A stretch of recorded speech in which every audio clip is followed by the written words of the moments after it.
Thank you.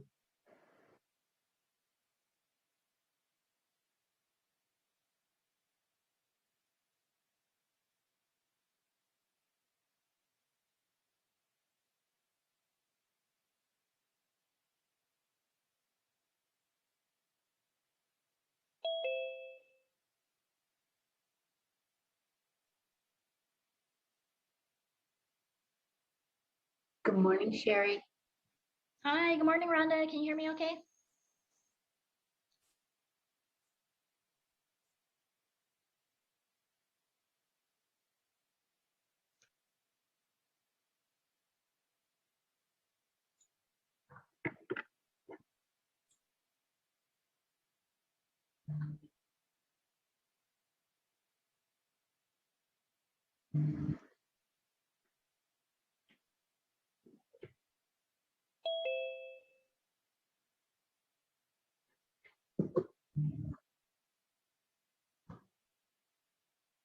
Good morning, Eureka.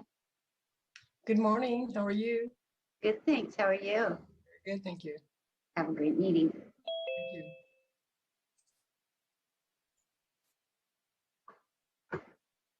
Good morning, President Wasserman.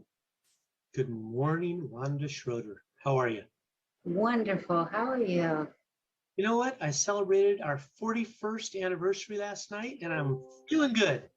Congratulations. Happy anniversary. Thank you. I wish we could just say that's our age, you know?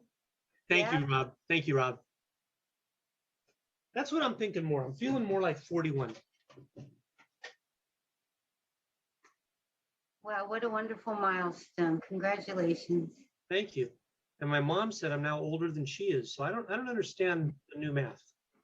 Well, you know, But that's a lady's prerogative. there you go.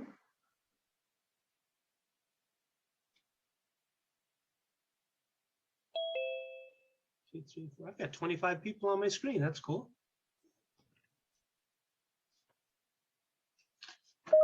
Good morning, Supervisor Chavez. Good morning. And Supervisor Lee makes 3.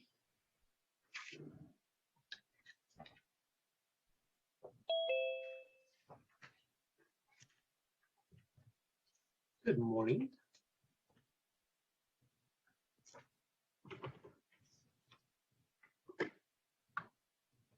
Good Good morning, everyone. This is a courtesy announcement that this meeting is now live on the internet. Thank you very much, David.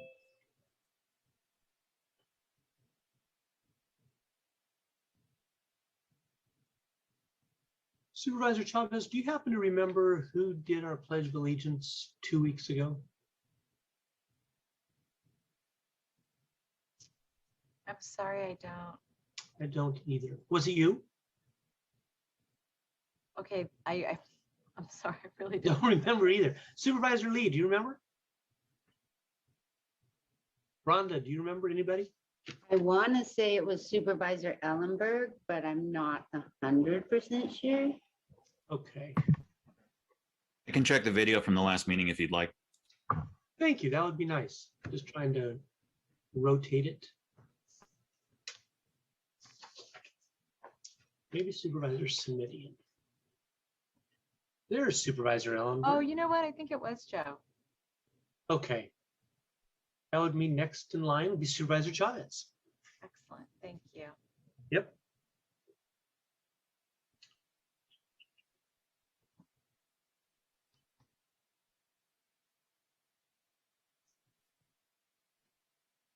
And Supervisor, your clerk today is going to be Dave Nealon. It's Big Dave. Yeah. That's me. Good morning. Doing the Right job. on. Videographer, cinematographer, Actor, actor, singer. singer. Drummer. Oh, I didn't know about drummer. I'm a drummer. Yeah, No, he he plays What, you play an instrument, don't you? I do, yes. What is it? baritone. Yeah, I play a lot of wind instruments, not drums. So I it's don't know something how I I never got learned. drums then. All right. I mean, I'll take it. Take credit for it all. So many talents, it's hard to keep track. Exactly.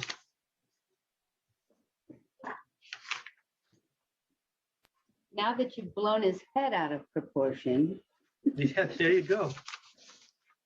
All right, I've got 9:30. Do we have Supervisor Simidian on board?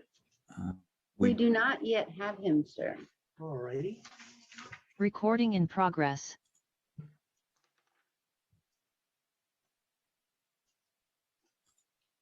So FYI, we did watch the video and it was Supervisor Ellenberg that did the Pledge of Allegiance last time. Supervisor Ellenbig did 2 weeks ago. All right, Supervisor Simidian will be next then. And I see that he's here, so let's start this meeting with a roll call, please. Good morning. Supervisor Lee, Present. Supervisor Chavez, Here. Supervisor Simidian. Here. Vice President Ellenberg, I'm here. President Wasserman. Here as well. Thank you Thank very you. much, You have David. a quorum. We move on to item 2, which is the Pledge of Allegiance. If all those that can stand will stand, I'd appreciate it. And Supervisor Simidian will be leading us in our Pledge of Allegiance. I pledge allegiance to the flag of the United States of America and to the republic for which it stands, one nation, under God, indivisible, with liberty and justice for all. I forgot things show up opposite on the video, and I had the stars on the wrong side. All right, we're now going to move on to our invocation, which today is presented by Vice President Ellenberg.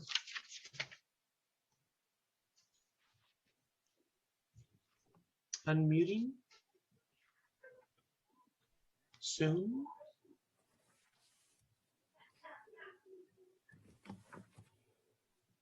Any moment now.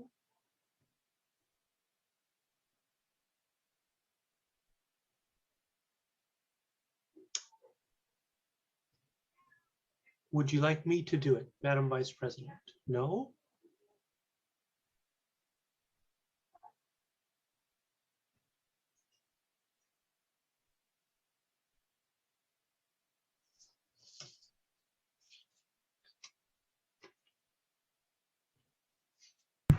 Okay, I had my computer microphone off, so the unmuting wasn't making a difference. My apologies. No problem. All right, today's invocation comes from a resident who is passionate about advocacy, community service, and social justice. Helen Casa is a policy and advocacy coordinator at the African American Community Services Agency. She has a passion for service, community, and governance, both domestically and on the African continent. She's a recent graduate of Santa Clara University, go Broncos, where she received her degree in political science, international relations, and religious studies. Throughout high school and college, Helen was an active volunteer with the agency for various signature events, programs, and committees. She's also the District 4 representative for the Community Corrections and Law Enforcement Monitoring Committee, which serves as the community arm of the Office of Correction and Law Enforcement Monitoring, which is tasked with providing civilian oversight of the sheriff's operation. Today, Helen is going to speak about the community advocacy that led Santa Clara County to formally recognize Juneteenth as a paid holiday for county employees, its significance to county residents, and its upcoming date, June 19th, is next week. Thank you, Helen. Welcome. David, I'm looking for Helen.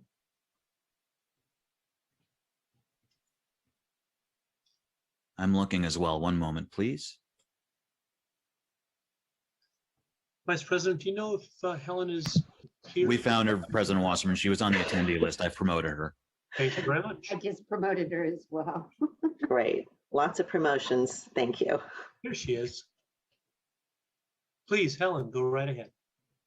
Hi, everyone.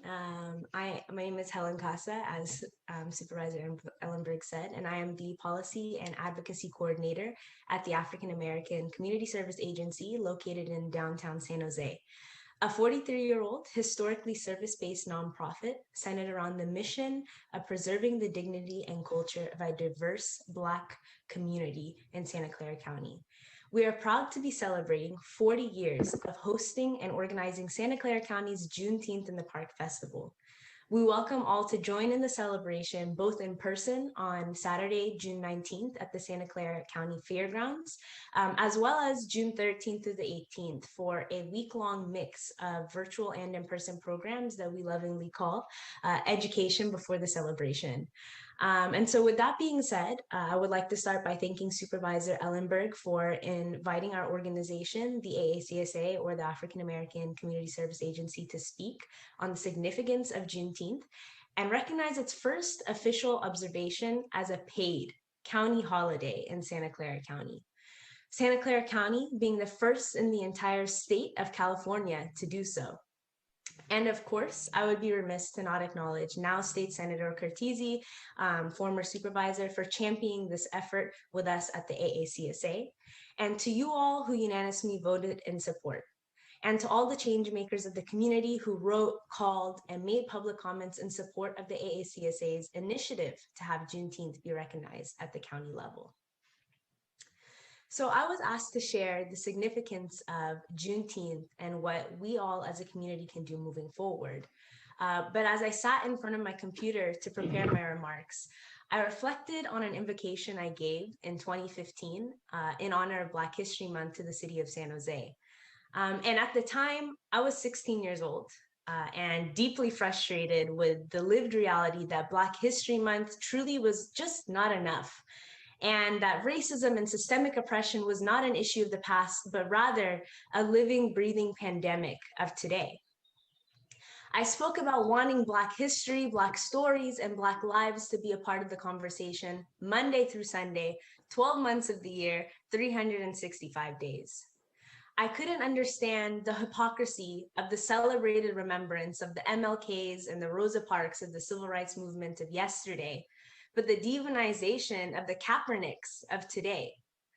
I wanted Black lives to be relevant in discussions around public health, jail reform, economic development, education, environmental justice, access to the political process, accurate representation in textbooks, and so on, even when there were no Black people in the room to make it relevant.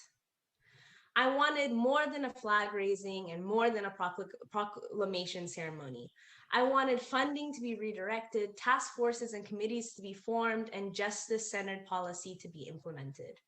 I wanted Juneteenth, the emancipation of the final enslaved African Americans in the United States, to be celebrated by not only the community of Americans that looked like me, but rather by all around me.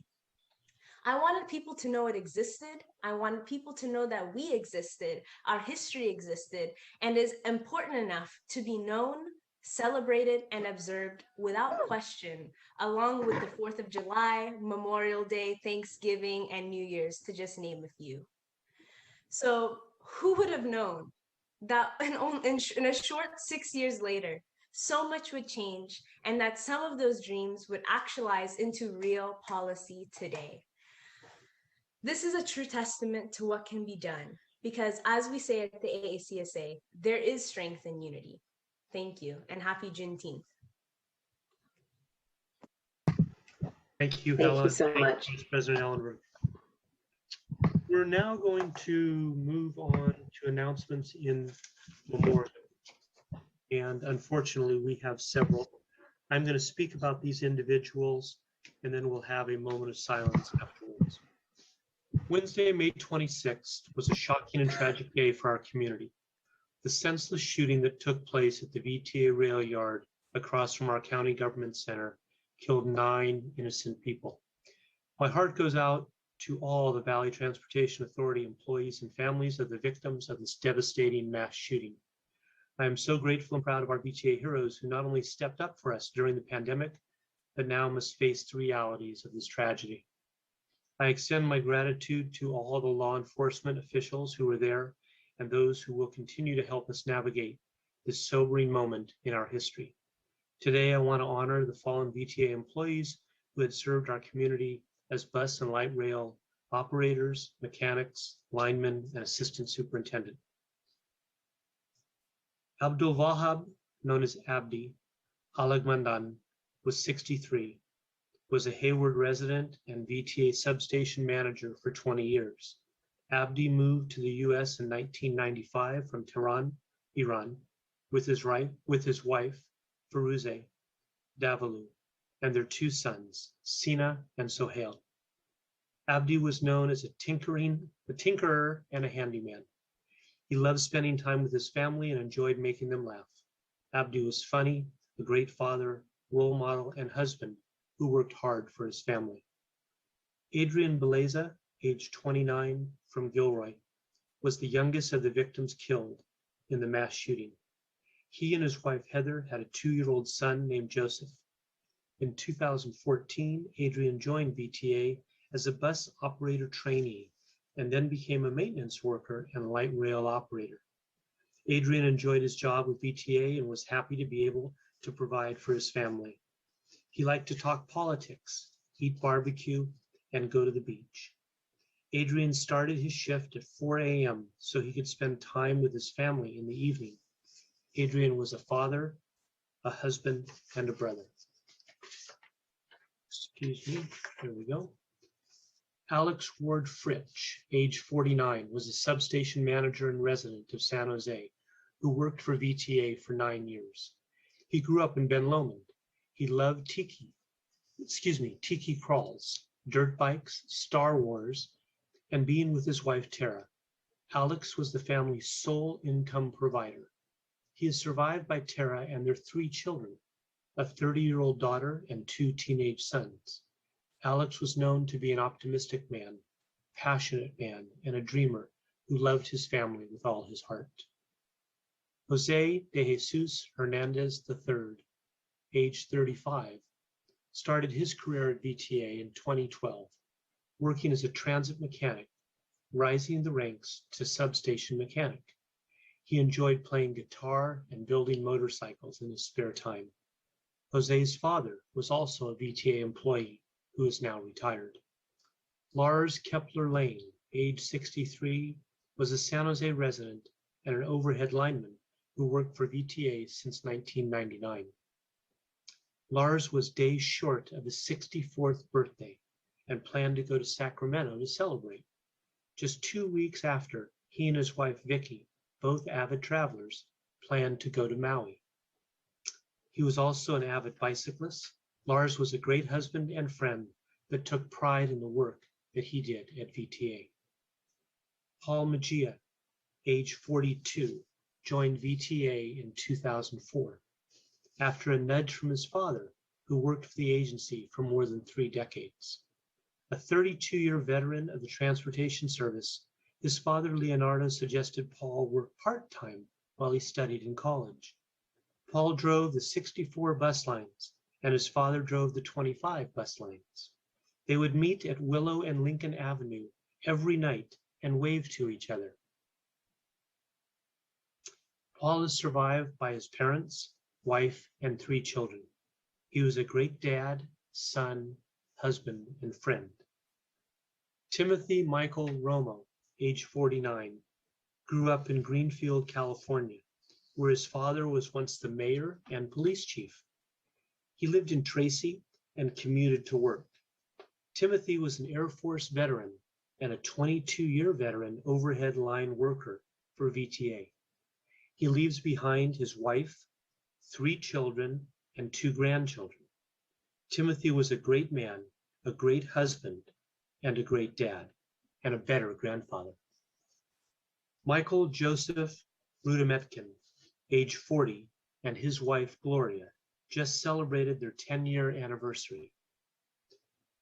Michael worked at VTA for 8 years. He loved to golf, ski, and go to the family's lake house in Gurneville in Sonoma County.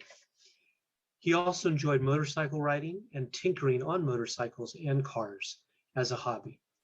Michael is survived by his parents, Rose and Gary, his sister Janelle Agary, his brother-in-law, and their children. Tapdejdeep Singh, age 36, was a hero in his final moments of life. He warned his co-workers to stay away from the building where a shooter had opened fire. Singh worked as a VTA light rail operator since 2014. Born in Punjab, India, he came to California with his parents 17 years ago. He leaves behind his wife, 3-year-old son, and 1-year-old daughter. Singh was a beloved father, husband, brother, son, and nephew.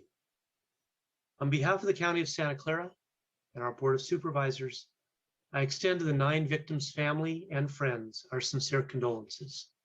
I now ask all participating in this Zoom meeting for a moment of silence.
Thank you all very much.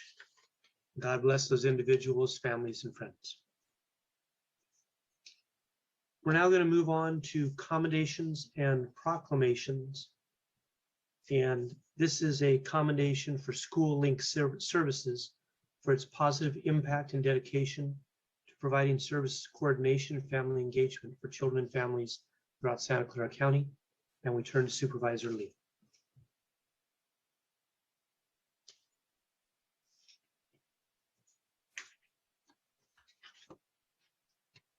Thank you, President Wasserman. Thank you for a very moving delivery and moment that was so important to our county of what has happened to our VTA and county family. And certainly we'll never, ever forget those individuals we just mentioned, of the heroes and what they have done for us. Okay, regarding the next commendation, regarding School Link Services. About a decade ago, my predecessor, Dave Cortese, has developed a plan to implement the schooling services to serve the needs of children and families across Santa Clara County through a coordinated school and community-based approach.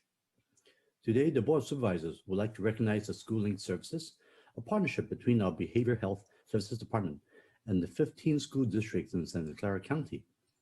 Here to receive the commendation on behalf of the schooling services are the coordinators, Sherry Terrell, the director, and Marietta Juarez, the deputy director. And I'll go ahead and read a few lines from the commendation. Whereas School Link Services, in partnership with 15 Santa Clara County school districts, has served over 37,000 children and families and held over 1,000 family engagement events since the 2016 and 2017 academic year to present day. Now therefore be resolved that the Board of Supervisors of the County of Santa Clara does hereby recognize and commend School Link Services for its positive impact and dedication to provide service coordination and family engagement for children and families throughout the County of Santa Clara. Congratulations to our School Link Services coordinators and the entire School Link Services program. Our office will be delivering the individual certificates for each School Link Services coordinator signed by all the supervisors. And Marietta, are you here? I am. Good Great. afternoon, good morning. Yes. I believe our director, Sherry Terrell, will be speaking some words. Great. Thank you so much, Supervisor Lee and honorable supervisors, Sherry Terrell with Behavioral Health Services Department. We humbly accept this commendation for School Link Services on behalf of our school district partners, stakeholders, students, and families. It's been 10 years since Supervisor Cortese, now State Senator Cortese, during his fiscal year 2011 State of the County address, requested that several county departments work together with our school district partners in the community to develop recommendations for reestablishing School Link Services. This request was made as part of a renewed focus on the well-being of children of Santa Clara County. The original School Link Services program in Santa Clara County was designed and implemented in 1994 and 1995, and during that time demonstrated positive impacts its services had on the success of participating youth. School Link Services addresses the opportunity gap and helps to level the playing field for children and youth who are burdened with economic, social, and/or a range of other inequities. In order to make more meaningful progress in eliminating the achievement gap, we understand we must first focus on the opportunity gap.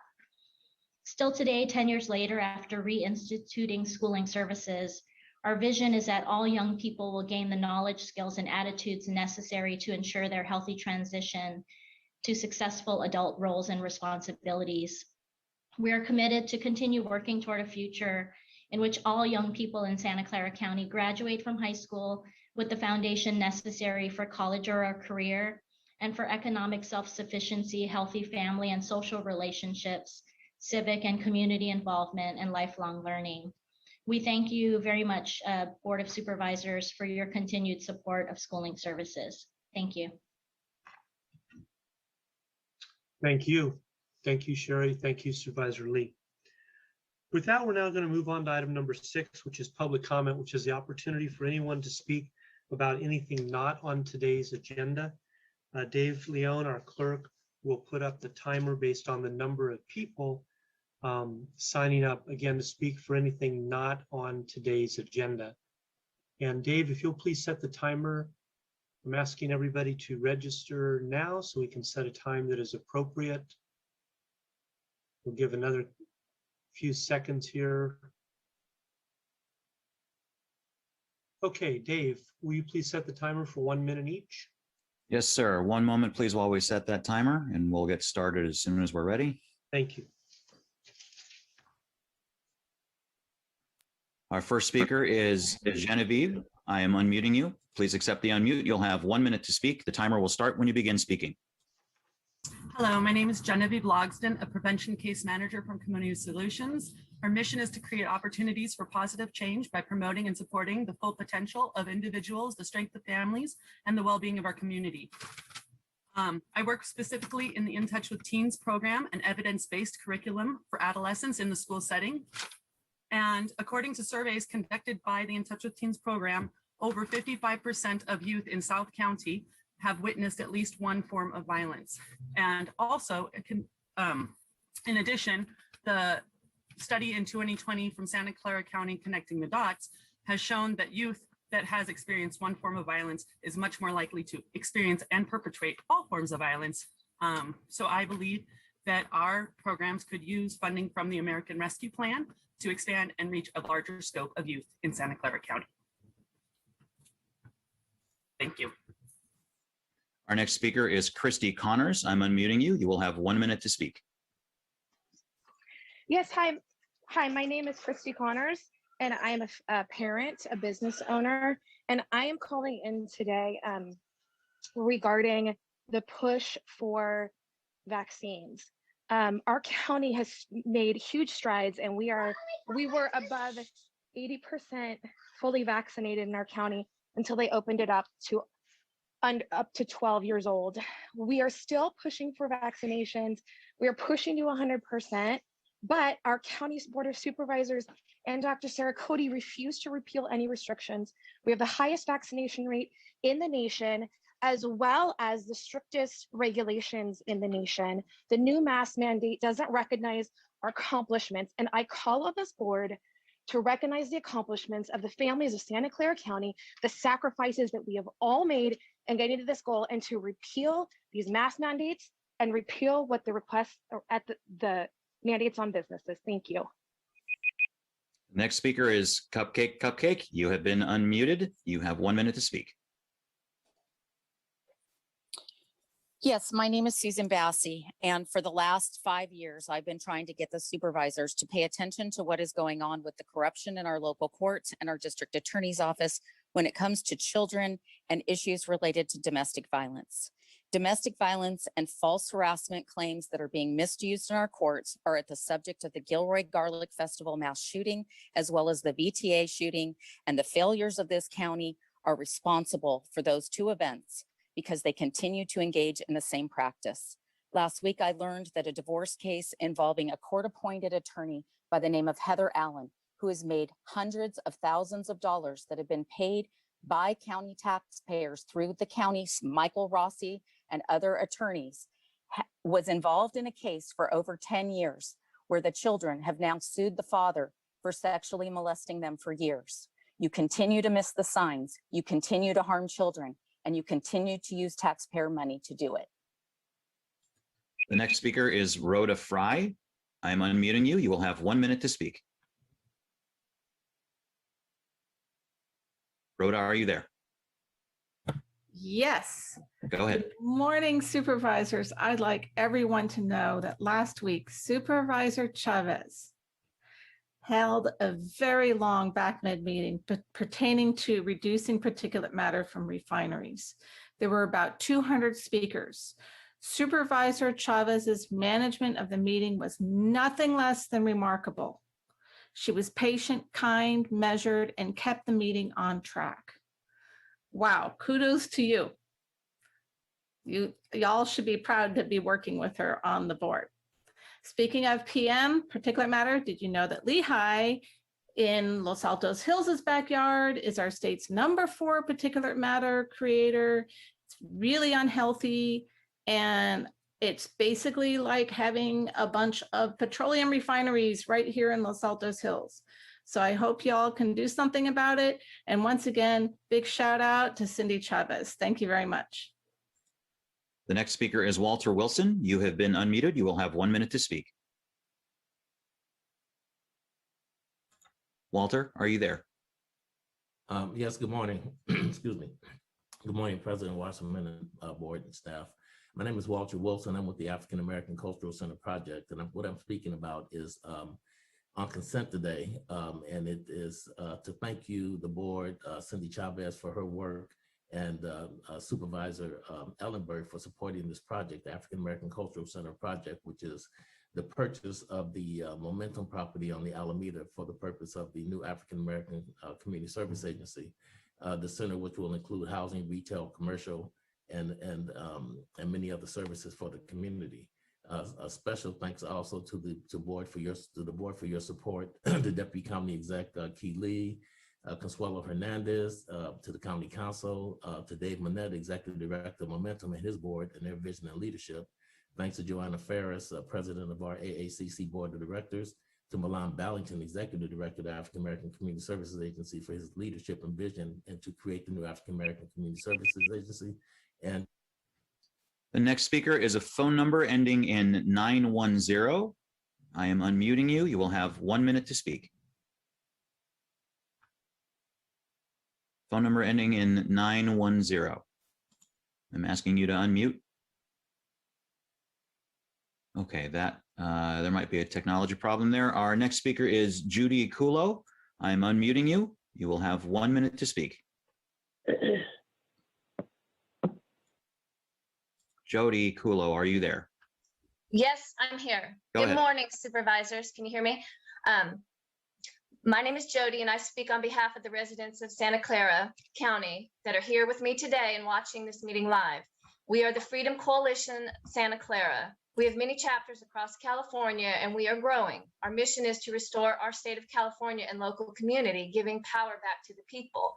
We are here today to specifically address a few points that have recently come to our attention and feel it is imperative we receive a resolution very soon. We respectfully request that Santa Clara County pass an ordinance that explains in detail how AB 262, now Cal Health and Safety Code Section 120.175.5 will be implemented within Santa Clara County. Specifically, we need clarification that section that will never be interpreted to permit the county public health officer to remove citizens of Santa Clara County from the residences under any circumstance unless that citizen's own primary care physician or a physician elected by that resident has determined. Next speaker is Andre Oliveira.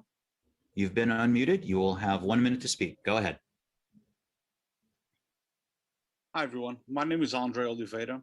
I'm a janitor and a chief steward of SCIU 521 at O'Connor Hospital, where I've been working for almost 7 years. I've always seen the county as a great assemble of people with different skills and duties, but with the same purpose, to serve our community. Your job is to establish the policies that will guide the day-to-day operations at the county. My job is to ensure that O'Connor Hospital is a safe place for you, for me, for our families. We were not prepared for this pandemic, and after cleaning over 100 COVID rooms, I'm tired, both mentally and physically. We need help.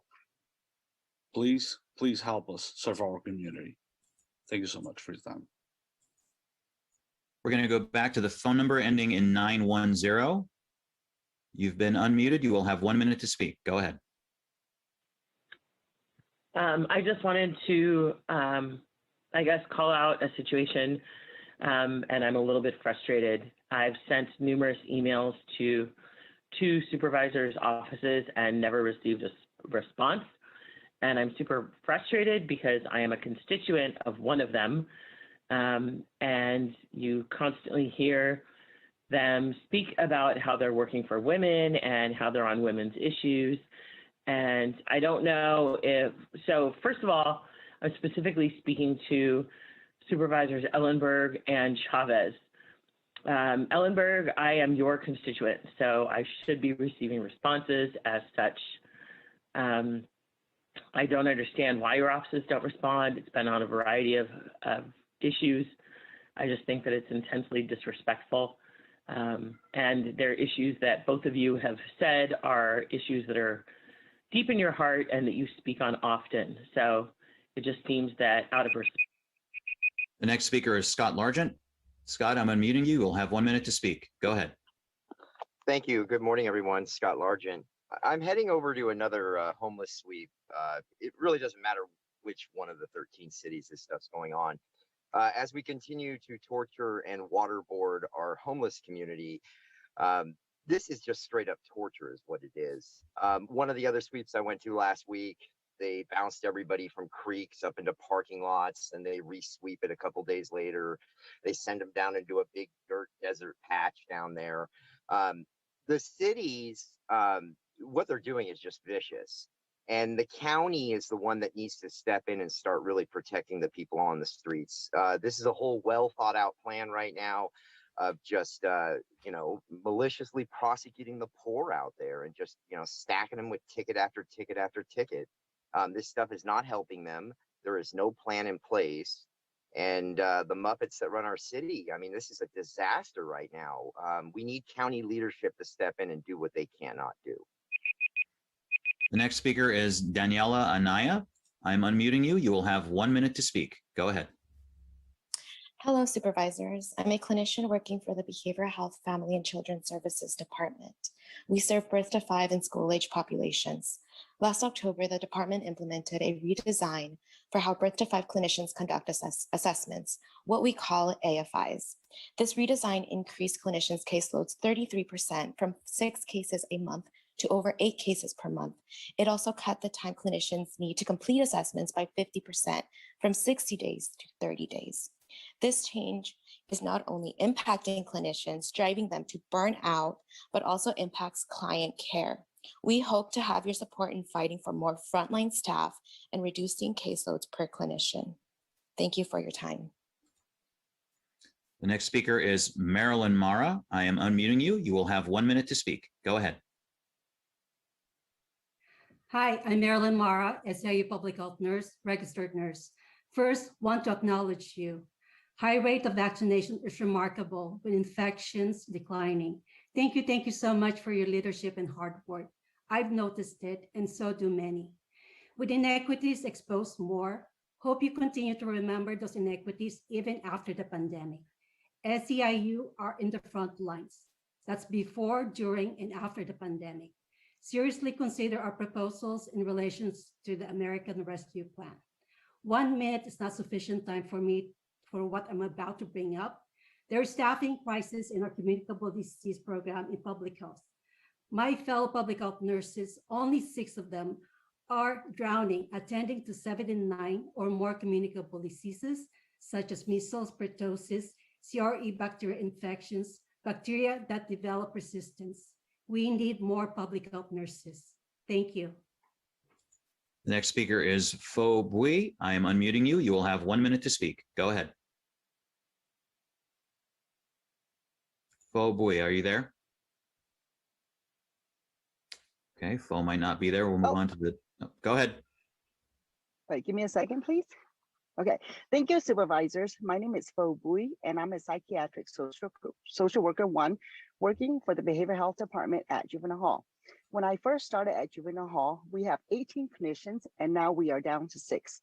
We have repeatedly requested our VZIP codes and vacancies be filled due to the DJJ populations coming effective July 1st, 2021 as a result of Senate Bill 823. Our workload has increased due to staffing shortages. Management utilized unqualified staff to do what we do, and many responsibilities which decrease our quality time to provide services to our youth and their family. In addition, when the youth exit from this facility, there is a waiting list for services to being activated, and that lead them to possibly reoffending. But instead, what do we see? Behavioral health department continues to create program expansions and hiring for. Next speaker is Jason Dorsey. I'm unmuting you. You will have 1 minute to speak. Go ahead. Good morning, Jason Dorsey, General Maintenance Mechanic at Facilities and Fleet, also the Vice President of San Jose Chapter SEIU 521. We know that in the middle of the pandemic, the board was clear that essential workers should be receiving an added premium pay of $5 per hour. The American Rescue Plan has specific language allowing for public sector workers to receive premium pay as well. We look forward to working together to come up with a plan to make this available to Santa Clara County essential workers who have worked tirelessly during this time. Thank you. The next speaker is Harold Thomas. I am unmuting you. You will have 1 minute to speak. Go ahead. Hi, my name is Harold Thomas. I work for Mobile Crisis Response Team with Santa Clara County. I'm a psychiatric social worker. Last year, I joined the crew to support the services. I supported over the holidays and felt obligated to put in additional overtime. I had 80 hours of overtime per pay period on average. My grandfather died on Christmas Day. I was unable to attend any type of service. The following week, I responded to a child tragedy who was lost. I did not have time to process due to lack of staffing. Other counties have double the clinicians that we have on a mobile crisis response team. Directors that we met with just recently applied for six codes. We currently have 11. I had my first Saturday off last weekend in over a year. I spent it advocating to the Board of Supervisors and the directors. The next speaker is Andrew Biggs. I am unmuting you. You will have 1 minute to speak. Go ahead. Hi, my name is Andrew Bigelow, organizer at Silicon Valley Debug. We've been supporting tenants throughout the pandemic and during the eviction moratorium. And we've also been observing and witnessing what's happening in eviction court. And our observation is that most of the services that exist are insufficient in actually supporting tenants. And so we want to ask the board to formally look into legal representation for all tenants in eviction court, especially with the moratorium coming to an end. It's going to be flooded, and the imbalance of power in that courtroom is really tough. So really asking the board to just look into it and to create some sort of process to be able to look into legal representation for tenants. The next speaker is HG. I'm unmuting you. You will have 1 minute to speak. Go ahead. Thank you. My name is Heather Gibson. I've been an attorney in this county for 15 years. Right now, there's growing concern over something that you as the Board of Supervisors can do in order to protect its citizens, families, and children. Accordingly, I am respectfully requesting that the Santa Clara County pass an ordinance that explains in detail how California Health and Safety Code Section 120175.5 will be implemented within Santa Clara County. Specifically, the citizens of Santa Clara County need clarification that this section will never be interpreted to permit the county public health officer to remove citizens of Santa Clara County from their residences under any circumstance, unless that citizen's own primary care physician or a physician elected by that resident has determined that that resident is currently infected with a communicable disease that poses a significant threat to the community, and that citizen must be afforded all due process rights. Thank you. The next speaker is Charlene. I'm unmuting you. You will have 1 minute to speak. Go ahead. Charlene, are you there? I'm going to ask you to unmute one more time. Okay, Charlene might be having some technical issues. We'll come back to her. Next speaker is Reginald Swilly. I'm unmuting you. You will have 1 minute to speak. Go ahead. Reginald, are you there? Okay, nothing from Reginald. We'll move on. Sorry. I'm sorry. I had to unmute. Go ahead. Thank you to the board president, Mike Wasserman, the Supervisor Simidian and Otto Lee, but special thanks to Supervisor Cindy Chavez and Susan Ellenberg for the purchasing the property on the Alameda for the African American Culture Center. We've been speaking about equity in this county for some time, and I really think that this is a giant step that you guys are making. I think it will be a blessing to our whole community, not just the African American community. And as we've spoken about in the past, that the 60,000 African Americans in this county, the facilities and all those services that come toward us, you guys have been making some major strides, and I really appreciate it. This is something that our community has been working on for quite some time. Long time back when I had some hair on my head. But I really do appreciate this work, and I think this is going to make all of us proud. Thank you so much. Thanks, Reggie. Next speaker is Nicolasa Trujillo. I am unmuting you. You will have 1 minute to speak. Go ahead. Good morning. My name is Nicolasa Trujillo. I am part of the staff in EDS department in St. Louis Hospital. The reason I'm here this morning is to let you guys know we are short understaffed, which put the security of the patients in risk. We are serving our community 24/7, and the daily number of the patient census is not just a number, it's more than that. Some of the daily struggles we go through are patients waiting outside of the room to be clean, nurses moving patients around in order to give the appropriate care, employees having to cover more than one unit in a single shift, rushing to clean contact rooms because there's more patients coming in. And just remember, we are human beings. We are no machines. We're the cleaning team in the hospital, yes, but we need help. Thank you. We'll try Charlene one more time. Charlene, I'm unmuting you. You will have 1 minute to speak. Go ahead. Hi, sorry, I was having difficulties. Hello? Go ahead. Hi, my name is Charlene. I'm a licensed marriage and family therapist. I've been working in the county for 15 years, and I'm an SCI steward. Before the pandemic, custody mental health was short staffed. Our workload increased because of the pandemic and the demands from the PLO. This affects the clients because they're not receiving proper services in the community, and then they're being incarcerated, which we have to play catch up in the jail. With the recent shooting and many fights and stabbings inside the jails, me and my colleagues fear for coming into work. We are constantly getting spit on, having feces thrown on us, sexually and verbally abused. And the nurses get paid $3 for hazard pay, where we get $1.25. Now it's time to use the AARP funding to equalize that. I ask anybody if they want to come follow me at work, please come, and I will be happy to show you around. Thank you. Next speaker is Jose Valle. I am unmuting you. You'll have 1 minute to speak. Go ahead. Hey, how you doing? My name is Jose Valle. I'm with Silicon Valley Debug. Before the board approves the community engagement process work plan, we as the Santa Clara County Care First Jail Last Coalition suggest the following concerning the strategy to engage incarcerated individuals. We suggest that all housing units, security levels, and classifications be included in the focus groups. Concerning phase one, we suggest the focus groups be centered around incarceration. the incarcerated and their families, not just the age groups. We should be provided with those with mental health needs instead of incarceration. And concerning phase 2, 800 people may not be enough for the survey. We need sufficient and powerful statistics and research to back this up. Lastly, we would like the focus groups to be centered around the root causes of why people are in jail, like racial equity, not just jail and punishment. Thank you. Next speaker is Rose. I am unmuting you. You will have 1 minute to speak. Go ahead. Hi, my name is Rose Gregorio. I'm a longtime volunteer at the Unhoused.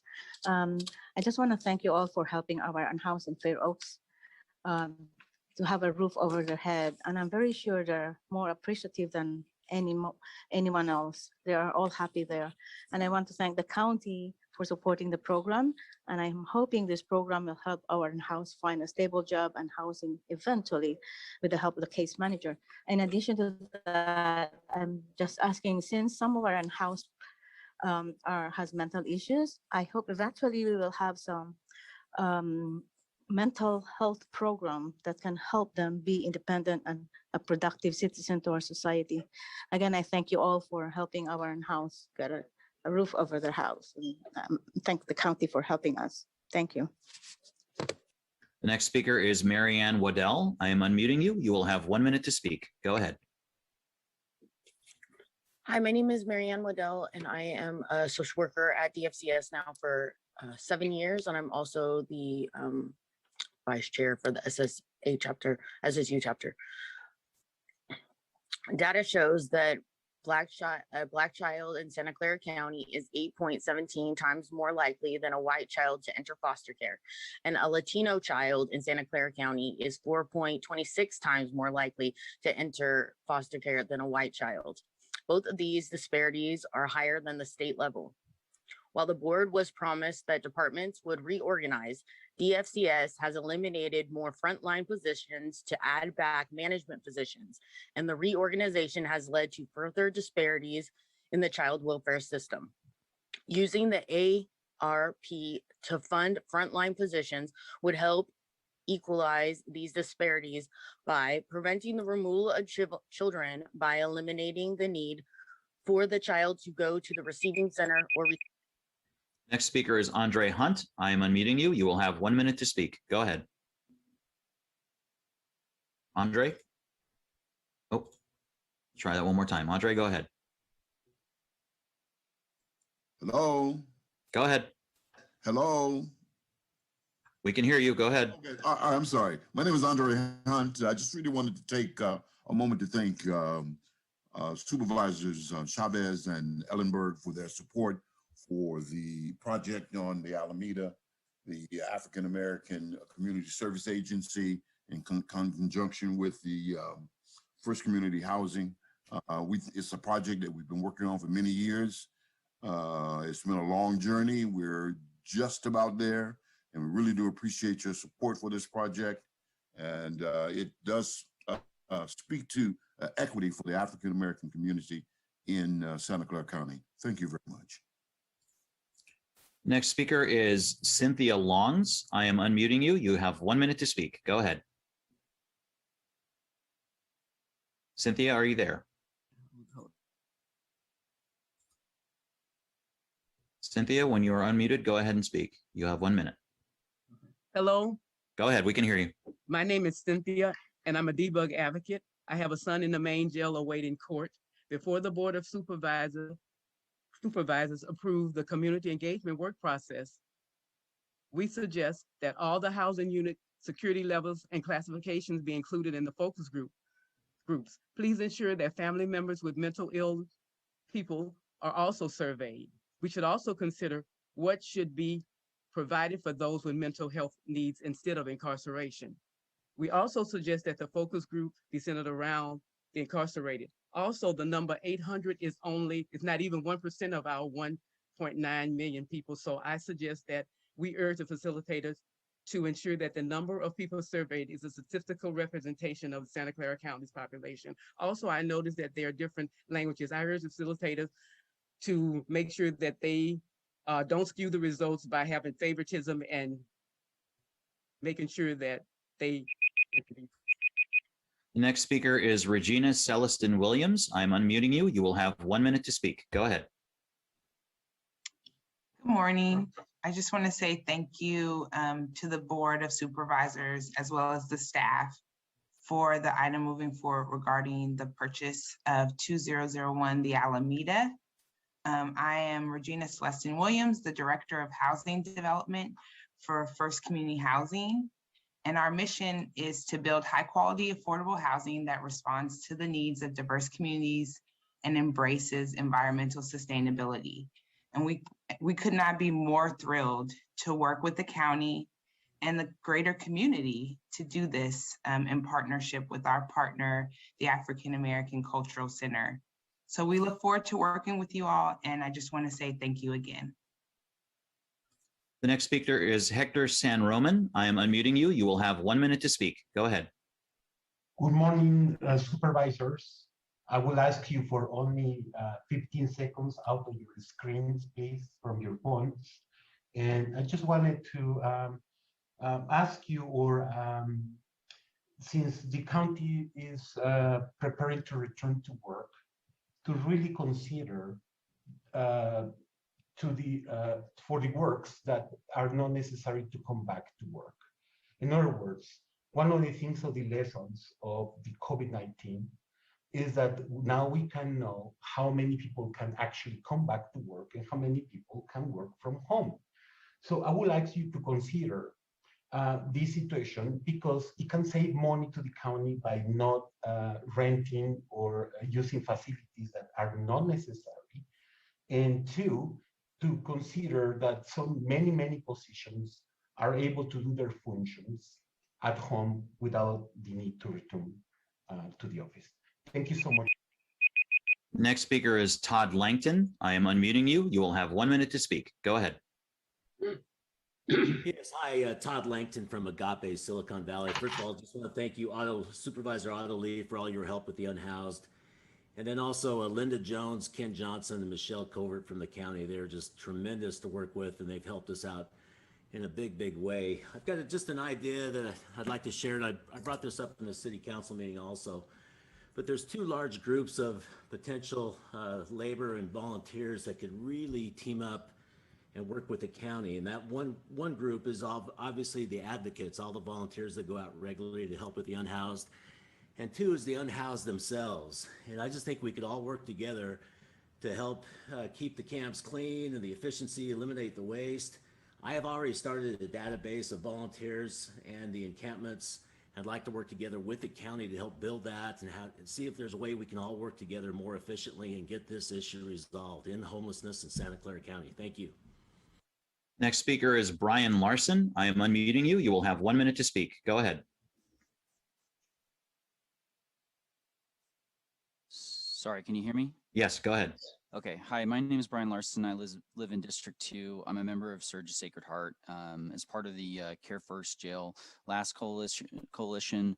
And I just want to make a couple comments about some jail alternatives to community and the engagement work plan.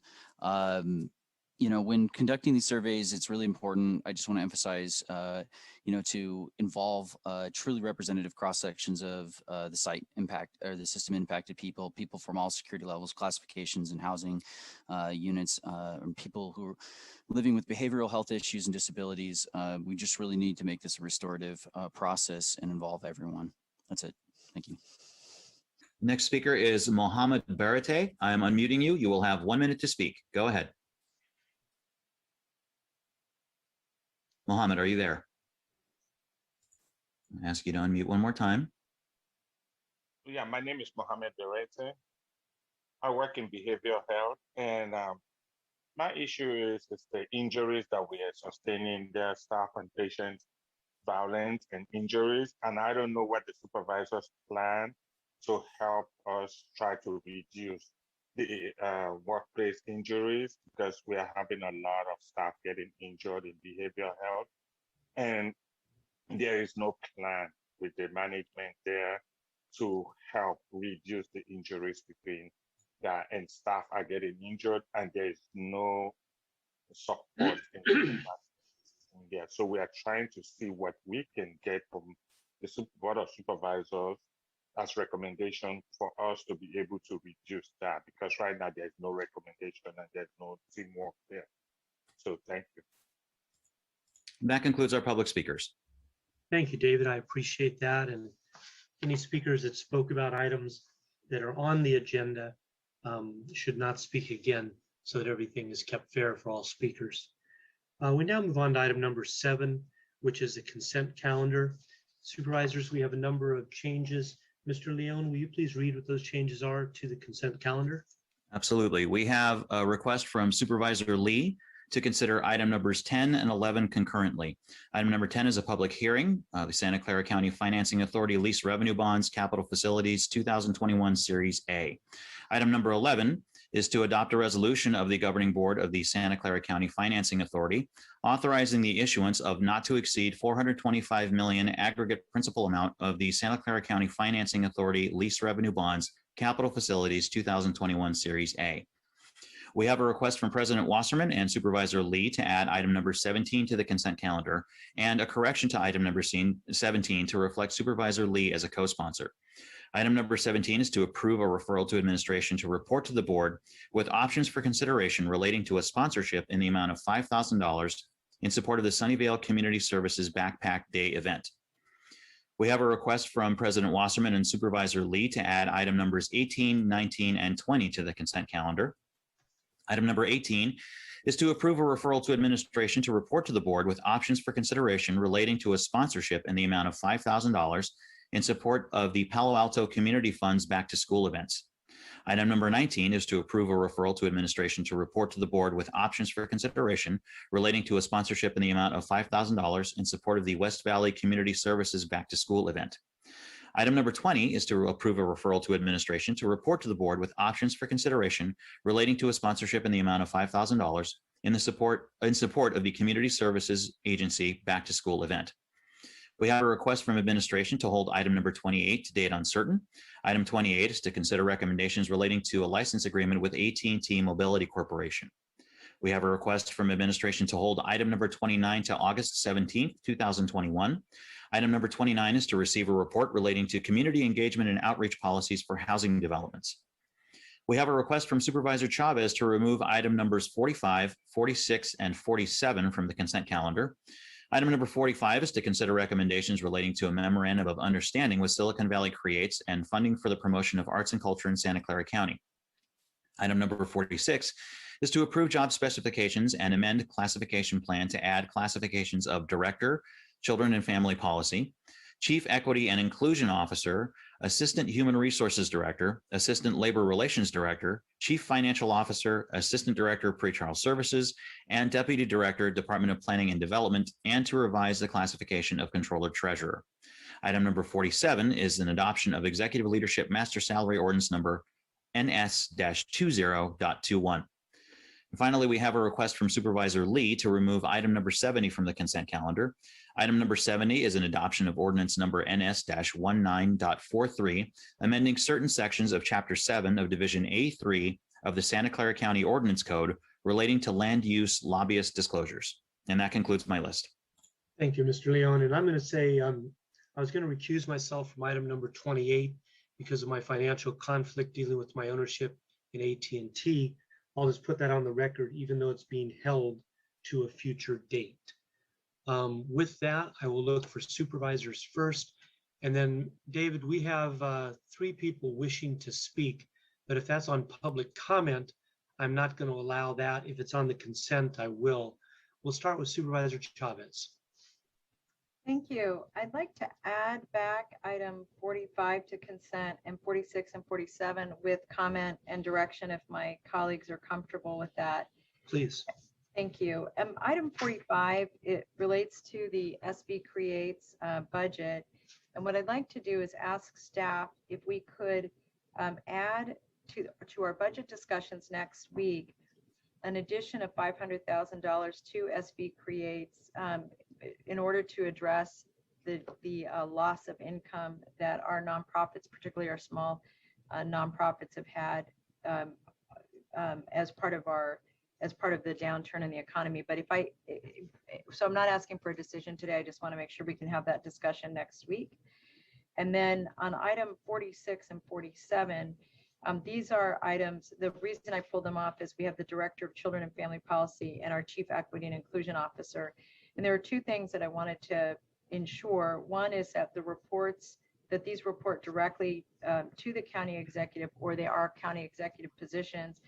And second, that the Director of Children and Family Policy also include in it a component related to countywide data analysis, as this was a very important part of the direction given by Supervisor Ellenberg and I. And then, thank you. That's all of my comments. Thank you. I'm moving right down the line on my screen. Supervisor Simitian. Thank you, Mr. Chair and colleagues. I would like to take the opportunity on item number 17, which has been placed on consent, to indicate I'm entirely comfortable with that. I did, however, want to take the opportunity to give a shout out to Supervisor Lee, who's a co-sponsor on this particular item. And I don't think that made it onto the agenda, at least as originally published. The other thing I wanted to do on a more substantive level is communicate to and through the clerk of the board and the county executive that in terms of compliance with our policy about the extent of sponsorship authority or capacity each of us has, that particular item, number 17, should simply be apportioned 60-40, meaning 3,000 to my office and 2,000 to Supervisor Lee's office. That way, Supervisor Lee will stay within his capacity and my office will stay within our capacity, and everybody will have followed our new policy, which is our goal. So thank you again to Supervisor Lee on that item. And then on item number 28, which deals with the issue of cell sites, wireless cell service, I wanted to simply make a comment and a request. I note that the administration has decided to hold this item yet again to a date uncertain. I had previously asked that it come off consent. I understand there are a lot of constraints, Mr. Chair, and I wanted to make sure staff knew. I understand there are a lot of constraints on managing a contract like this one by virtue of FCC action and limitations.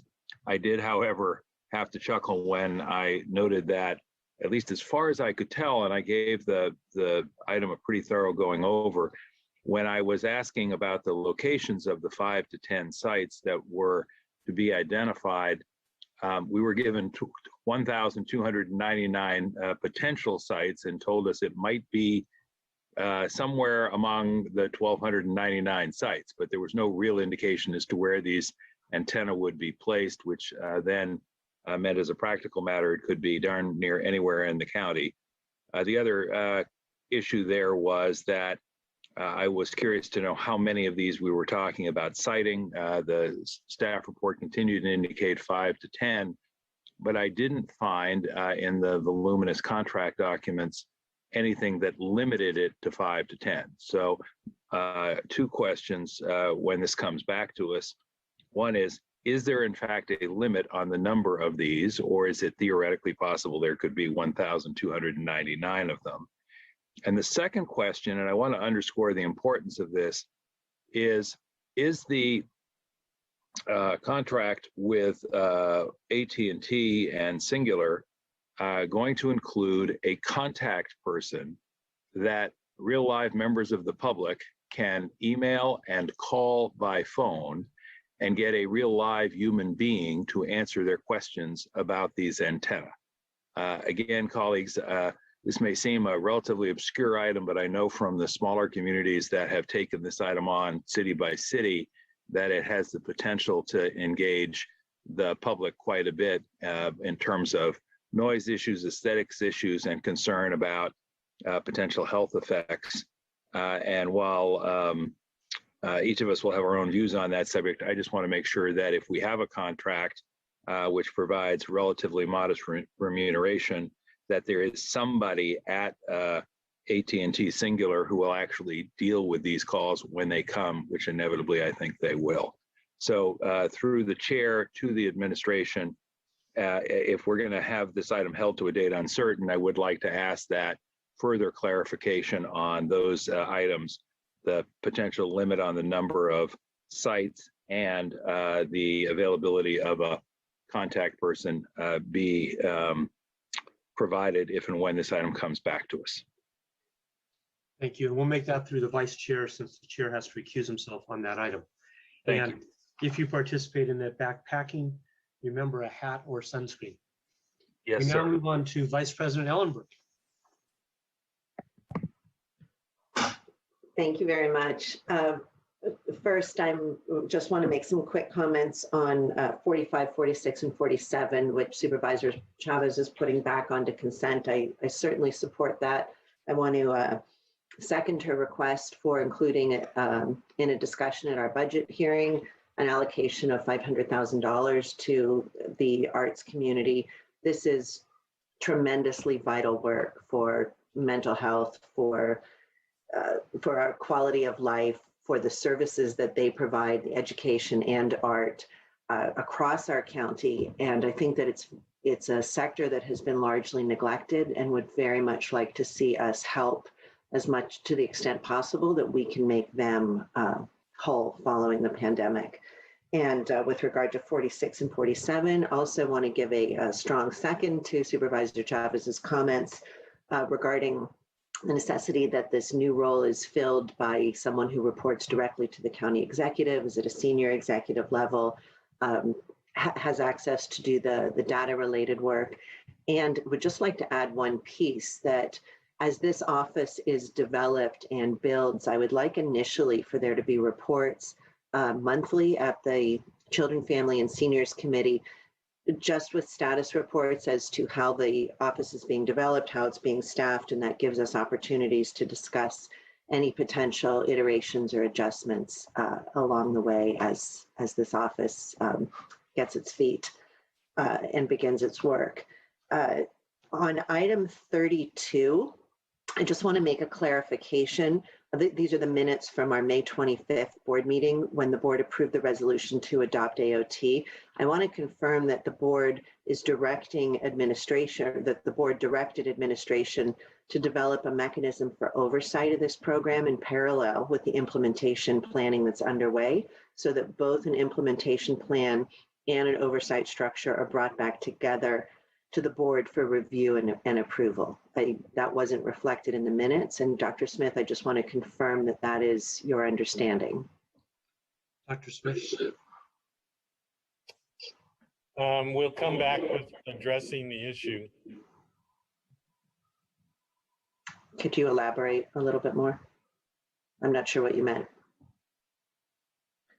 I think that staff would not recommend a public advisory committee because clearly the board's authority would be substantially reduced if that happens. So we're going to come back with a advisory process suggested.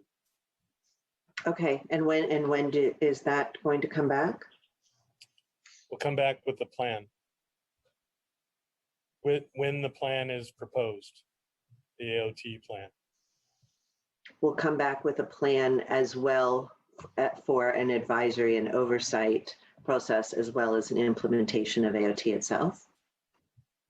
Advisory, not oversight. The oversight authority is the board's authority. That's fine. I understand the difference. Yes, that's fine. I appreciate that. Thank you. And finally, just a quick comment on item 55. I want to thank staff for their work on that item. This is the new African American Community Cultural Center on the Alameda, which is moving to my district. I'm really delighted about that, and appreciate and look forward to moving ahead with the community's input on this site, with grocery stores and parks and community health centers within half a mile of the location, as well as both VTA and Caltrain within a mile. We have a really exciting opportunity to provide housing next to other services and amenities. And I would like to be updated on on the progress of this project regularly. I look forward to being involved with the community engagement with stakeholders and happy to be supportive in any way that I can. Thank you. Thank you. Supervisor Lee. Thank you, President Wasserman. So would like to speak on first item number 45 regarding the Silicon Valley creates and funding and promotion of arts. As mentioned by both my colleague, Supervisor Chavez and Supervisor Ellenberg, the importance of art group, especially during this time to recover from pandemic. And so I will be definitely supporting the new proposal as mentioned regarding additional funding for this program coming up next time. On item 55, that's been mentioned by quite a few of the speaker regarding the real property purchase located on 2001 the Alameda. I want to certainly echo many of the comments of the previous speakers of the importance of this project. And I would like to express, in addition to appreciation to Supervisor Chavez and Supervisor Ellenberg, the appreciation also goes to Dave Mineta and also the board for Momentum Mental Health for willing to really seek hard to look for a community benefited organization, not just simply selling a property to like the highest bidder, and certainly there are plenty. And in this case, to come up with a really good solution that would truly benefit our African-American community for many, many years to come. So I just want to say thank you for that. On item number 61, on the shelter and housing for homeless persons from Fair Oaks Park in Sunnyvale. This has been a project that I've been working very close with the City of Sunnyvale, the Office of Supportive Housing, and many, many nonprofit groups that work hard like Home First and Downtown Street Teams. I first of all, I would like to say that it's kind of a pilot program. For those who are not familiar with the program, basically we were able to locate over 30 individuals living in the Fair Oaks Park, at the back of the Fair Oaks Park in tents, been able to find them a way to pay for hotels for them in Sunnyvale nearby with a contract and with Home First to provide the support services to really wrap around to really help them to recover. I really want to thank the City of Sunnyvale, the Office of Supportive Housing, Home First, for working together on these contracts to continue supporting the Fair Oaks and House community. And now that the county will be basically taking over the funding of continuing this project and looking for the emergency housing that is so needed now in the House community. This is clearly a shining example of the good that can happen when we work across the different jurisdictions. And I hope that we can replicate this type of model, not only in Sunnyvale, but in District 3 and also across the county as well. And that's all the comments I have today. Thank you, President Wasserman. Thank you. So no comments about item 70 at this time? Yeah, so item 70, I pulled off consent and Okay. to allow the different individuals to speak on it. So that's the only reason I pulled it off. Yeah, Okay, so we'll hear that later towards the end. Great, Thank you. Supervisor Simidian, your light is on. Your hand is raised. Thank you, Mr. Chairman. Forgive me. I just wanted to circle back because I neglected to express thanks and appreciation for item 100 on our consent calendar agenda, which is the agreement between and among Los Altos Hills County Fire District, the City of Palo Alto, and our own Central Fire folks for a joint effort at what's known as Station 8 here in the North County. A really nice contribution to the regional perspective that I think we've all been looking for in fire protection, and a particular shout out to sort of everybody who was involved, including County Council, by the way, who made an effort along with the city and the district and our own fire folks to make sure that we had this before us in June, could sign off on it, and the enhanced protection could be in place before the official start of fire season. Really timely and important. And just a quick thanks again. Okay. Thank you. And seeing supervisors hands down, I'll make a couple of comments I have. I'm a fan of the arts as much as anyone. but I'm also I guess, a fiscal conservative. And I appreciate on the items regarding Silicon Valley Creates and the others that we want to make them whole, reimburse whatever they lost that they would have normally received. I will caution everybody that 90 days ago, we were facing millions of dollars of deficit. Now we have federal money expected on the way. Don't know exactly how much. We know our needs will exceed whatever we receive. They always do. If it's grant money, that we receive and distribute, that's great. If we can make the arts whole so they can do all the things that Vice President Ellenberg mentioned so eloquently, that's great. But we need to be very, very, very careful, in my opinion, that we spend the dollars on those county items that deserve to be reimbursed. And I love giving out money as much as anybody, but I can tell you, I do not know how much money the County of Santa Clara has to give. I don't know what the balance is in our checkbook, so to speak, and so it concerns me. That said, Mr. Leon, I know you need to make a statement so that we have an oral public summary regarding board appointee salaries. And I also see we have 4 speakers. So if you'll help me manage this, let's hear from the 4 speakers. And again, speakers, if you're talking about public comment, we have opened and closed that. Speaking now is only if you're addressing the items under consent. How long would you like to give the speakers, Mr. President? Let's continue with the 1 minute. 1 minute. Okay, 1 moment, please, while we get the timer set up. And again, speakers, it needs to be about consent items. Next speaker is Marie Bernard. I'm unmuting you. Please accept the unmute. You will have 1 minute to speak. The timer will start when you begin speaking. Marie? I'll ask you to unmute one more time, Marie. I'm unmuting. Thank you. Hello, my name is Marie Bernard, and I'm the Executive Director of Sunnyvale Community Services, one of the emergency assistant network agency here in Santa Clara. I am grateful to the county's Office of Supportive Housing and especially to Supervisor Otto Lee and his staff for their on-the-ground support of our unhoused neighbors in Sunnyvale and for partnering with the city of Sunnyvale and Home First on the program to continue the hotel shelter program with case management for the unhoused who were in Fair Oaks Park. This has been truly a special partnership between community volunteers, advocates, nonprofit partners, and our city and our county in an unprecedented partnership. The extension of case management and motel stays for the individuals through the fall will help them on the path to stability and hopefully will serve as an example and a pilot of innovative ways to help our unhoused neighbors. Sunnyvale Community Services will continue our work to prevent homelessness and hunger in our local community. Thank you. Next speaker is Scott Largent. I'm unmuting you. Please accept the unmute. You will have 1 minute to speak. The timer will start when you begin speaking.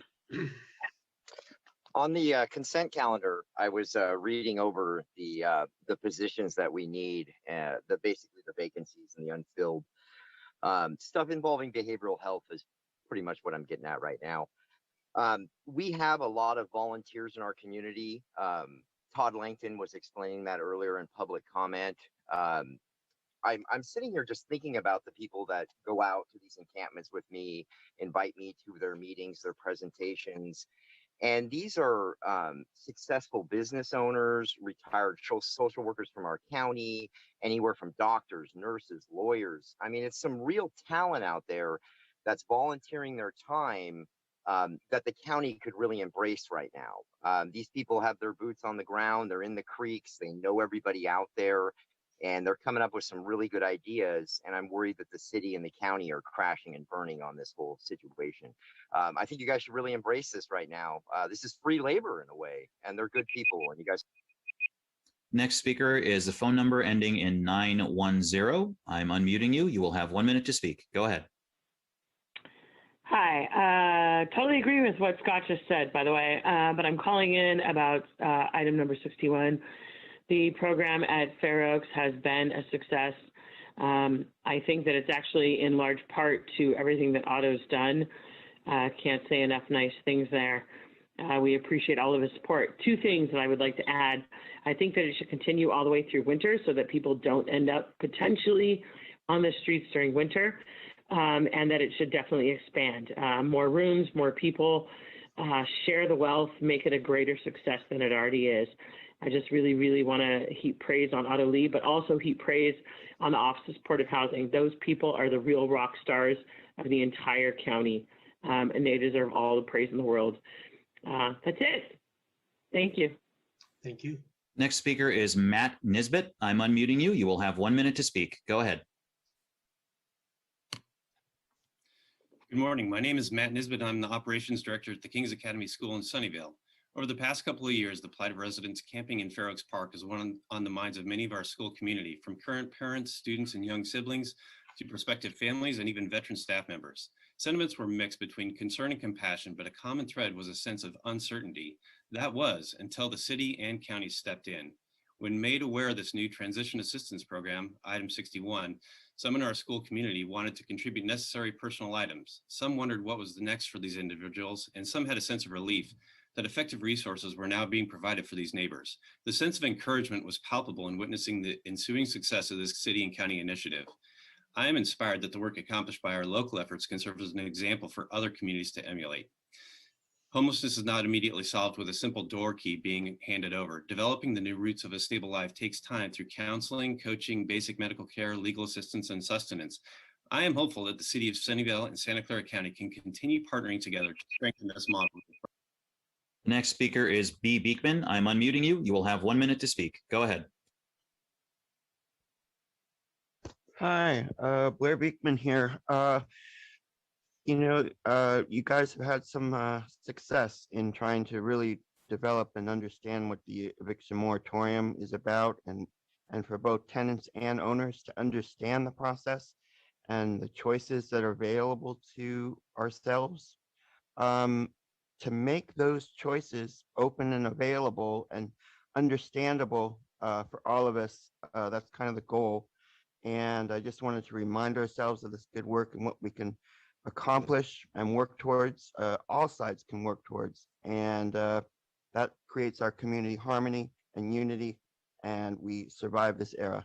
Thanks a lot. Next speaker is Gail Osmer. I am unmuting you. You will have 1 minute to speak. Go ahead. Sorry. Okay. Go ahead, Gail. Okay. Thank you so much. I'm sorry.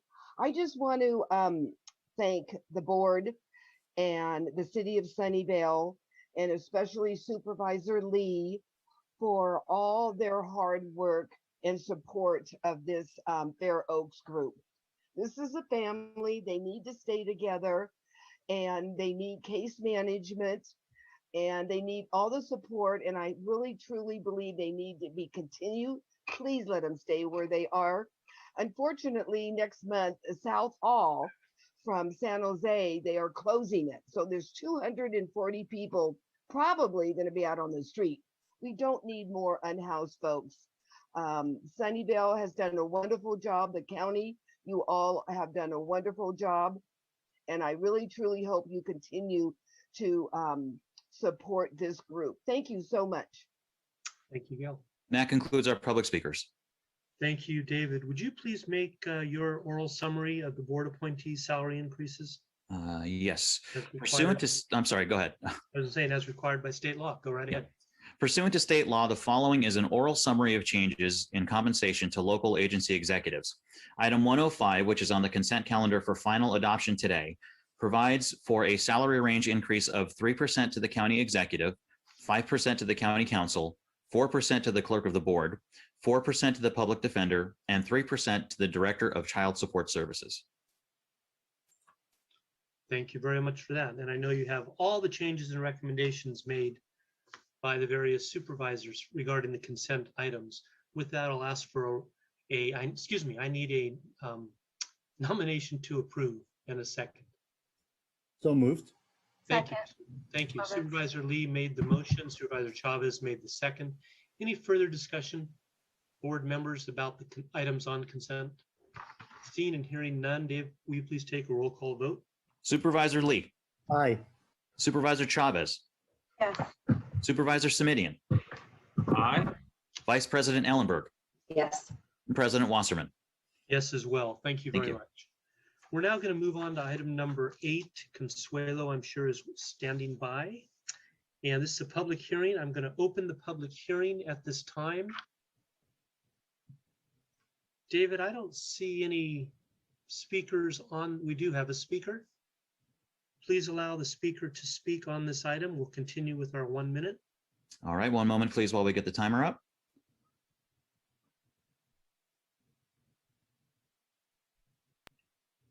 The next speaker is Nadia Aziz. I'm unmuting you. Please accept the unmute. You will have 1 minute to speak. The timer will start when you begin speaking. Good morning, everyone. This is Nadia Aziz with the Law Foundation of Silicon Valley. I just want to thank the Office of Supportive Housing and the county for considering extending legal services during the eviction pandemic. Our office has seen a 70% reduction in the number of evictions because of the moratoriums that have been passed, including the county moratorium. And while we are thanking you today for extending legal services and support for legal services, we also ask that you consider extending the moratorium like other counties such as Alameda and Solano have done. We know the state SB 91 expires at the end of June. And so we think it's important for our county residents to have protections in line with the emergency orders like other counties have done. I'm also available to answer questions and I'll stick around if they come up. Thank you. Thank you, Nadia. Next speaker is Emily Ann Ramos. I am unmuting you. You will have 1 minute to speak. Go ahead. Good morning. My name is Emily Ann Ramos. I'm representing Silicon Valley at Home. We are asking you to extend the eviction moratorium. And as noted in our letter, the emergency rental assistance programs and current eviction defense resources will not be sufficient to address the complexity or scale of the needs over the coming weeks and months. There's no easy fix at this point, but we recommend the following actions. First, establish a Santa Clara County Eviction Support Center to provide both support and referrals for rental assistance applications, legal assistance, mediation services, and other support needed by tenants and landlords. Second, significantly increase landlord and tenant outreach and education efforts. There's a profound lack of understanding of the rights and responsibilities of all parties and a tremendous amount of uncertainty about the rent assistance distribution process. Thank you so much for your time. Next speaker is Huascar Castro. I am unmuting you. You will have 1 minute to speak. Go ahead. Good morning, members of the board. My name is Huascar Castro with Working Partnerships. Alongside our partners and community members, we would like to share support for today's recommendation for expanding legal services towards eviction protection. This pandemic has pitted tenants in an increasingly vulnerable position, ensuring that they have access to legal services as eviction filings continue to mount is of utmost importance. And along with Nadia's recommendation, we'd like to also relay the same sentiment about also looking towards extending the eviction moratorium. This pandemic is going to continue to have a severe economic impact long past the recovery. So it's definitely something to look into, and we would really like to express our support and urge the board to take action to extend this moratorium and continue these very necessary protections. The next speaker is B. Beekman. I'm unmuting you. You will have 1 minute to speak. Go ahead. Hi, thank you. Blair Beekman here. I should have spoken on this item. Sorry about that. To just quickly review what I offered in the previous public comment. Good luck in how there was really good ideas mentioned during this public comment time. I hope that you can just remember the ideas of openness and sharing ideas with all sides at this time, and to ask that of local city governments to do that with their local communities, both owners and tenants, and we can really get through this. Thank you. Next speaker is Irvish. I am unmuting you. You will have 1 minute to speak. Go ahead. Thank you very much to all the Board of Supervisors. I wanted to mention about the CDBG grant program, and as well as the plan for the CDBG grant to be available as a part of a fiscal year 2021-2022 as an annual action plan. The plan is required to be implemented as a part of what city's federal CDBG program is, and as well as aligning the county CDBG program with the city. Increase affordable housing is affordable and supporting housing, promote the fair housing county-wise, maintain and expand the activities designated to produce and prevent the reduced homelessness, preserve the existing affordable housing, provide the essential services, and maintain and improve the community facilities in line with the city ordinances. It is also to make sure that there are contingency plans as a part of a capital improvement program that is required to be implemented. As per the governor, Gavin Newsom, in the month of July, there was a Assembly Bill 1505 that was introduced in order to provide this. Next speaker is Scott Largent. I'm unmuting you. You will have 1 minute to speak. Go ahead. Thank you. Good morning, everyone. The civil court, I call it the dragnet here, is a very rough environment for people to go through. We've been kind of abusing that civil channel and using it as a weapon against the poor and the homeless. Remember, there's no functioning Wi-Fi for the public down there. So if you have a limited data plan, you're hosed. Self-help is actually across the street, the Family Destruction Center. So we need to figure out a way to properly staff in that actual courthouse and basically help people as they come through the door there. We more likely will not provide any type of civil representation for family, civil matters, even when a city goes after you. It's pretty shocking. We need to help people from the point they pull up in that parking lot and hold their hand through that door and just make sure that we got their back, make it fair. Because right now it's like tying somebody's hands behind their back. And it's a vicious environment. And most landlords have attorneys and most. Next speaker is Mark Molyneux. I am unmuting you. Please accept the unmute. You will have 1 minute to speak. The timer will start when you begin speaking. Hey there, Mark Molyneux here. Yeah, so I'd just like to echo a lot of these comments of this is a very trying, confusing time. And I think I'd like to echo everything Emily Ramos was saying and to underline the explicit recommendations of the SV at Home letter. I mean, a lot of people are confused. A lot of regulations aren't followed by landlords. I think it needs to be very, very important to do the right amount of simplicity and outreach to make sure that we keep people stably housed at this, very unfortunate time where we're coming through to the recovery. But, let's make sure we don't leave a lot of people out to dry because it's pretty scary out there. So thank you for your time. Next speaker is Liz. I am unmuting you. You will have 1 minute to speak. Go ahead. Hi, my name is Liz Gonzalez. I'm with Silicon Valley DEBA, and we want to again thank the county for all the work to provide relief for tenants. We echo the calls to extend the moratorium.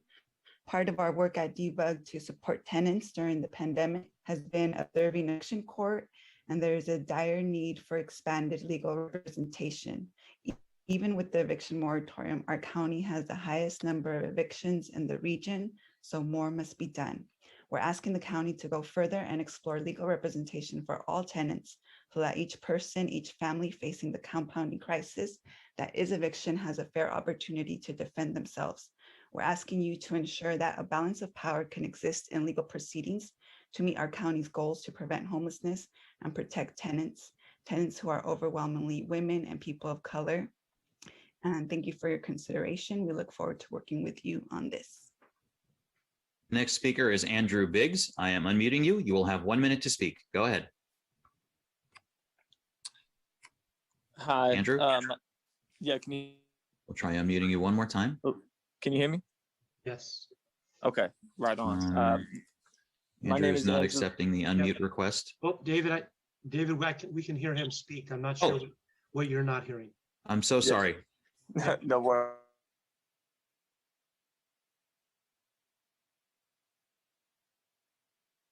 Is it okay to get started? Yes. David, Right please on. reset his timer. Just one Yeah, minute. my apologies, Andrew. There you go. No worries. No worries. Yeah, so my name is Andrew Bigelow, organizer of Silicon Valley Debug. Just want to add to what's already been said, and it really emphasize on extending the moratorium past this June 30th date. We're really not ready. It's I think it's really important that we allow as much time as possible to be able to help divert the crisis and the flood that's going to happen, especially in eviction court. In regards to legal representation that we had mentioned earlier, I think it's really important that we buy as much time as possible to be able to think through some of these things as a county and as a community. Thank you. Again, my apologies to Andrew for that. Our next speaker is Anil Babar. I am unmuting you. You will have 1 minute to speak. Go ahead. Good afternoon, Board of Supervisors and President Wasserman. This is Anil Babar with the California Apartment Association. And I wanted to just say that as you consider future actions on rental housing and the eviction moratorium, should you decide that later on, please keep in mind that some $400+ million of the $2 billion ERAP funds have only been requested, and very little of that has actually been distributed. In fact, at the rate of distribution so far, it would take several more years to fully pay out what has been requested from owners and tenants. And as time goes by, those landlords are going to continue facing additional challenges to meet the debts have already incurred. As we enter month 15, or rather 16 of this pandemic, those accumulated debts for those owners will be more difficult to pay and more difficult to actually keep those units. So I urge you to really strongly consider the negative impacts of a moratorium. And that concludes our public speakers. Thank you, David. I appreciate that. And with that, I will close the public hearing and look to supervisors for a motion. We've got 1, 2, 3, 4 different staff recommendations for approving delegation, approving delegation, approving delegation, and approving delegation as in the printed and publicized agenda. Supervisors, anybody for a motion, please? We have a motion and a second on the floor, I think. I'm sorry, we have a motion. We had a motion. I thought we did. Was that Supervisor Lee and Chavez? Yes. Okay, I know we did that on consent, and we're saying public hearing. We have that on there too. Is that correct, Supervisor Lee? Yes. Okay, thank you. So we have a motion and a second. Any further comments by supervisors? Seeing none, roll call vote, please, David. Supervisor Lee. Excuse me, Mr. Chairman. Excuse me. Yes. We do have questions. I apologize. Oh, thank you, Supervisor Smitty. Go right ahead. Yeah, I think if we're going to have this discussion, it is timely at this point in our agenda to talk about the concerns that have been raised about sufficiency and timeline and possible extension. So bear with me, please, colleagues, and through the chair, but I do have some questions for our legal counsel about what is and isn't possible and what is and isn't recommended from the staff perspective, because I think in order to... And Supervisor, we have Consuelo Hernandez here as well. Thank you. Before turning to Ms. Hernandez, let me ask County Counsel, what's our ability to weigh in, enact a moratorium extension, and how does that interact with the action that the state legislature's taken? Could we start there, please? Sure. So I'll start by giving a little kind of background on the residential eviction side and kind of where we're at today. As the board will recall, early in the pandemic, during the shelter-in-place period, the board took quick action to adopt an emergency regulation. This is an ordinance that was not only an urgency ordinance, meaning that it took effect immediately, but as an emergency regulation that it also applied within the cities, which is something that most county ordinances don't. They only apply in the unincorporated area. And it was done in direct response to the COVID-19 emergency. And that measure was done in order to help ensure that folks would not be evicted at a time when it was critical that people be able to shelter in place. The county adopted that residential eviction moratorium and extended it on a few different occasions, made some modifications. And then several months later, the legislature stepped in and the legislature adopted a statewide framework to deal with residential evictions. That statewide framework superseded, it preempted any local measures, and that state law provides the following. For rent that came due between March 1 of 2020 and August 31 of 2020, persons who've experienced hardship due to COVID-19, those tenants cannot be evicted for non-payment of rent, period. And that applies going forward. And that unpaid rent must be collected through small claims court. For unpaid rent due from September 1 of 2020 through June 30th of 2021, so through the end of this month, again, for tenants who are suffering hardship due to COVID-19, if the tenant has paid 25% of the rent due during that September through June time period, they also cannot be evicted for non-payment of rent.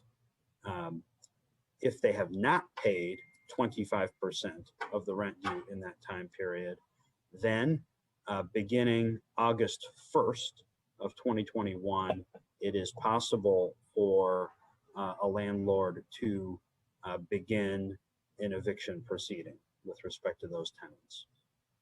The current state law. Let me just excuse the interruption, Mr. Chairman and Mr. Williams. I just want to make sure I'm tracking as we go. So does the preemption that you referenced apply then to rent payment and eviction matters through June 30th of this year, meaning our board no longer has the ability to act with respect to eviction matters and rent payment matters through June 30th of this year? That is correct. Then, and I heard you say August 1st, which I think is important because I think a number of the speakers and I share a concern about folks who, you know, come July 1st are going to be in a world of hurt and need some help. And what I hear you telling me that's at least some solace is that that any action for involving an eviction would have to wait for a month through August 1st. Yes. Yes. But here's my question. What about somebody who can't pay rent for the month of July and is then served with an eviction? Can they be served with an eviction notice for unpaid rent for July prior to that August 1st date? Meaning if you're broke on July the 2nd and the rent is due, are you going to get a notice to pay rent or quit and be evicted? Or does that also wait until August 1st? So the state law sunsets protections, the current law as it stands at the moment, sunsets protections for after June 30th. And so it would be possible for landlords to begin an unlawful detainer action with respect to unpaid rent for after July 1. There's a process that they have to go through to effectuate that. All right. And so in terms of, and I know I'm sort of toggling back and forth between items 8 and 9, Mr. Chairman, but I think they're inherently interconnected. In terms of folks who are facing hardship and challenges through June the 30th, they have some bit of a breather on the eviction issue through August the 1st, but somebody who is unable to make their rent for the month of July coming right up is going to be subject to immediate action for eviction if someone wants to commence that legal process. Yes? Yes, I mean, the process isn't quite immediate, but yes. Yeah. No, I know it's the process can commence. Yes. All right. Well, that's a concern I have for both items 8 and 9. I am mindful. I think we've, learned through difficult experience over the last year that standing up these programs takes a while, and that's not a critique. That's just a hard reality. And so, I'm feeling pretty clear that come July the 2nd, we're not going to be all squared away and ready to give folks the help they need, either financially or legally. In my district, we have, some communities, Mountain View is the one that comes to mind immediately, where they've got funds that they're going to allocate from their city budget to try and help. But again, the turnaround time on this for folks who are facing hardship in July is I think, going to require some kind of protection beyond June 30th, and that's what's got me anxious. Let me ask Ms. Hernandez, through the chair, if I may, a question about the distribution of the CDBG funds, and then I'll defer to colleagues. And thank you again, Mr. Chairman and colleagues, for letting me sort of walk through that legal maze. For Ms. Hernandez, I see that the CDBG funds are being dispersed, or close to 800,000, to Sacred Heart. And is that with the expectation that somehow they will be then distributed or shared with other emergency assistance network providers? I know we struggled with this, it is early on when we provided funds through Sacred Heart, and other EANs felt that they were sort of left out of the mix. So how is this designed to work, if I may ask? Thank you for the question, Supervisor. Consuelo Hernandez, Director, Office of Supportive Housing. You're absolutely correct. The distribution will happen through our homelessness prevention system. Within the system, that includes about 20 organizations that help support the entire network of providers and residents that need help. Sacred Heart is the lead entity in organizing that, and so they will be distributing the funds across the different partners that they have, with the ultimate goal of making sure that there are sufficient people that can assist with the application process for the rental assistance. One of the gaps that we've identified collectively as a team is the community engagement, which a lot of this is captured in item 9, but it's the communication and the distribution of consistent and clear information. And the idea is that we left it vague enough so that we can use those individuals, either float them around throughout the county, but it really is a partnership with everybody involved. Well, Ms. Hernandez, let me ask the question more directly then. How can we be sure that other EANs are adequately funded to do the work that they need to do for people who need help in their communities? Life Moves, for example, or West Valley Community Services that serves 4 or 5 different communities in the West Valley, or Community Services Agency of Mountain View, where there is an effort. I got lots of pushback. I got to tell you, 9 months or a year ago, when we used this approach for distribution, and people felt like they were not only at the end of the line, they were not even in the line. So is there any built-in assurance requirement that these funds get distributed by some formula? Absolutely, Supervisor. We are still negotiating our agreement with Sacred Heart and can absolutely put those measures into place. As part of our review of the budget, those are the questions that we have. is how much of it will be distributed to the respective agencies depending on their existing capacity. And obviously the challenge we're all having is with finding new people to play these roles. So we can come back to the board and report back on how we're distributing the 700,000 or more to the individual agencies. We can come back to the board either off agenda or at the next board meeting to share that information. Well, I'd like to ask the maker and the seconder of the motion to incorporate both the direction to ensure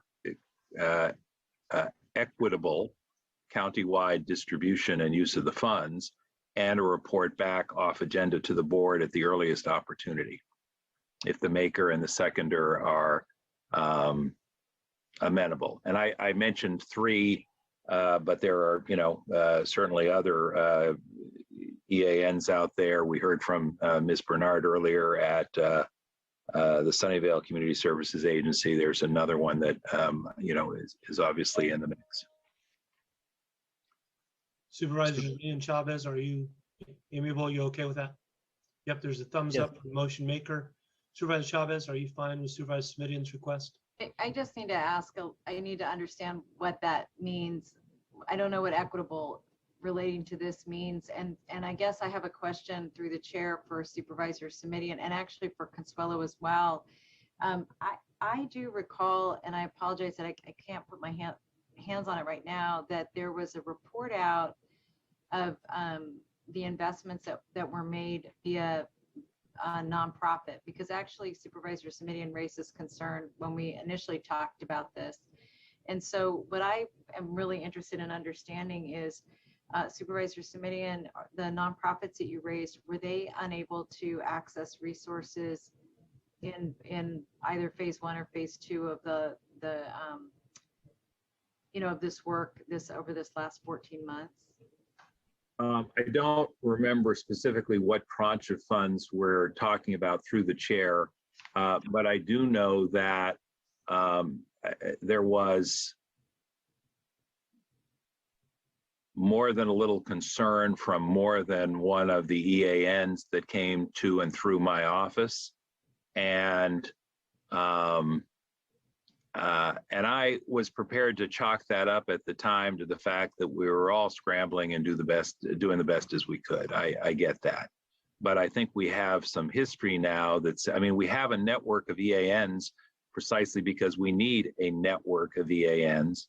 And I understand the staff's desire to try and make this administratively less cumbersome by having a single conduit for the funds. But I am anxious that to the extent that need exists in other in areas that are served by other providers, that need get addressed, and that the fact that the funds go to one nonprofit doesn't mean that the other nonprofits who are doing this good and important work don't have their fair share of the funds. To your question about what's equitable, I honestly don't have a preconceived notion of what that is.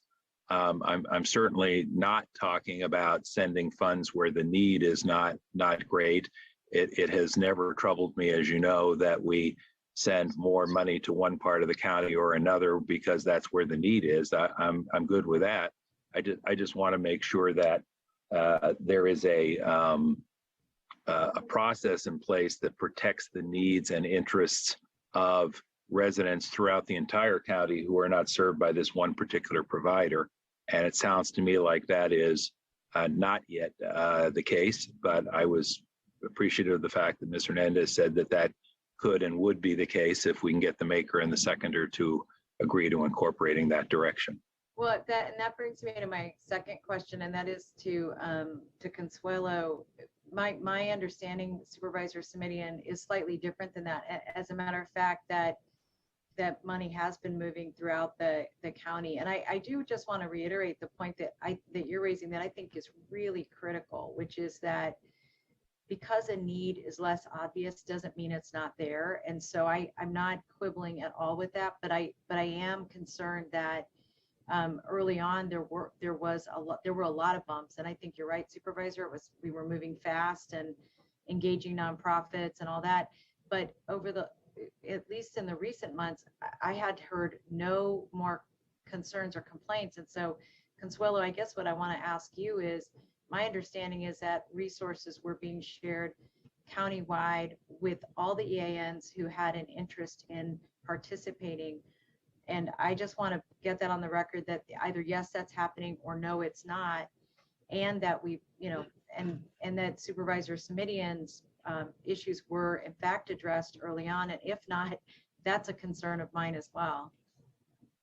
Thank you, Supervisor Chavez, for the question. Yes, I can confirm that the money is being distributed across the different network partners, which includes the EANs that Supervisor Simidian mentioned. Each of the EANs provides an application of their staffing needs with the resources that they need in order to run their programs to Sacred Heart. We review that, and if there are additional needs, those get submitted throughout the month or the program timeframe, depending on what those needs are and the volume of applicants that they've been seeing. In addition to centralizing the one contract, it's also to ensure that there's a consistent application of the requirements. So it isn't just to streamline we have our existing CDBG funds that includes the EANs and have contracts with all of those agencies as well, a separate agreement than this. The purpose is really to make sure that our efforts for emergency rental assistance are handled consistently. They have one manual that they all utilize. They have a set of criteria for eligibility that we're obligated to meet because of the US Treasury requirements. So there's more to it than that. One of the lessons learned from last year was people were confused about the requirements, and this strategy prevents that from happening. We have weekly check-ins to address any bumps in the road with the providers. And then we also have 2 management check-in meetings every week to identify any gaps within any of our partner agencies. And this also includes the grassroots partners that are being managed through Destination Home. Right. And Supervisor Simidian. oh, actually, I apologize. I thought Supervisor Chavez was done, but not. I'll defer to her until she's completed her thought. Supervisor Thank you, Supervisor Simidian. As you know, that I'm not always remembering this incomplete thought. So thank you for that. You know, Consuelo, one request I would make, and I know we're going to have an additional discussion under item 9, you know, just about a particular component of these resources and services. But one request that I would like to make is that, and perhaps we do this at the 22nd meeting, is that as part of the COVID-19 report out, I think there would be a lot of value in explaining the layers of resources that have come in and how all of those resources have been shared. And I do want to just enforce the point that Supervisor Simidian made about how we're doing this countywide. And there are 2 reasons that I'm really interested in this. One is that I do in fact want to make sure that we were following board direction. I think that's just really critical. But the other, Consuelo, is that I think that we've learned a lot from this experience. I'm sure you and your team have too, in terms of how to layer resources that have different restrictions on top of each other to have an outcome that is protective of the number of residents in our community who have been touched either by the private sector investment, or I'm sorry, the public-private investment, the public investment, monies that came from the federal government, monies that came from the state, and again, with different requirements for all of them. And so anyway, I think that would be helpful, and I think it could be done via slides so that it's something that we could actually share with the public as well. And then the only other thing that I would say is I'm happy to support the second as requested by Supervisor Simidian. I'm not sure I would use the word equitable. I think what you're saying though is we really do want to make sure these are that these resources are shared countywide, and that whatever period, because that's right, and where we have need, we have to respond. So that I have no problem with that. Thank you. Thank you. And before we turn to Supervisor Simidian, and then we turn to Dr. Smith, we're really hearing 8 and 9 together. Half the speakers who spoke talked about the eviction concerns that are raised in number 9. So I'm hoping when we go to number 9, anyone wishing to speak who spoke on 8 doesn't feel the need to do so, but of course they have the right to do so. Supervisor Simidian, and then Dr. Smith has been waiting. Thank you. I am appreciative of the willingness of the maker and the seconder to incorporate the request. The word equitable is not necessary to the request. If the word appropriate is perhaps a little more comfortable, that's fine.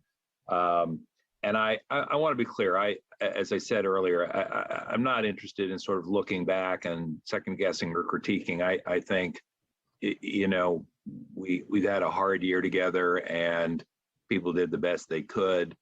And I think that to Supervisor Chavez's points, a lot of those issues got worked out. It was messy at first, and then we got it worked out.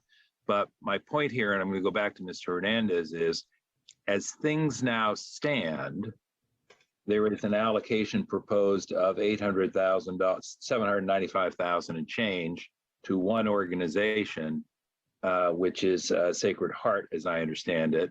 But there is no allocation to community services in Sunnyvale or West Valley Community Services, which includes not only the West Valley cities, but also parts of West San Jose and or Life Moves and or Community Services Agency in Mountain View. Is that correct, or am I misunderstanding, Ms. Hernandez, as things now stand?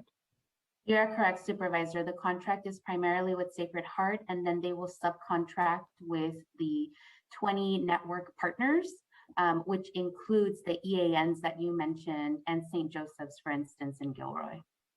All right. Well, I want to exhort all parties to make sure that there is an appropriate county-wide application of these limited funds. They're not going to stretch as far as we would like, I know, but I think that's going to be important. And then, Mr. Chairman, I do think we, under either 8 or 9, we're going to need to hear from our county counsel's office and staff about how we can provide an additional increment of protection and resources if possible, because I think the quirkiness of having folks subject to eviction for July non-payment, even though they're not more or less immediately, even though they're not subject to eviction for non-payment for the prior many months, puts us all in a very tough spot. Thank you.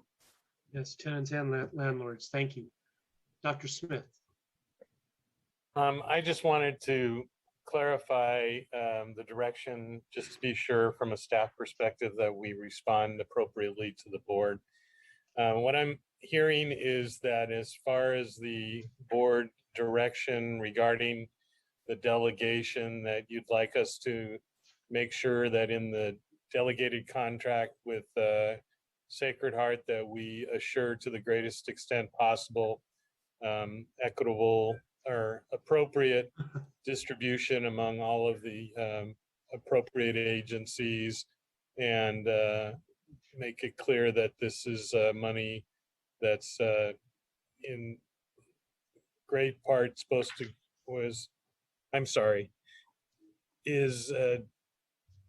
shall be utilized throughout the entire county.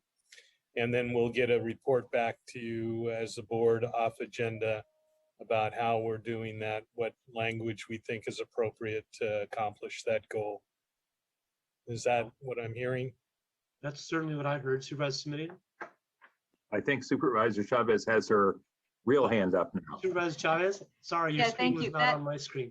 That sounds right. The only thing I did want to emphasize is that I think there would be value in our next COVID report, just getting an overall update. I think the accomplishments are profound and probably very helpful as we think about what next steps we're going to need to take. Surely. Thank you. Thank you. Thank you, Dr. Smith. I see Supervisor Simitian nodding. That was acceptable to him. No other hands are raised, either artificial or real. We have a motion and a second. I have a dog barking in the background. Dave, would you please take the roll call vote? Supervisor Lee. Aye. Supervisor Chavez. Yes. Supervisor Simitian. Aye. Vice President Ellenberg. Yes. President Wasserman. And Peaches, yes. Thank you very much. All right, that item passes. We're going to move on to item 9. I'm going to go mute in just a minute. Excuse me one second. Peaches, quiet. Not listening. Kim left and they're upset. All right. Item 9, we're going to turn to now. Consuelo, I know you're available for a report. I don't believe a report is necessary at this time. I will ask anybody wishing to speak, Dave, to speak. I will put my phone on mute and correct my dogs and then be back. Thank you. All right. The next speaker is Emily Ann Ramos. I'm unmuting you. You will have 1 minute to speak. The timer will start when you begin speaking. Thank you so much, Board of Supervisors. This is Emily Ann Ramos from Silicon Valley at Home again. We wanted to also recommend that the County Housing System Ombudsman should reopen discussions with the administration of the Superior Court of Santa Clara to understand how the court plans for responding to the expected increase in the complex eviction cases that could be best coordinated with county efforts, how staffing and capacity constraints may have changed with state budget adjustments, and what additional steps may need to be taken to ensure that the process functions as efficiently and fairly as possible. We believe that coordinated efforts will produce efficiencies and minimize unnecessary hardships for both tenant and housing providers. Thank you so much. And most of the stuff is in our letter. Thank you. Thank you, Emily. Next speaker is Andrew Biggs. I am unmuting you. You will have 1 minute to speak. Go ahead. Hi, can you hear me? Yes. Yeah. Right on. This is Andrew from Debug again. I just wanted to re-emphasize the need for some sort of legal representation for tenants. I think all the efforts that have been happening in this county have been in good spirit and have been helpful, but people have still been evicted and have been evicted during the pandemic. And I think it's naive to think that those folks aren't also impacted somehow by the pandemic. I think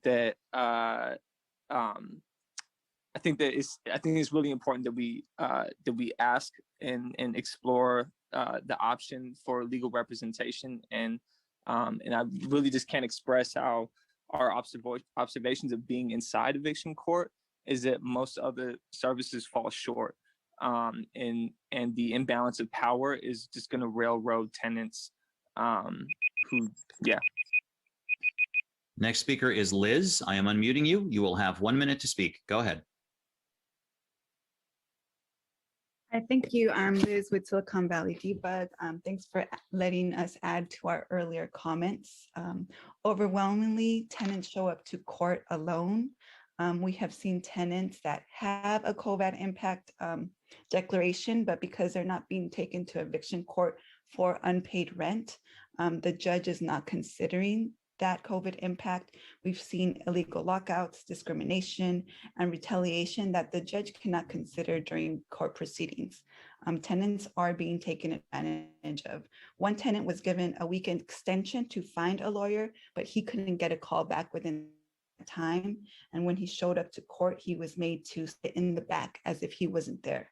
No one looked at him. He raised his hand from the back, asking to want to understand, and he lost his home. He had no assistance, and this is the case over and over twice a week down at eviction court.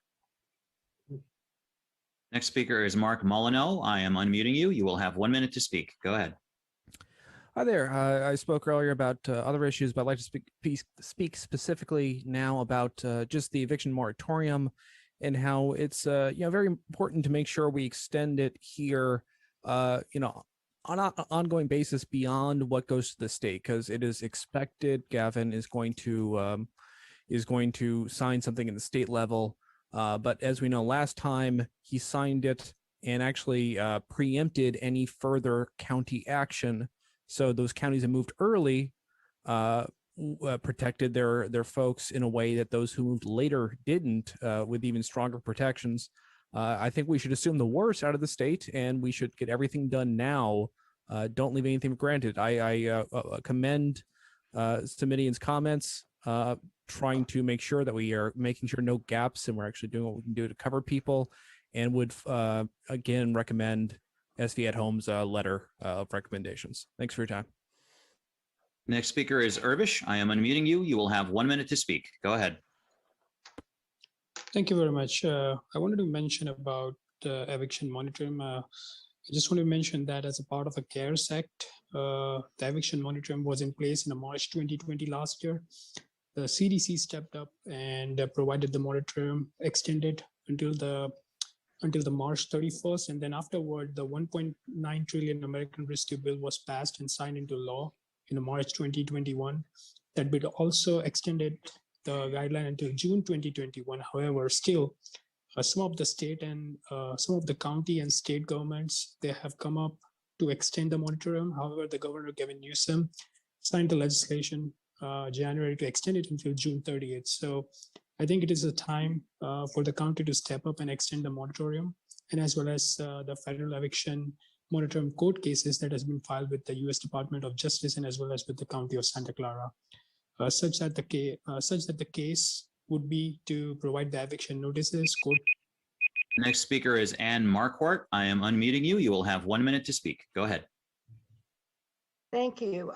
My name is Ann Marquardt. I'm the Executive Director of Project Sentinel. And I just want you to know that we have continued to provide our tenant landlord counseling and dispute resolution services throughout the pandemic remotely. This includes conducting dispute resolution services for the unlawful detainer court.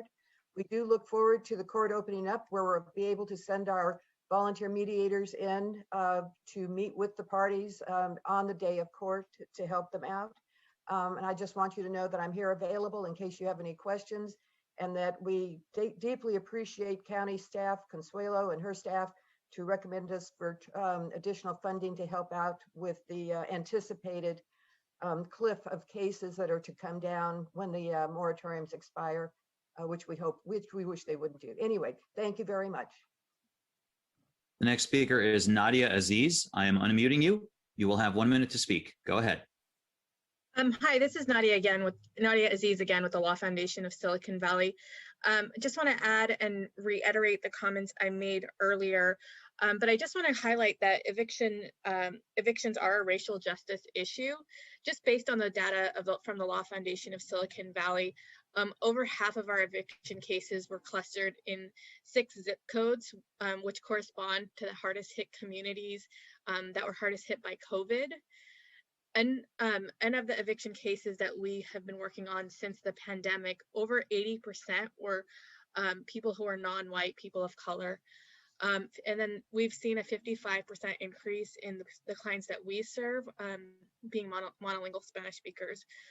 Again, I'm available to answer questions about the work that we do at the Law Foundation and what we think we would do with the additional funding that the county is considering today.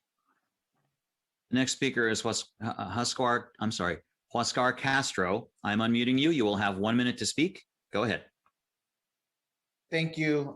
Thank you again, board. And also I'd like to just reiterate my previous comments and really just emphasize the fact that these extra protections and legal services are extremely important to tenants that have become increasingly vulnerable throughout this pandemic. So we'd like to express our gratitude towards staff for making these recommendations, and definitely look forward to increasing advocacy for tenants throughout Santa Clara County. Thank you very much.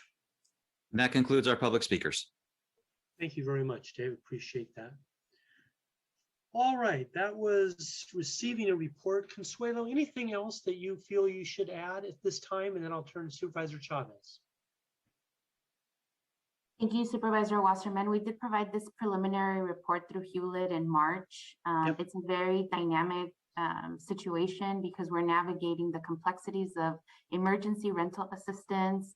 And as you heard from James Williams, the complexities with SB 91 and really understanding what those protections are to each individual household, which will affect and impact the solution to make a clear campaign for that. So I wanted to thank Ann Marquardt and her team for their willingness to create information that is digestible to the public, and our continued partnership with the cities of San Jose, Morgan Hill, and Mountain View, who are working together to come up with common messaging for the public.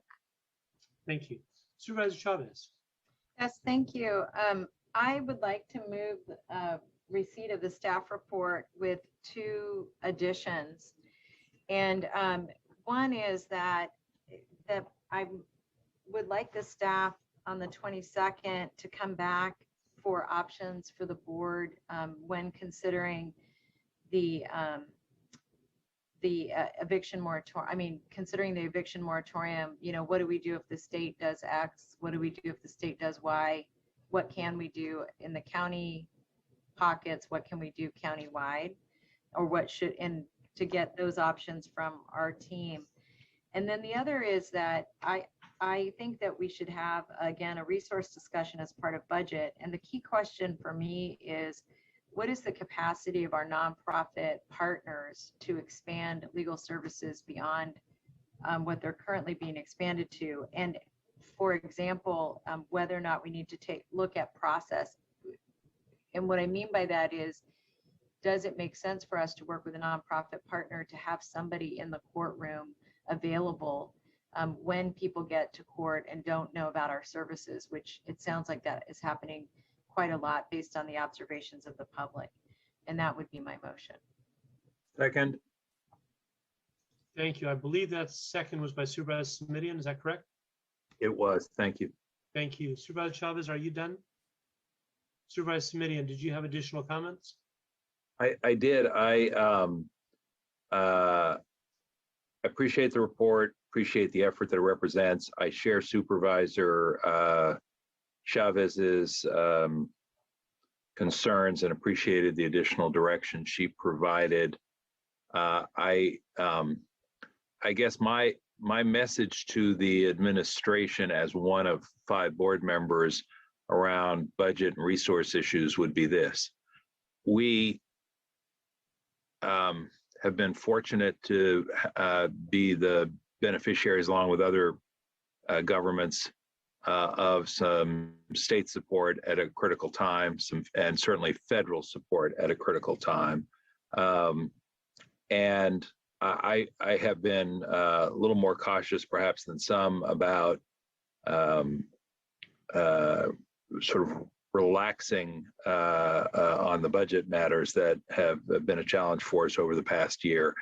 But I think, and you know, never can speak for colleagues, so I won't. But I think all of us would agree that if there was #1 priority for COVID relief funding, it would be COVID relief. And you know, the folks we're talking about in items 8 and 9 are folks who have been up against the wall because of the impact of the pandemic on them and their ability to make a livelihood. And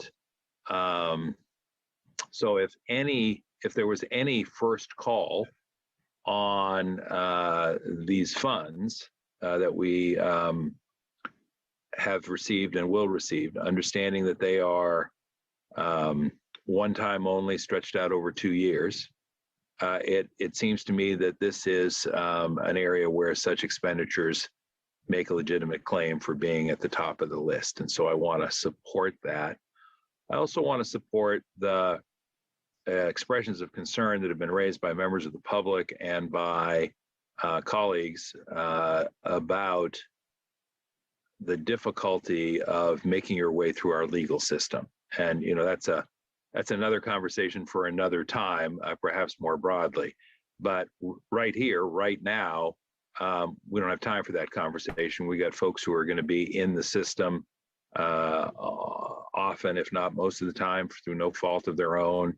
And it is a scary, confusing place to find yourself if you don't have the legal resources to make your way through that system. So I think all of that is consistent with the motion and the direction. I guess I would just ask Supervisor Chavez if she's amenable to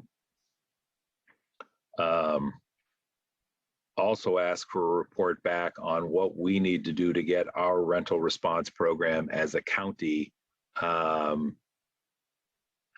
and running as quickly and robustly as possible. I worry that we have unrealistic expectations of our staff and our organization. And as I referenced earlier when we were focused more on item 8, I think, you know, we could notwithstanding the quote 1 month delay in the state law, I think we could find ourselves in a very difficult situation, or our constituents will, literally days after we get into the new month. So if we could also get a report back on whatever's necessary to get our rental response program to the point where people are aware of it and get the funds to the landlord with a short turnaround time. And I don't know if that report back can happen in at the next meeting in June or by August, the first meeting in August, but I think we need to focus some of our energies and attention there as well. Thank you. Yeah, I'm happy to include that. And I would also say to Consuelo that Supervisor Simitian, you just reminded me of something, and that is that if our nonprofit partners are just so waylaid because of the work they're already doing, which I appreciate, and that requires them to hire attorneys and all that, then I also think we ought to work with them to consider whether or not there are private sector entities that we want to engage as well. Because I think, Supervisor Simitian, I think the point you just raised is very thoughtful, which is that you know, among the areas that we know that we know people are really hurting, and the risk is huge for the families and also for the county, you know, to not be on the front end of this. So in any case, I just want to take to heart what Supervisor Simitian said and recognize that if we have limitations, let's ask for help. Thank you. Supervisor Lee. Thank you. I certainly will be supporting this motion. First of all, I want to mention that I'm very concerned of what the state legislature is doing. SB 91 has a sunset date of June 30th, and I've heard from various different stakeholders whether this is going to happen or this is not going to happen. The problem with our state is that they also have a reputation that at times that until the deadline, things don't happen. And when we have people have to worry about getting evicted in a month or a few weeks notice, this is very difficult for people's life. So I think it is so important that we do have a backup measure, shall we say, in case the state does not come through this time around on June 30th. I would like to first thank both Consuelo and John and the rest of the Office of Supportive Housing and OMOS staff for the hard work on this very important report. And I certainly support and agree with the additional funding for the legal services and outreach as suggested here. One of my greatest fears, though, is kind of like a time bomb that's we're taking right now regarding the potential impact. Last July, Working Partnership, in collaboration with the Law Foundation of Silicon Valley, released a report called the Eviction Time Bomb that estimated 43,000 renter households are at the highest risk of evictions. And even only, say, 15% of these renters are evicted and end up homeless. That could potentially double or even triple our county's homeless population. And that's how serious this really is. So even though I'm encouraged that local economy is improving and opening, and that more people are getting vaccinated and people are getting some jobs back, many of those who are relying on the eviction moratorium to stay where they live at as a safety net is going to be very, very vulnerable. I'm really glad to see the leadership here at the Board of Supervisors and the County of Santa Clara that's always taken a very compassionate stance and realistic stance to ensure that those in needs do not get displaced during the pandemic. So certainly I'm continuing to ask our board to support this, to come up with the resolution to extend the moratorium. My one question I have is, not that we have to decide today, is the date certain? Are we going to have this extended to the end of September or even end of 2021? And I would like to get that onto the upcoming report that's coming back to the board. And, you know, some of us are still in transition, you know, trying to get back up on our feet. And it only makes sense that we continue to give people the time and space and compassion they need to figure out what the next step is in this recovering economy. And so extending moratorium certainly makes a lot of sense. And that's my comments. Thank you. Thank you, Supervisor Lee. Supervisor Simitian.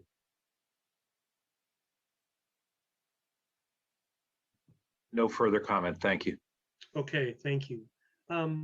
For myself, I think what's important to do here is that that revenue that we say goes to the tenants, those tenants that have been affected by COVID that cannot work, that money ends up going to the landlord. And the stress on the tenants having to go through the legal system is real. I think at the end of the day, what we want to see happen is that stress alleviated with whatever legal help necessary, and the dollars that come in go to the landlord, because it's the landlord that's losing out with the tenant's inability to pay. And it's the tenant's anxiety for sure, having that debt, being taken to court, not understanding the system, needing legal help. So there's a lot of areas here that can be improved and helped with. So we have a motion by Chavez, a second by Simidian. Any further discussion or comments, members? Seeing none, I need a roll call vote on this, Dave. Supervisor Lee, Aye. Supervisor Chavez, Yes. Supervisor Simidian, Aye. Vice President Ellenberg, Yes. and President Wasserman. Yes, as well. Thank you. And I apologize to my members earlier. I was telling Peaches to be quiet. It was Max that was barking. So that's why the barking continued. So we've got that resolved now. We're now moving on to item 10, which was requested previously by a supervisor to be heard with item number 11. Item 10 is a public hearing, Santa Clara County Finance Authority, our lease revenue bonds, something we do each year. And item 11 is adopt resolution of the governing board, Santa Clara County Finance Authority, authorizing the issuance of dollars not to exceed $425 million. But again, these are lease revenue bonds. And I believe that's going to be Margaret. Let me see. We should have Margaret here to answer any questions if need be. In the meantime, I'm going to open the public hearing at this time. David, I don't see any speakers on this fascinating subject. Do you? I do not, sir. All right, thank you. I'll turn to Supervisor Simidian. Thank you, Mr. Chairman. I am mindful of the fact that you are going to go through a formal process to open the public hearing and close the public hearing. Would you like me to wait a moment for you to do that and then offer a motion? Yes, that is fine. We still don't have any speakers, so I will close the public hearing and look for comments or motions. Supervisor Simidian. Thank you. I am happy to move approval of the recommended action. And if we get a second, I have only two brief comments. Thank you for that. Two brief comments. We have a second, thank you. Supervisor Chavez. Appreciate it. This is the culmination or the culmination to date, I guess I should say, of a lot of work by a lot of folks up to this time. Supervisor Simidian, I don't like interrupting anyone. Is your motion regarding 10 and 11 or 10 only? They need to be voted on separately. Thank you. Item number 11 is the financing authority motion, and so I will make the motion on item 10 and then offer a motion on item 11 subsequently, if you like. Thank you. you. Thank you. The motion is on item 10. And as I was saying, it's the culmination of a lot of work by a lot of folks to get us to this place over a number of great many years now. The one request I would have of staff and would incorporate in the motion is that we continue to use the full and proper name so that it's not just a behavioral health services center or facility, but that it is also the Child and Adolescent Psychiatric Facility / Behavioral Health Services Center. And I know that is a mouthful, but I think it is important that we continue to emphasize what for me has always been the torch we have to carry across the finish line, which is the services that have previously not been available for adolescents and children. So Dr. Smith, I know it's adds 4 or 5 words to every piece of paper that you have to send out, but can I ask that that be custom and practice going forward, please? Sure, we'd be happy to.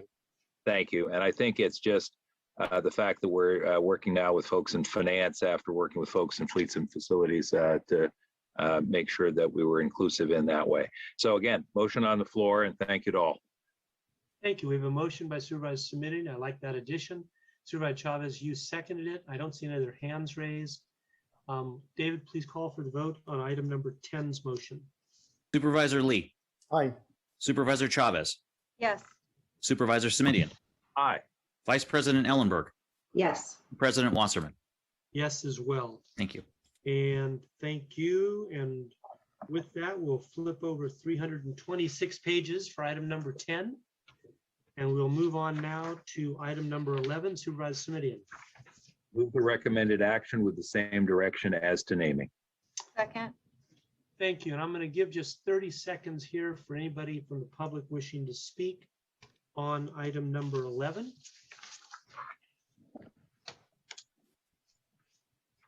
And David, on my screen, I don't show anyone. Do you? We have one speaker, sir. Okay, would you please allow that speaker to speak? Okay, one moment while we get the timer up. Thank you. The next speaker is Irvish. I'm unmuting you. Please accept the unmute. You will have 1 minute to speak. The timer will start when you begin speaking. Thank you very much. I wanted to mention about the Santa Clara County, California Financing Authority to lease their revenue bonds for the project Series E. Since 2016, there has been the bond purchase at the 4.5% rate with the trade amount of 100K for the maturity of 2031 May. I think it is important to evaluate that when any revenue bonds are being purchased, those transactions are being part of a municipal bonds, and it is to be noted with the county's government and finance operation that what are the applicable rates, maturity date, and series of funding that is being leased as a part of a revenue bonds that is helping county to provide the appropriate financing transaction for the accounts. I request that to be included in the in the government finance. That concludes our public speakers. Thank you, Mr. Leon. We had a motion by Simidian, a second by Chavez. I don't see any of our board members' hands raised. So David, please take a vote. Supervisor Lee. Aye. Supervisor Chavez. Yes. Supervisor Simidian. Aye. Vice President Ellenberg. Yes. President Wasserman. Yes, as well. Thank you. And that concludes that 320-page item. We now move on to item number 12, a public hearing regarding County Sanitation District number 2-3, particularly the assessments. Anyone wishing to speak on this item from the public, please register electronically. With that, I will turn to any supervisors. I will open the public hearing at this time and receive testimony. David, I don't see anyone registered. Do you agree? I agree. We have no speakers. Thank you. Then we will now close the public hearing. I'll look for a motion for adoption and authorization for staff recommendations. So moved. Thank you. Vice President Ellenberg for your motion. Do I have a second? Second. Second by Supervisor Lee. Thank you very much. Any discussion, further discussion on item 12, supervisors? Seeing and hearing none, no hands raised. David, a roll call vote, please. Supervisor Lee. Aye. Supervisor Chavez. Supervisor Chavez, you're muted. We'll come back. Supervisor Simidian. Aye. Vice President Ellenberg. Yes. President Wasserman. Yes. And one more time for Supervisor Chavez. Okay, she may have stepped away. Thank you. Yep, if you'll reflect that as a 4-0 vote, please, David. We will. Thank you. We now move on to item number 13, which is the county lighting service area. And let's see, public hearing. All right, we are going to open the public hearing on item number 13 at this time. And I see we have a speaker. David, if you'll allow them in.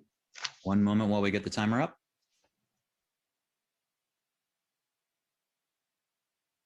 The next speaker is B. Beekman. I'm unmuting you. Please accept the unmute. You will have 1 minute to speak. The timer will start when you begin speaking. Hi, this is Blair Beekman. If I'm understanding this issue correctly, it is about lighting issues for the county and your street light poles. And LED lighting is becoming a very important technology for the future of street light poles. And it has a bunch of surveillance technology that's very applicable to it. The use of surveillance and data collection it has a lot with new LED lighting. I hope your surveillance and technology ordinance is addressing this issue and can give a lot of good advice to cities like San Jose who are having LED issues. They're creating policies for these streetlights, but I don't think they quite are managing the responsibility of all the surveillance and technology that is involved with the process.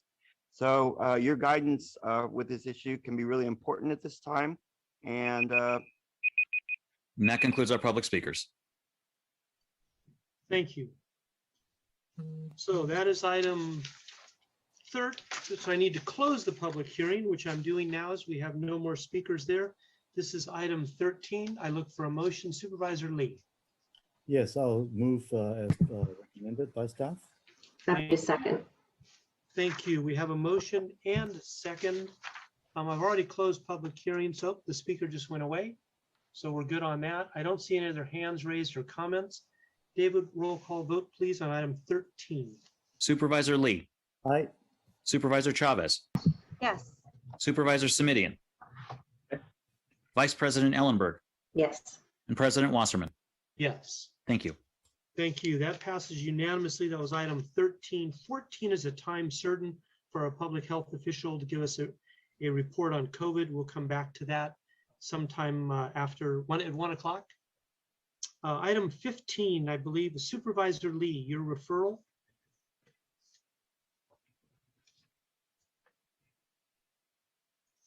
Thank you.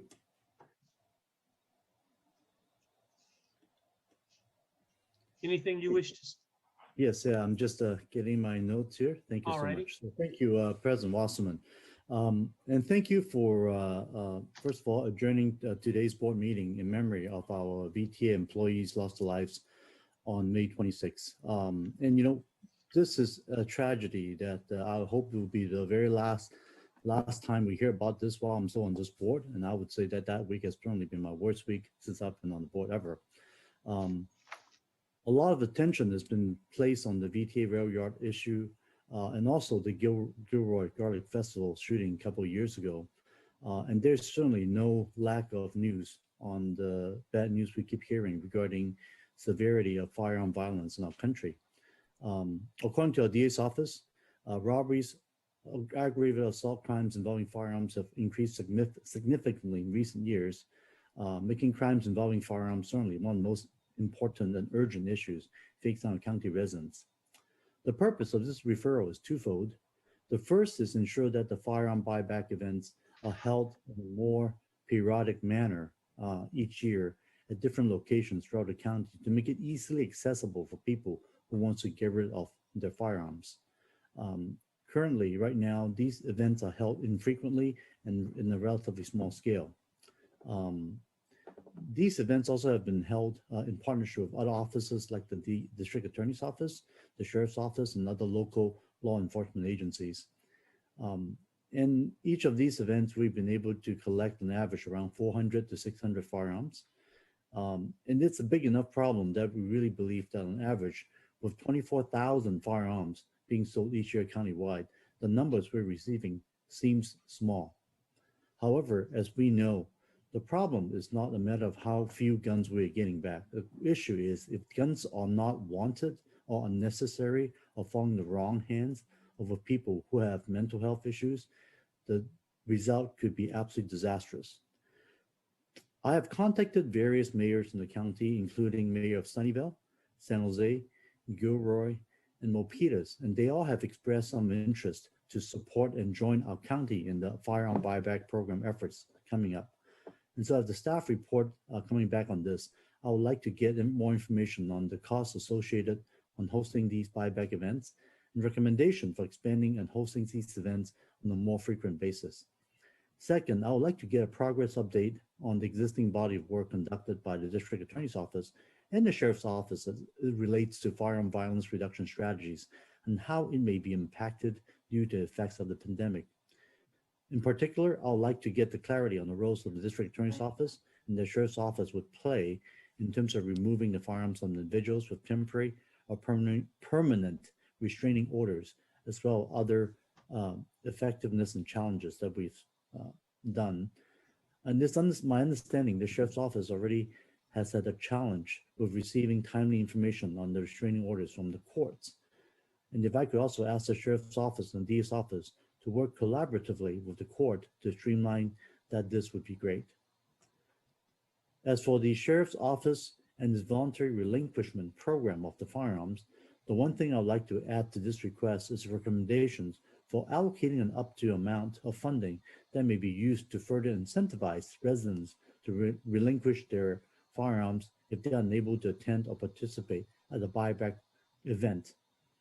And I would like to close by commending the DA's office, the Sheriff's Office, and our local law enforcement agencies within our county for their important partnership and collaboration in working to protect and uphold the safety of our residents as they implement the various firearm violence reduction strategies.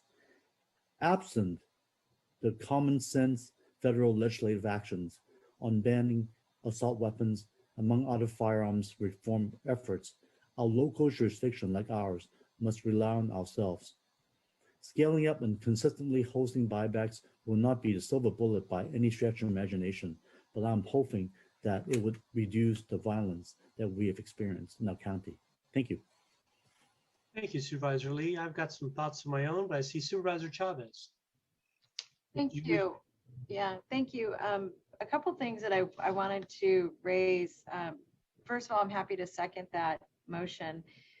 What I wanted to also just ask the staff if we could communicate with the District Attorney's Office in particular on the work they're doing relative to gun removals for TROs, PROs, and the GROs as well, and perhaps even as part of budget. I know that they have a team that have been working on gun violence, both from a prosecutorial perspective, but also working with our police departments on a more rigorous strategy for following up on the restraining orders and the gun restraining orders as well. And I think it's been a while since we've had an update, but the reason I'd like to hear it during budget is that this is an area that I think gives us an opportunity to expand the work that we're doing to date with our partner police agencies, in particular because the system I think that the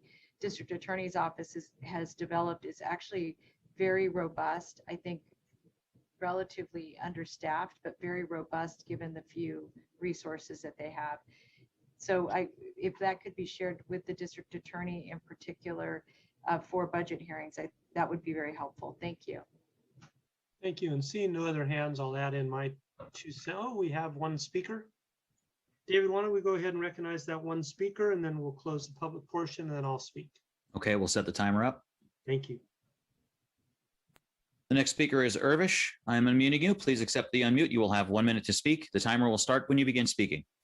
Sure, thank you very much. I wanted to reiterate the conversation about the April 2022 meeting of Board of Supervisors.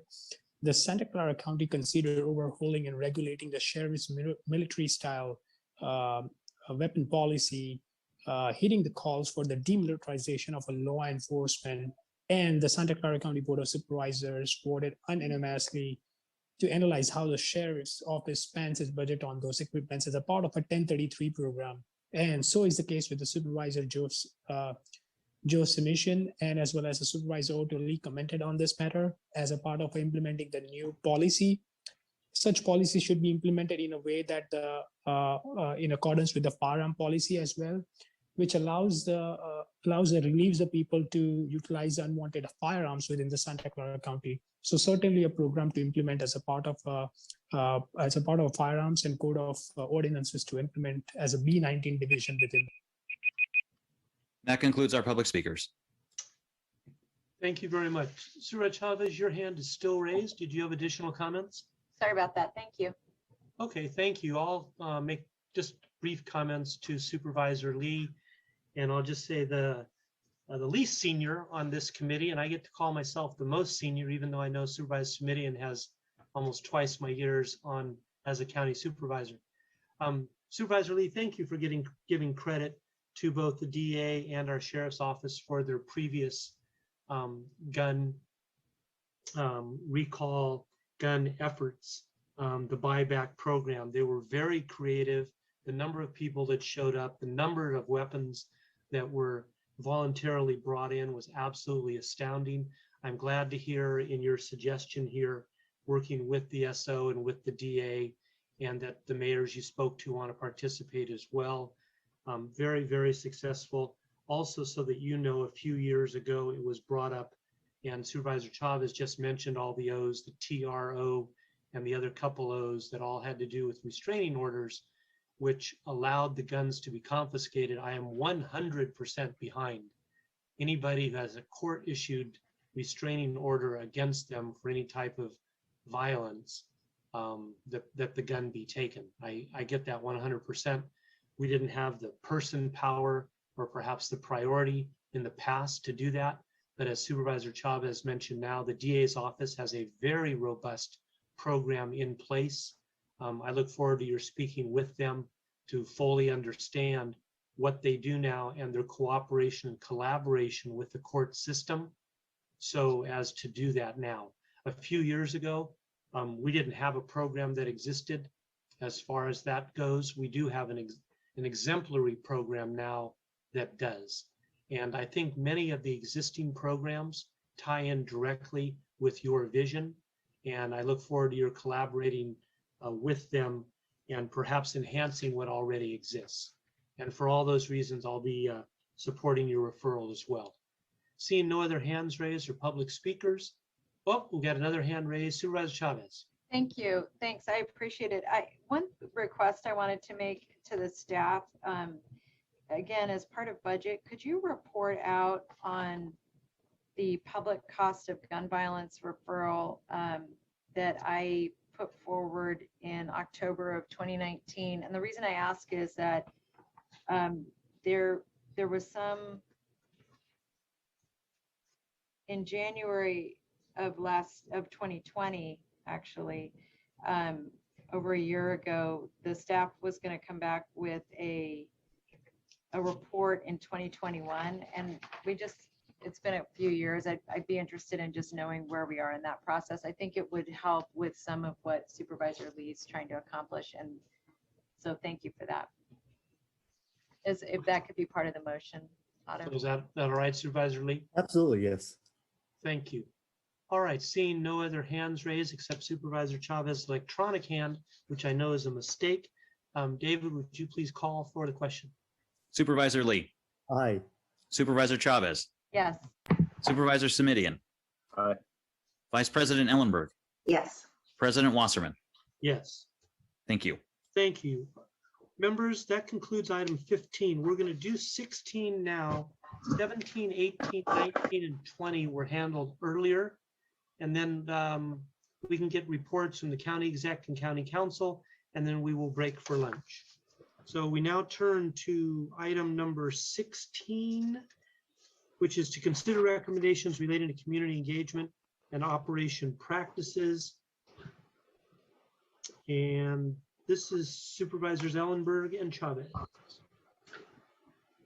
Thanks, President Wasserman. I want to begin by thanking my colleague Supervisor Chavez and James Williams from the Office of County Council and Consuelo Hernandez from the Office of Supportive Housing for their input and work on this referral. We are all in clear agreement that the county needs a transparent and consistent framework for community engagement when we take the lead on interim, emergency, or transitional housing projects that are not subject to the local entitlement processes that guide long-term permanent support of permanent housing development.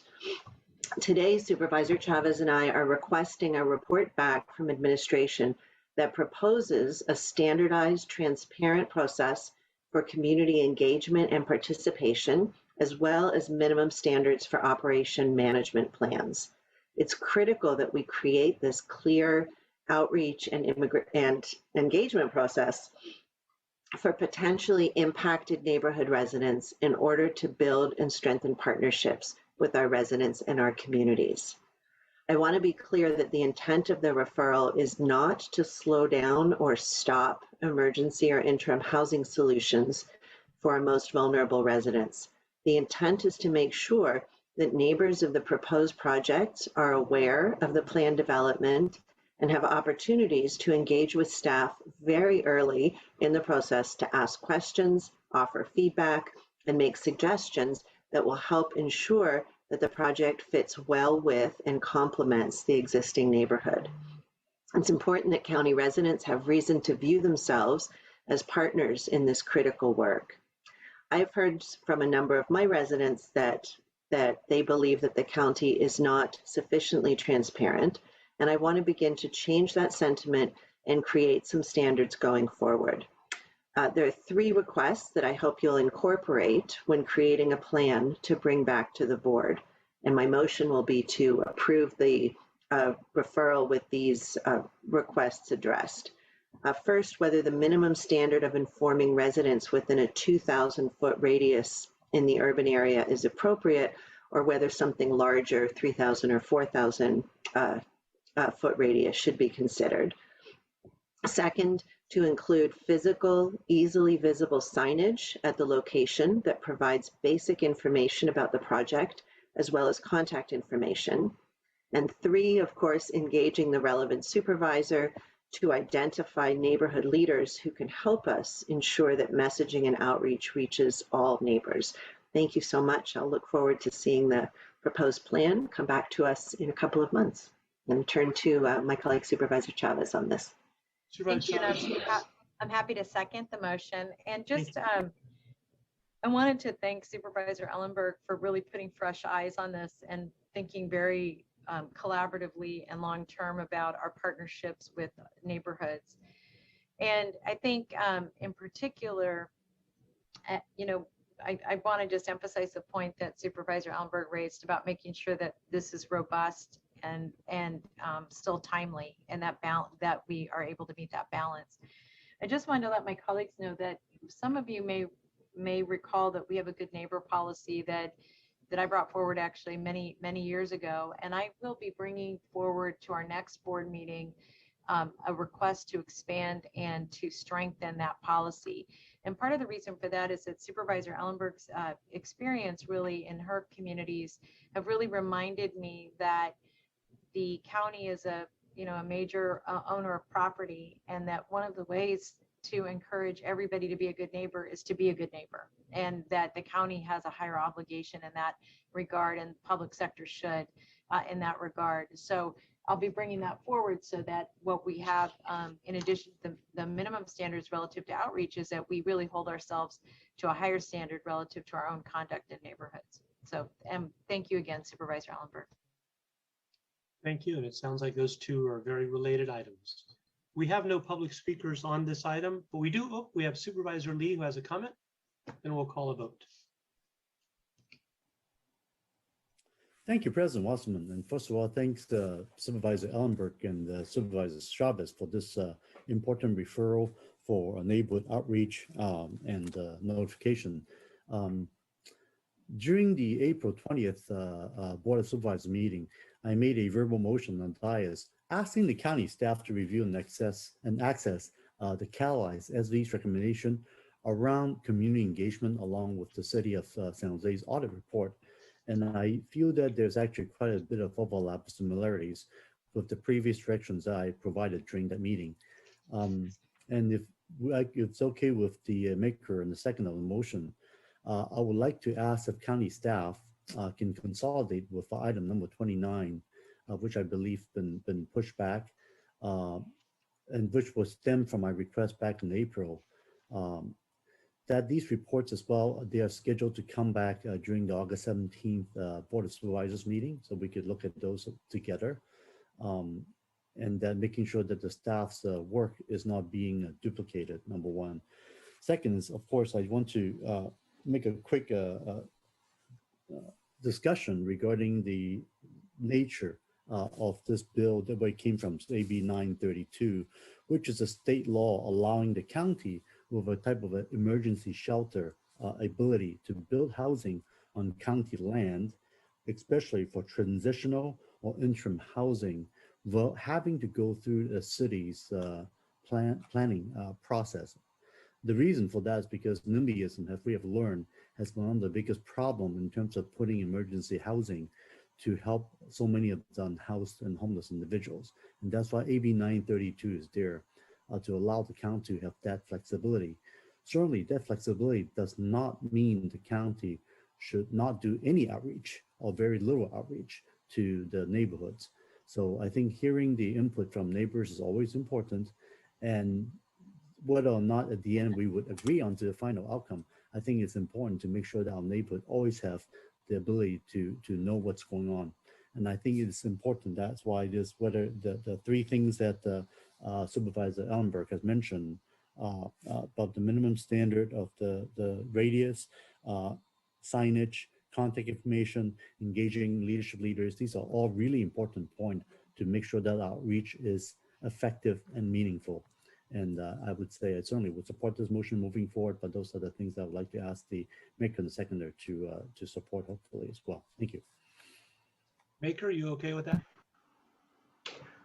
I am, and thank you, Supervisor Lee, but I would like to hear from Consuelo and just confirm from staff's perspective that these two are sufficiently similar, that it makes sense to combine them.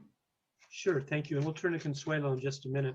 Supervisor Lee, I agree with you. Certainly in our report, item 29 says from the Office of Supportive Housing relating to community engagement and outreach policies for housing developments, which I know is something you were looking for before. Consuelo, do you have anything else to add? Because it seems like we've got a couple of things asking for the same thing. Thank you, Board President Wasserman and Supervisor Ellenberg for the question. Yes, they are consistent.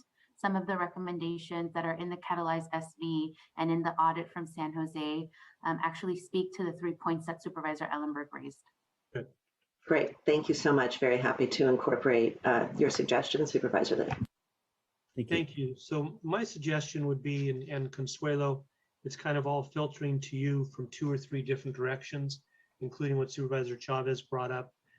My hope is instead of it coming back as 3 separate items, that it comes back as one combined, all-encompassing plan that has to do, because you've heard from each supervisor, our desire to hear from the public. And as Supervisor Lee said, often we hear from the public and they may want to go in one direction, we end up going in another direction, but the important thing is that we hear from the public. So I thank you for that input as well. I'll be supporting the motion as well. That's okay. I thought I did public.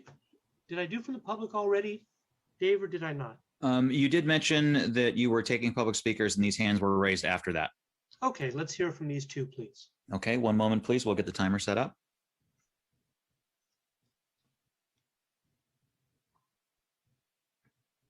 The next speaker is Alex Shore. I'm unmuting you. Please accept the unmute. You will have 1 minute to speak. The timer will start when you begin speaking.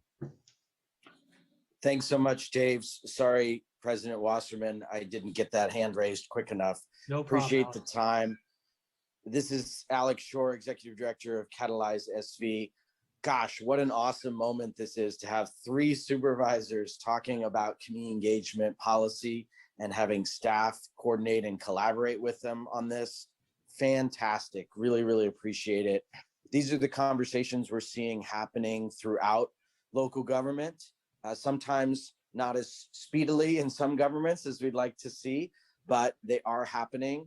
For instance, our members met with the city of Santa Clara about their community engagement policy, and brainstormed a bunch of ideas in a collaborative fashion. It was one of the best meetings we've ever had. And that's what we hope will continue through this process, through this referral from Supervisor Ellenberg and Chavez that builds on Supervisor Lee's, will be a collaboration on reaching communities. So thank you all so much. Next speaker is Irvish. I'm unmuting you. You will have 1 minute to speak. Go ahead. Thank you. Thank you very much to Board of Supervisors. I wanted to mention that that as the eviction moratorium is going to be until June 30, 2021, as a part of American Rescue Plan Act. It is important to note that the families facing the eviction and currently being homeless will be looking into the number of housing resources within the Santa Clara County. And it is important to note that the nonprofits, charities, government programs that provide the short-term shelter, transitional housing, and the case management to the impacted individuals with the organization like Pathway Society, Next Door, YWCA, United States Mission Transitional Housing, residing in the city of San Jose, Palo Alto, Milpitas, Santa Clara, Mountain View, as well as the respective cities within the county of Santa Clara, they will be coming up with the solutions as to provide the funding on this. So just wanted to mention to the Board of. And that concludes our public speaker. Thank you, Dave. Roll call vote, please. Supervisor Lee. Aye. Supervisor Chavez. Supervisor Simidian. Aye. Vice President Ellenberg. Yes. And President Wasserman. Yes. Thank you. Thank you. 17, 18, 19, and 20, as I mentioned before, we're handling consent. We're now going to hear from our CEO, Dr. Smith, then our County Counsel, James Williams, then break for lunch. Thank you, Mr. President, members of the board. I want to start off with the highest priority issue today, and I think that really is to recognize the great damage that was done to our community, particularly the VTA and the county family with the shootings that happened last week. I want to thank the sheriff, the DA, public defender, the behavioral health unit, the victims assistance unit, facilities and fleets, and everyone who responded to the emergency. It was and still is an extremely sad situation. And want to make it clear to you and to the community that we at the county are here to help in any way, shape, or form that we possibly can, realizing that it's going to take some time to recover from this episode. Thank you, Dr. Secondly, as the board knows, we're embarking upon our completion of the budgetary process this month, and we will have revised recommendations for you that are will be out on Thursday. We have a better situation than we initially perceived, but I want to encourage the community to realize we don't have money falling from the sky. We've got lots of expenses, even though there's been lots of talk of huge amounts of money related to ARP funding.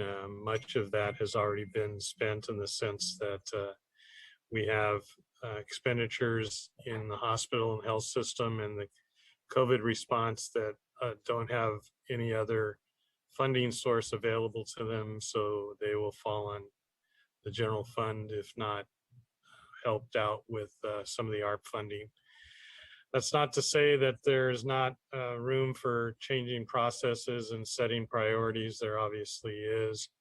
We're still waiting for clarification from the feds on exact rules and regulations regarding expenditures, and we'll be very interested in hearing on Wednesday at FGOC what the community has to say, and obviously the rest of the board. But from an administrative perspective, as I have mentioned before, we're not planning administratively to come back to you with a supplement to the budget until August, when we have more clarity from the feds, from the state, and from the board and the community about priority setting.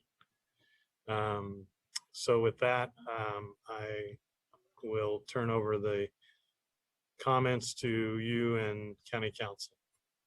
Thank you. James.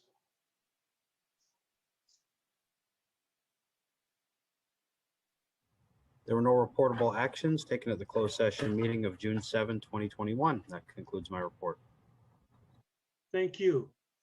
Members, we're going to take a break here at 12:34. We're going to resume at 1 o'clock. We're going to resume with our public health officer's report at 1 o'clock, item number 14, and then we move to item number 23. See you all in 25 minutes. Recording stopped.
Recording in progress. Thank you very much.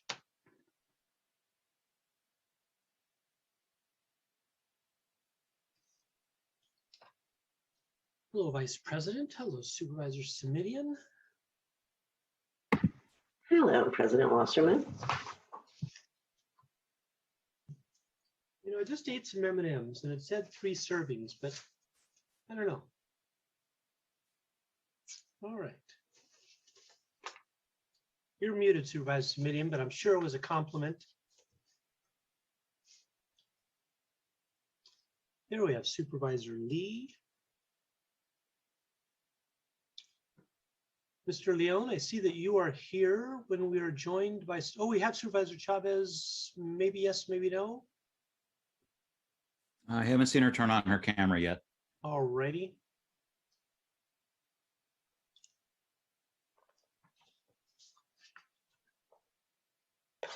We'll resume in just a minute.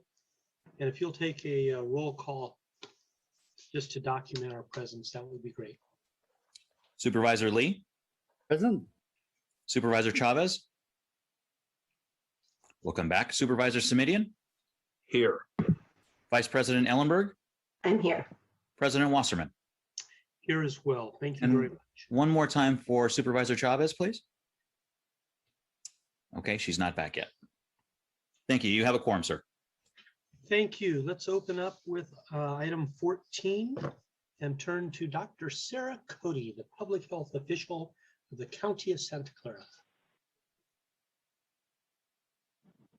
Good afternoon, President Wasserman and members of the board. We have our usual update on the COVID pandemic here in Santa Clara County. This will be briefer than previous presentations, but afterwards we're of course happy to answer questions. So I'm going to start off with just a review of 2 slides before passing the presentation to the next speaker. This, as always, is our epidemic curve to orient you. And I would say that our case count is low. We're sort of a 7-day average bouncing around in the mid to high 20s. But it's a bit flat. I think we're just, may stay where we are for a while. We don't know. I anticipate that our case count may vary. It may go up and down, but I don't expect it to surge back up because of our vaccination rates, which Dr. Fenster-Scheib will review. And as you know, the single most important thing that we can do and that we are doing and that everyone is doing is trying to raise the vaccination rates just as high as we possibly can to protect the whole community. Next slide shows the deaths since the beginning of the pandemic. Our deaths are continuing to decline. And now I'm going to pass the presentation to Dr. Fenster-Scheib for a brief vaccination update. Thank you, Dr. Cody. Good afternoon, members of the board. And so we're going to start with my first slide. And this is just a quick overview. Again, reminding everyone that we have plenty of vaccines. The county itself, the health department has a store that we're using to redistribute out to other providers. However, as we know, the demand for vaccine has slowed, and we'll see that in some upcoming dashboard shots. We do have a pretty much of a pivot going on from our large sites to some of the smaller providers, and that also includes our retail pharmacies. So early on, we only had a few of those retail pharmacies offering vaccines. We are now at approximately 170 retail pharmacies, almost on every corner of the county offering vaccines. And as I mentioned, we are onboarding a lot of the private physicians, and soon we will have nearly 100 physicians offices that are onboarding. That means that we are redistributing vaccine to them, and they will have it in their offices, especially a lot of pediatrician offices. To achieve our 85% goal of vaccinating at least all those eligible 12 and older with at least 1 dose of vaccine, we are now at a vaccination gap number of, and I will give you an update of even this number, it is now at 123,000 438, and that would be for 85% to receive at least one dose of vaccine. So we're moving very nicely forward. And the next slide is a picture of our dashboard as appears today. And again, over 2.4 million doses of vaccines given. This is 12 and older, and we are at nearly 78% vaccinated with at least one dose over 12 years of age, and nearly 67% totally vaccinated. However, if you do look at the graph below, you can see what's happening. The blue bars, again, reminding you are our first doses, and those numbers over to the right are really getting smaller. So we're, trying to really push out the message, and it's obviously harder as we get further in and we have a lot of people vaccinated. It's harder to find those that aren't vaccinated and deal with issues of hesitancy and other barriers that may occur. And then the green bars, of course, are the second doses. So you can see that the numbers are much smaller than they were at our peak. We're giving maybe 7,000 doses, and maybe 3,000 of those a day are first doses. So it's going to take us a little bit longer, but we are moving forward. Next slide.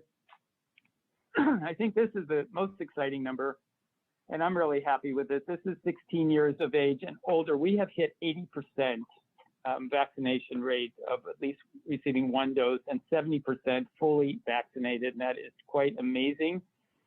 What's holding us back a little bit is the 12 to 15-year-olds. Again, if you look at the 12 and older, and that group again who haven't been eligible for even more than a month right now, are catching up. But this number is just phenomenal. Of course, if you look at the demographics to the right, it's not equal across all of our racial and ethnic populations, but they are catching up, and everyone is making a Herculean effort to get into the communities to get everybody on board at an equal number.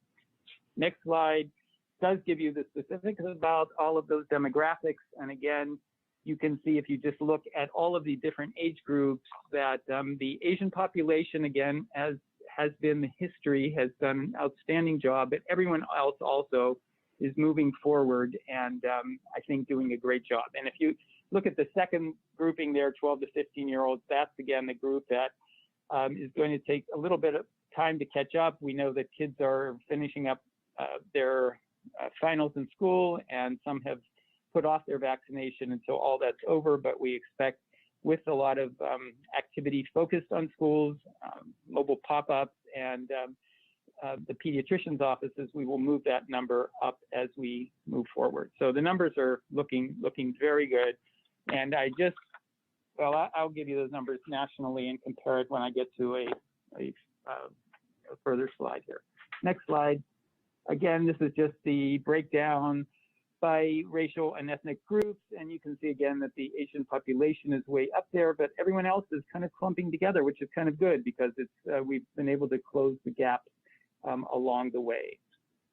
And the next slide, this slide I think is always interesting to look at because it gives you an idea of how the different providers are doing and how the pivot is occurring. So if you look at the top blue bars, the highest blue bars, that's the county system. And again, all along, we have been able to provide the lion's share of the vaccine on a weekly basis since we began.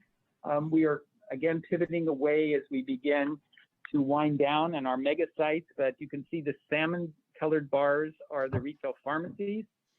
They are really taking over a lion's share, and you will see also the private providers over time will also. To give you an idea, these are weekly numbers, so these are clumps of the providers on a weekly basis. And just to give you an idea, at our height, the week of May 2nd, we were doing at about 180,000 doses in a week. However, this week of May 30th through June 6th, we have dropped down to about 56,000 doses for the week. So again, we expected that number to drop. We just have to work harder at getting the last few percentages vaccinated. And the next slide is, again, to show that the Bay Area is doing an outstanding job in comparison to the rest of the state. And I had showed you last time in relation to the rest of the country, we are this is the the numbers of fully vaccinated. The Santa Clara County, again, just to remind you, fully vaccinated 78% of 12 and older. In California, it's 68% fully vaccinated 12 and older, and in the United States, it's 61%. So we're doing excellently. I would notice in the United States that the 61% has a range of as low as 40% in Mississippi up to 81% in Vermont. So there's quite a wide range nationally. And I think that's the end of my slides on that vaccine. And I'm going to turn this over for an update on the overall picture of our mega sites by Dr. Kamal. Thank you, Dr. Good afternoon, supervisors. Thank you. Good afternoon. Good afternoon. So this first slide shows the vaccination site availability in Santa Clara County. The red dots represent the mass vaccination sites. The dark blue are clinics and private providers, and the light blue are retail pharmacies. In contrast to what the situation was back in January, we see that there is robust availability of vaccination sites throughout the county. All of these sites are open and available to everyone in the community. In addition to what's shown here, as Dr. Marty mentioned, we have at least another 50 private providers being onboarded as we speak. So this is going to further increase in the next week or so. Next slide. So our goals as we move forward to this next phase is to maintain a robust vaccine availability in every area of the county. We also hope to transition to sustainable permanent models of delivery, leveraging private providers, our own Valley Health Clinics, community health partnership clinics, and retail pharmacies. And this is especially important if boosters are going to be required, trying to get that infrastructure in place so that we are able to deliver booster shots using the normal mechanisms of delivery. And finally, we'd like to tailor our sites to the evolving needs of the community.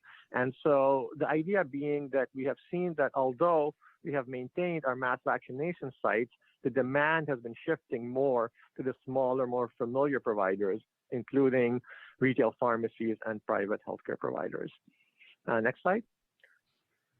So this slide here shows our transition plans for the mass vaccination sites. Once again, we are planning to maintain a robust availability with vaccination available at all the Valley Health Clinics, and as well as having public availability at some of these sites.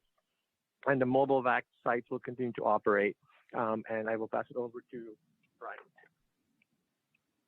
Thanks, Dr. Kamal. So I just wanted to share a quick update on the status of our mobile vaccination program. As you know, the county has established several different mobile vaccination teams that have focused on bringing vaccines to medically vulnerable residents, high-risk neighborhoods, and to high-risk workers who have faced vaccine access barriers.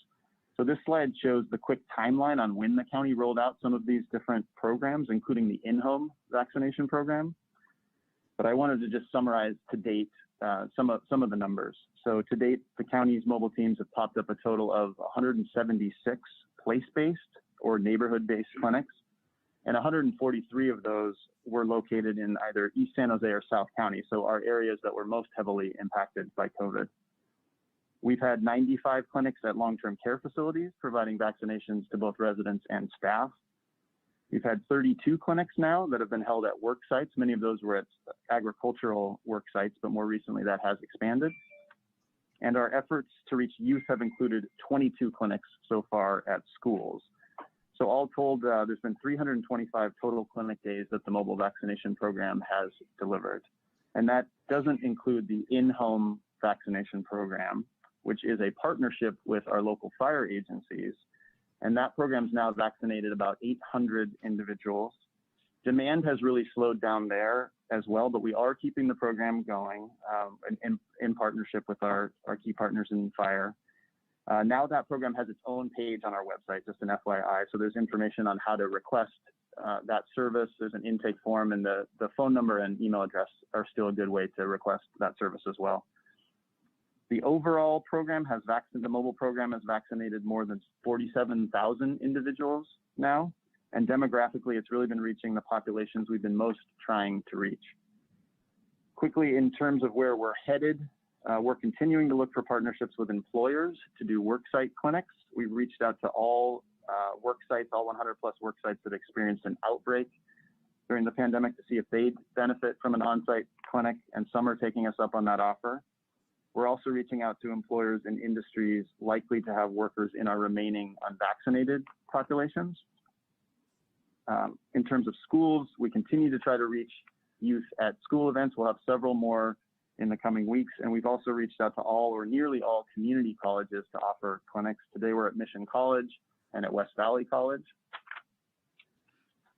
And then the community and neighborhood side of things, we will be continuing to be in the community. We are adjusting our expectations for turnout. There's certainly been diminished numbers at mobile vacs, just like at the mass vac sites. So we're adapting our teams to be able to handle a smaller clinic if the environment calls for that. And finally, I just wanted to alert the board, our mobile vac van, the Vaxmobile, did arrive. As you may recall, that van was donated to us by Bloom Energy with the support of the VMC Foundation. And the plan is to take the Vaxmobile to community venues to try to make sure that it has good visibility. We'll be providing vaccinations out of the van, and we want to be in some of our higher need neighborhoods. Some of the first visits could be at parks where soccer or baseball are being played, flea markets, strip malls, schools, etc. So with that, I'll turn it back to Marty. And the next subject quickly is just one slide on testing. And as you can see, we've been able to maintain our testing. And as we move forward, though, we will be doing a little bit less testing, but we will always have testing available. Of course, as people get vaccinated, the need for testing will drop, because once you're vaccinated, you won't have to get tested if you've been exposed. Unless symptomatic, and as more people are vaccinated, we will see less cases and less need to follow up. So I think the key here is to see that there is testing available. We've maintained good numbers across the county, but the story here, I think, is the red squiggly line. And if you look, given the amount of testing we've done, we have never had a percent positivity of 0.38%. So that's an accomplishment for everybody. It's quite amazing. And so with that, I will turn this back over to Dr. Cody, and I think we're ready for questions. Yep, we're happy to take any questions that you may have. Wonderful. And it's good to have a short report because we got so much good news happening. We do have one member of the public wishing to speak. So Vice President Ellenberg, if it's okay with you, I'll recognize that person and then come to you first for all of us to heap kudos and congrats on to everybody. Go right ahead, Dave. Our first speaker is Melissa. I am unmuting you. Please accept the unmute. You will have 1 minute to speak. The timer will start when you begin speaking. Hi, I just hear things like it's an experimental vaccine and it could cause infertility in children or probably anybody, when kids are ready or adults or whatever. So like there's just so many other things that people really don't know what's in the vaccine. It's new, it really hasn't been tested. It's just something very foreign in your body that I think there should be like more data on that end of it too, because I'm sure there is. Thank you. Thank you. That's all of ours. Oops, Dave, do we have one more or was that Melissa? We do have one more, sir. All right, go right ahead. Thank you. Next speaker is B. Beekman. I'm unmuting you. Please accept the unmute. You will have 1 minute to speak. The timer will start when you begin speaking. All right, thank you. To respect the words of the previous caller, I hope you guys can work towards the same thing and make clear what exactly is the vaccination process we're going through. I'm personally able to label some conditions of the protein vaccine versus the Johnson & Johnson vaccine, and I'm labeling things fairly well, and that something can be safe. I'm not guaranteeing anything, but things can be safe if you read into it. how is the process of a secondary vaccination system with aerosol vaccines? How can that process become more open and talked about in our future? Because it makes a good secondary process to the actual vaccine shots. And we should learn to talk about this subject openly. You have practices for local businesses and their HVAC systems. Good luck in how to make this more accessible and open to everybody and understandable. Thank you. And that Thank concludes you. our public speakers. Thank you, David. Vice President Ellenberg, before we turn to you, just in case we have anybody from the public listening at this time, Dr. Cody, could you please address the concern that the one speaker expressed regarding the various vaccines, the trials they went through, the cases subsequent to people being injected? Anything you want to share with the public, and if Melissa's still listening? Thank you, Supervisor Wasserman. A couple things to say about the vaccines. We do understand that I think of these as miracle vaccines because they are so effective and they were developed under a very short time frame. I think for many members of the public, that short time frame creates some anxiety because it's unusual. And so a couple things on that. One is the number of people, millions and millions of people have been vaccinated safely and are doing well, and we're preventing an enormous numbers of deaths and hospitalizations and people not having to suffer from long COVID, which is tremendous. However, it is normal to have questions and to wonder.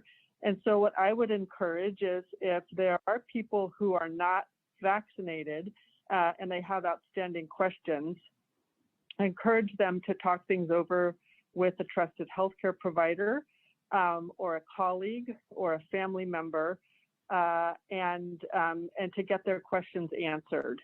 We also have lots of information on our website. We have people in the community to answer questions. And I really want everyone who is vaccinated to feel comfortable with getting vaccinated.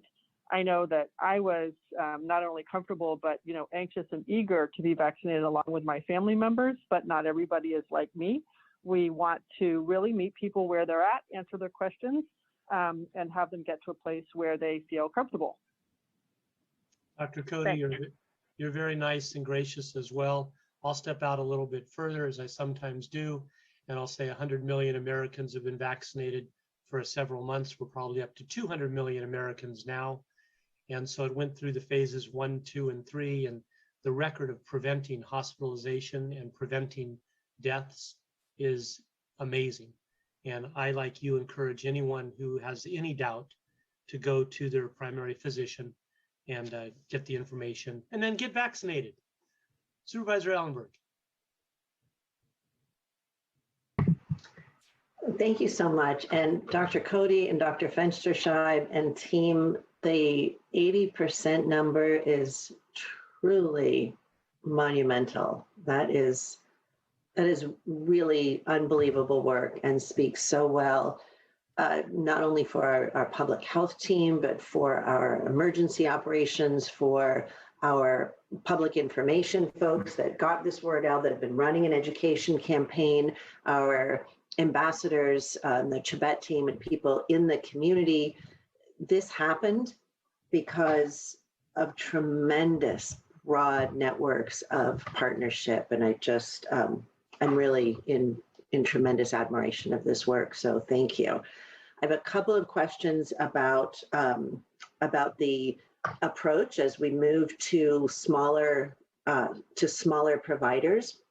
How are clinics and individual providers being identified or prioritized to receive the vaccine? And is it the county team that's making the decisions or the third-party administrator? I a couple comments with the third-party. What basically the state has moved to an order system. There's such a rich supply of vaccine, much more supply than there is demand, that it's basically like a system where if you need it, you can order it. For the questions about the recruitment of providers, I'm going to ask Dr. Fensterside to answer your question. Thanks. Thank you, Supervisor Ellenberg. So it's been a work relative to cooperation between a number of entities. Our local county medical association and also the CMA has reached out to all of the private providers and encouraged them then to get into contact with the local health jurisdiction. So we have been working with the medical association, identifying all of those providers. And then the CMA and the state have made it really easy for them to actually onboard. They do have to onboard on a couple programs, but the TPA is really not in the picture right now. We as the county have been the redistributor of the vaccine, and it's made it much easier. Again, a little bit of process to onboard themselves, but then we work with them very closely to make sure they can pick up their vaccine in any amount. And can have it, as many times in a week or a month as they want it. So we try to make it very easy, and that's why I think we have almost 100 now providers that are signed up with us. What an unbelievably dramatic shift from a few months ago.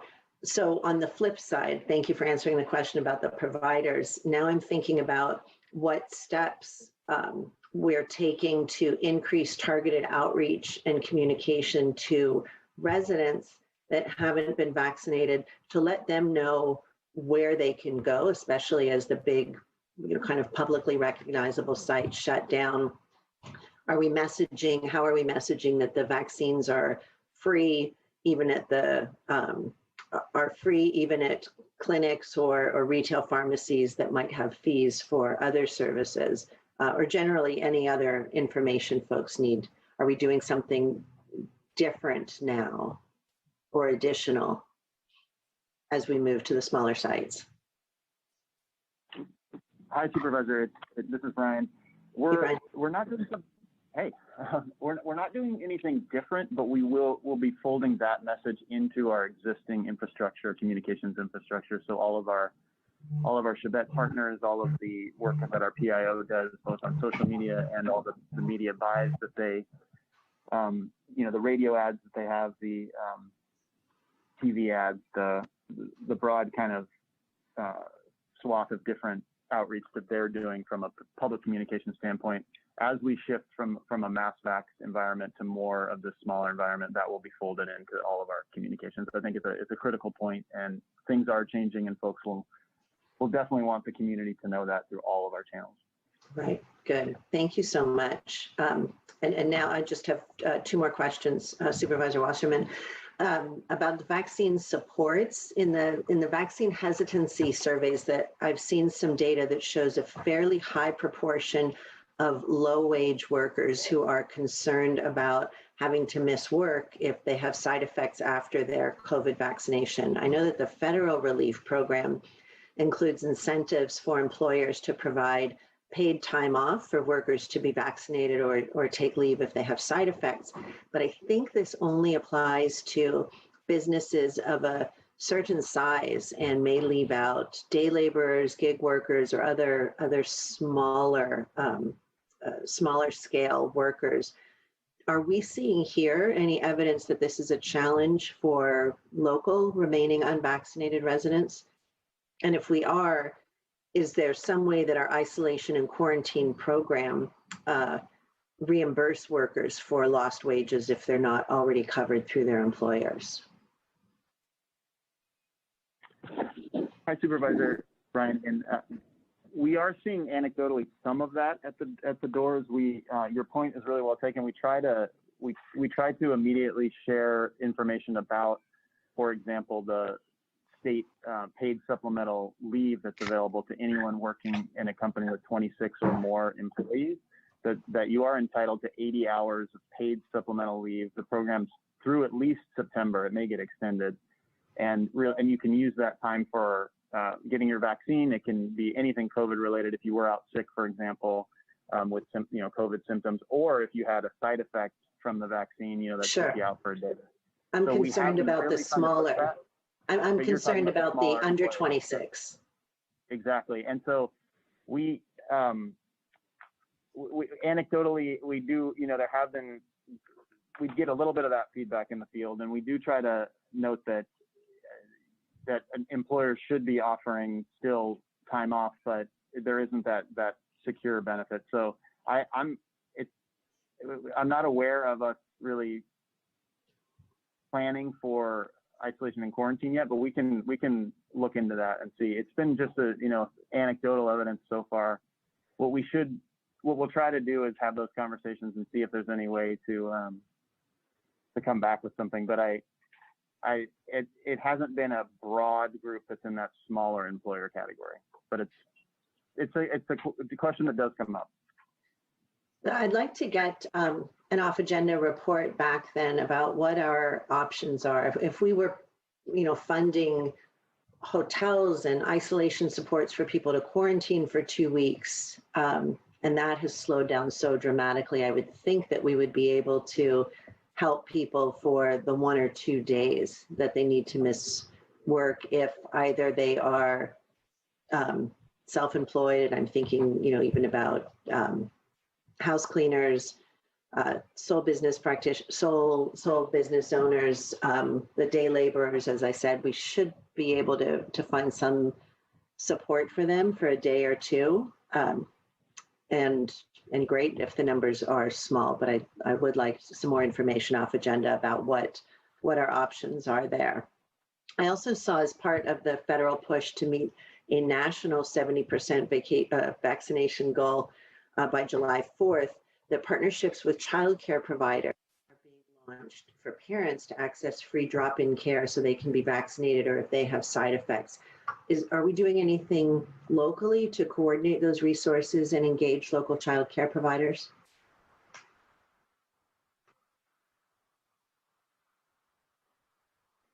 I'm sorry, can you repeat the question? Sure, yes. There are partnerships with childcare providers that are being launched at the federal level for parents to access free drop-in care so they can be vaccinated or if they have side effects. And I'm wondering if there are any local efforts to coordinate those federal resources and engage our local childcare providers.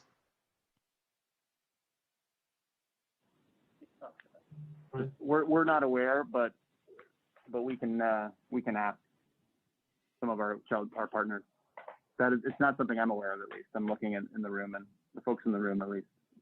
Okay, and what I can do is send you a link to the information that we have about the federal program, and probably the best two and most expedient connections would be to First Five and County Office of Ed and see what they know about this, and are they already informing providers of this benefit? And if not, is there some way in which we can help? That'd be helpful. Thank you. Okay, thank you so much. That's all I have. Thank you, Supervisor Simidian. Lee Chavez, I don't see any other hands raised. Are there Supervisor Simidian?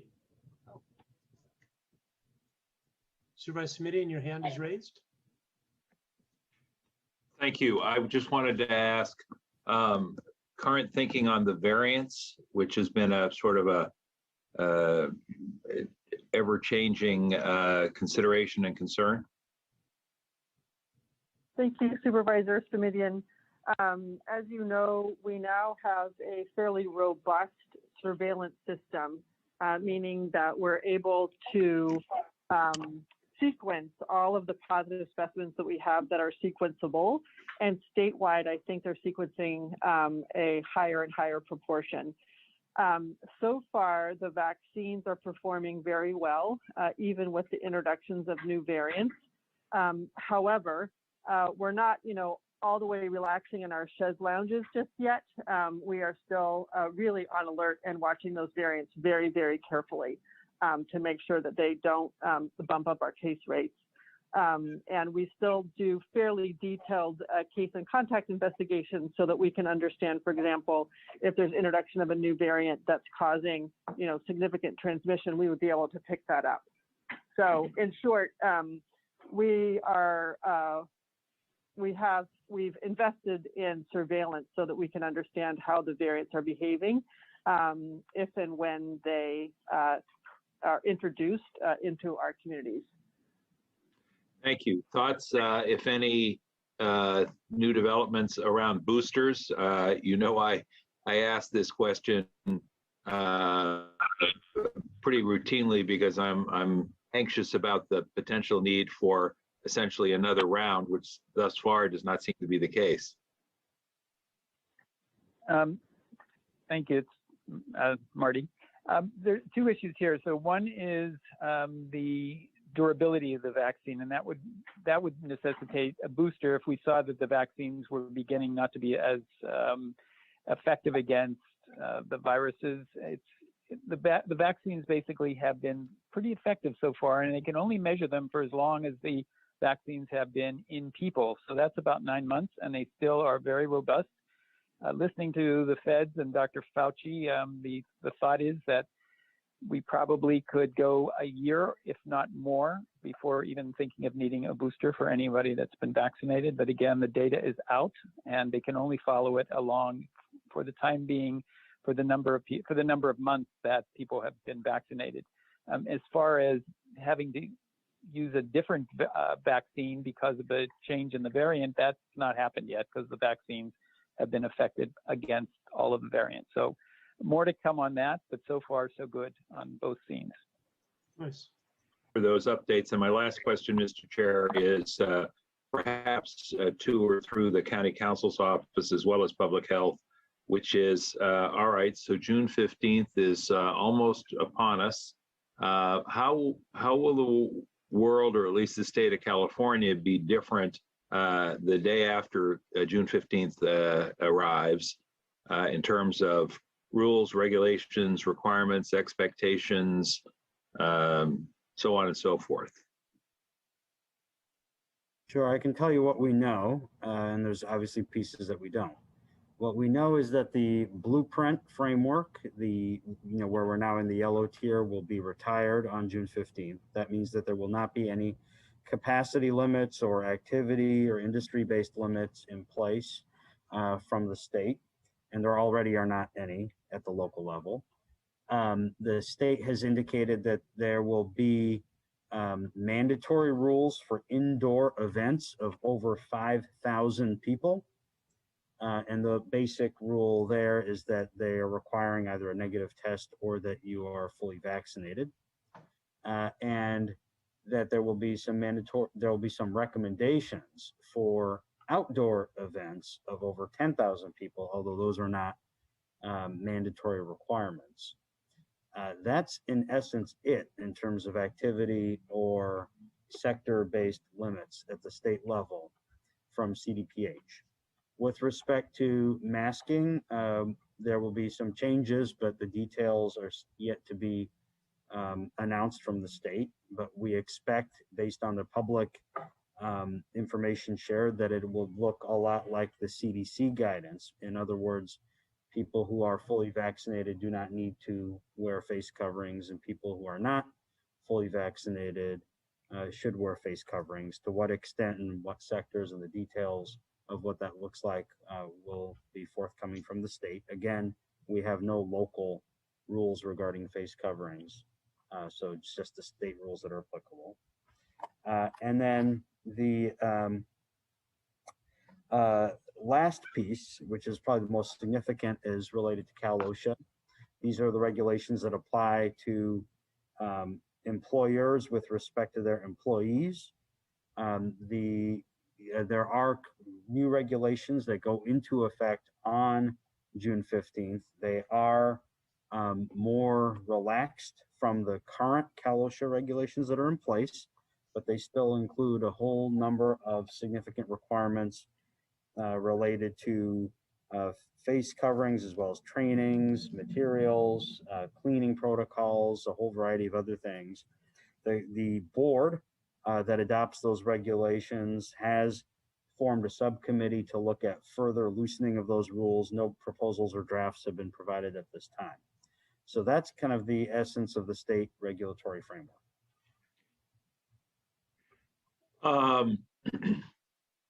Thank you. Helpful.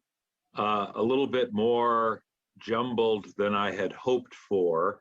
And obviously that's not a critique of your explanation, which was very clear. It's just sort of assessment of where things sound like they will stand. Let me just try a couple of quick hypotheticals out on you, Mr. Williams, and that'll let you relive your first year of law school, perhaps. Let's say it's the weekend after the 15th, which is the 19th and 20th of June. 500 people want to go to church or temple. They assemble. Are they allowed to do that, 500 strong? And if so, can they do it indoors? And if so, do they have to wear a mask? And if the answer is yes, please tell me yes. If the answer is no, please tell me no. And if the answer is too soon to tell, you have to wait until the 15th to see what the rules are, then please let us know that as well. The answer is yes, they can gather. The answer is actually yes, they can do so now. They don't need to wait till the 15th. The only unknown at this time is with respect to face coverings, and I suspect the answer will be that if you're not fully vaccinated, at a minimum, you are urged to wear face coverings. At a minimum.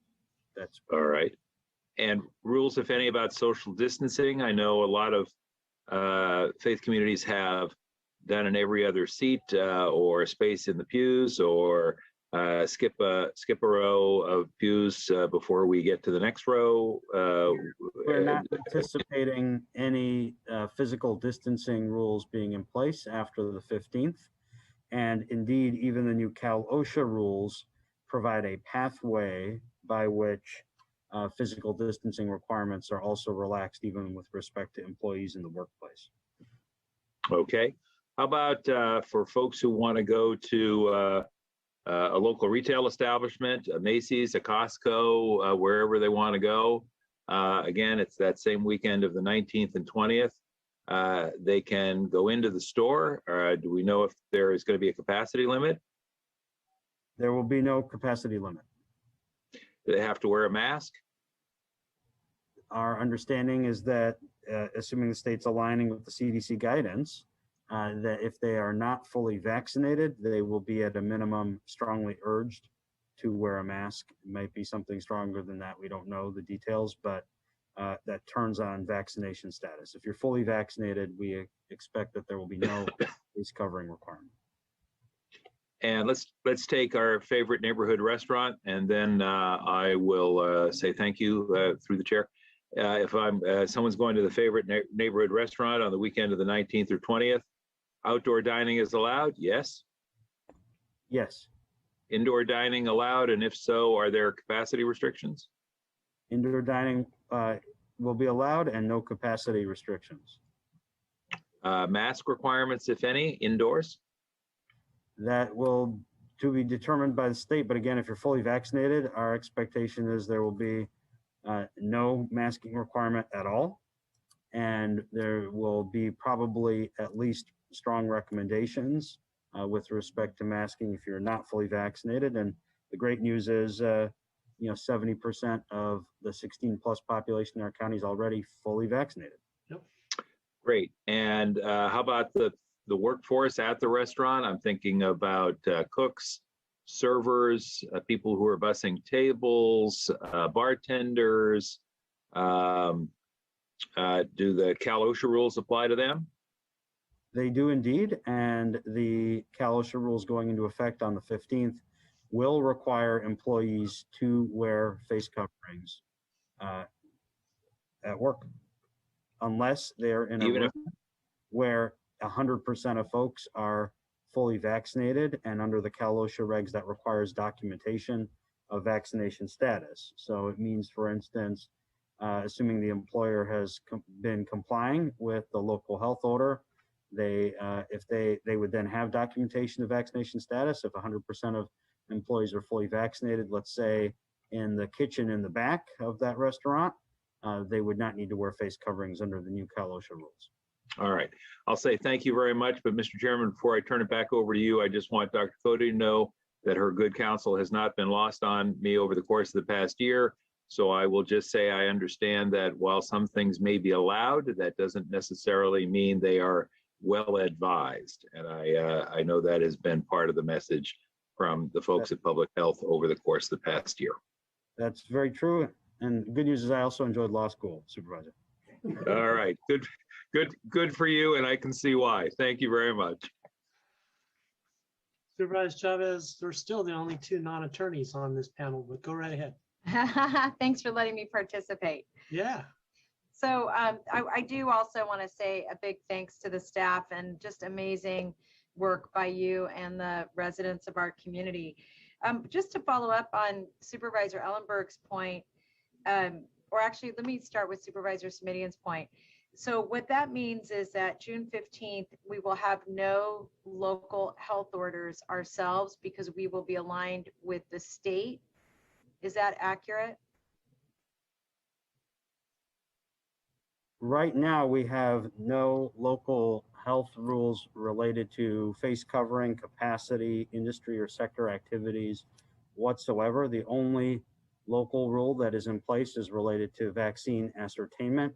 Dr. Cody's indicated that that rule will be in place only for a limited duration, and the specifics regarding that are to be determined. But for full clarity, there are zero local rules. Well, I guess, yeah, James, I am talking about this health order. So, I mean, I'm sorry, I'm referring to the health order you're talking about. So we have one health order that is still in effect. Well, we have an order related to vaccine ascertainment. It is currently still in effect. There are technically a couple other health orders that are in effect, but they're not ones that the general public,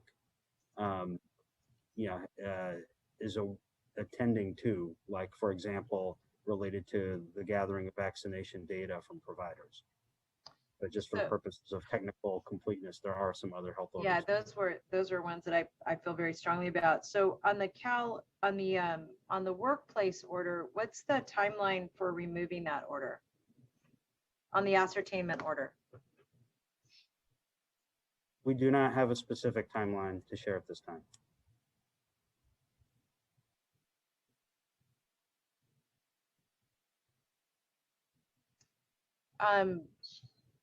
So I think this is a really important one. I think the confusion that has become what has, frankly, the confusion even with watching part of the Cal OSHA hearing is overwhelmingly confusing. And so I have a concern that we have, I'd like us to be aligned with the state. And I'm only one member of the board, but I want to say that again to our staff, absent the belief that we are putting people's health at risk, which I know is the only reason we would have a health order, but I would really want to better understand this health order relative to risk. And what I'm hoping is that on June 22nd, we can make that a part of the report out.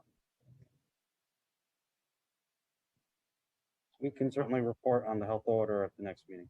Thank you. And then to go back to Supervisor Ellenberg's questions, Brian, this is more feedback for you. I think we do have, based on the census tracts that I'm looking at, where we still haven't hit really the 70% threshold, and where we're at the 56, I'm looking at a few of them now, that those are all areas that we've already designated as being low income, high need. And so I want to reiterate Supervisor Ellenberg's point that I think we should be looking at opportunities like travel vouchers or a willingness to pay if somebody has to miss a day of work, especially out of fear of the way they may react to the vaccine. I believe that the really amazing work you all have done on incentives and excitement and communication has been great, but I feel like we're right now almost at the end of the line, and these are some items that we haven't yet tried, and I'm hoping we can pilot them in communities where we have less than 65% or even less than 70% of the population vaccinated. Looking at the really, thank you, the very good list you gave us of all of the vaccine rates by census tract, it's clear that we still have in mostly low income or rural or college areas is where we're still in the 50s and 60s. And well, actually 40s for colleges, but I understand why that is, but that if we want to really get to get these last folks, I think we're going to have to try something that recognizes the income levels and I think the point that Supervisor Ellenberg raised about the number of people working for relatively small companies or who have just been flying under the radar and are not adhering to state or federal law, I think is significant. So I think we're going to have to look at some other kinds of incentives. And one concern I have is that I'd like to have the incentives in place before we don't have the mobile vaccines or the large sites available. And I know that time is ticking away. So if you could, on the off agenda that Supervisor Ellenberg included or requested, if you could include the status of incentive strategies, I'd be very interested in seeing them. The other thing I wanted to comment on is this information, you know, the caller that called in relative to the topic of infertility. I think we're just going to have to address that as directly and clearly as we can.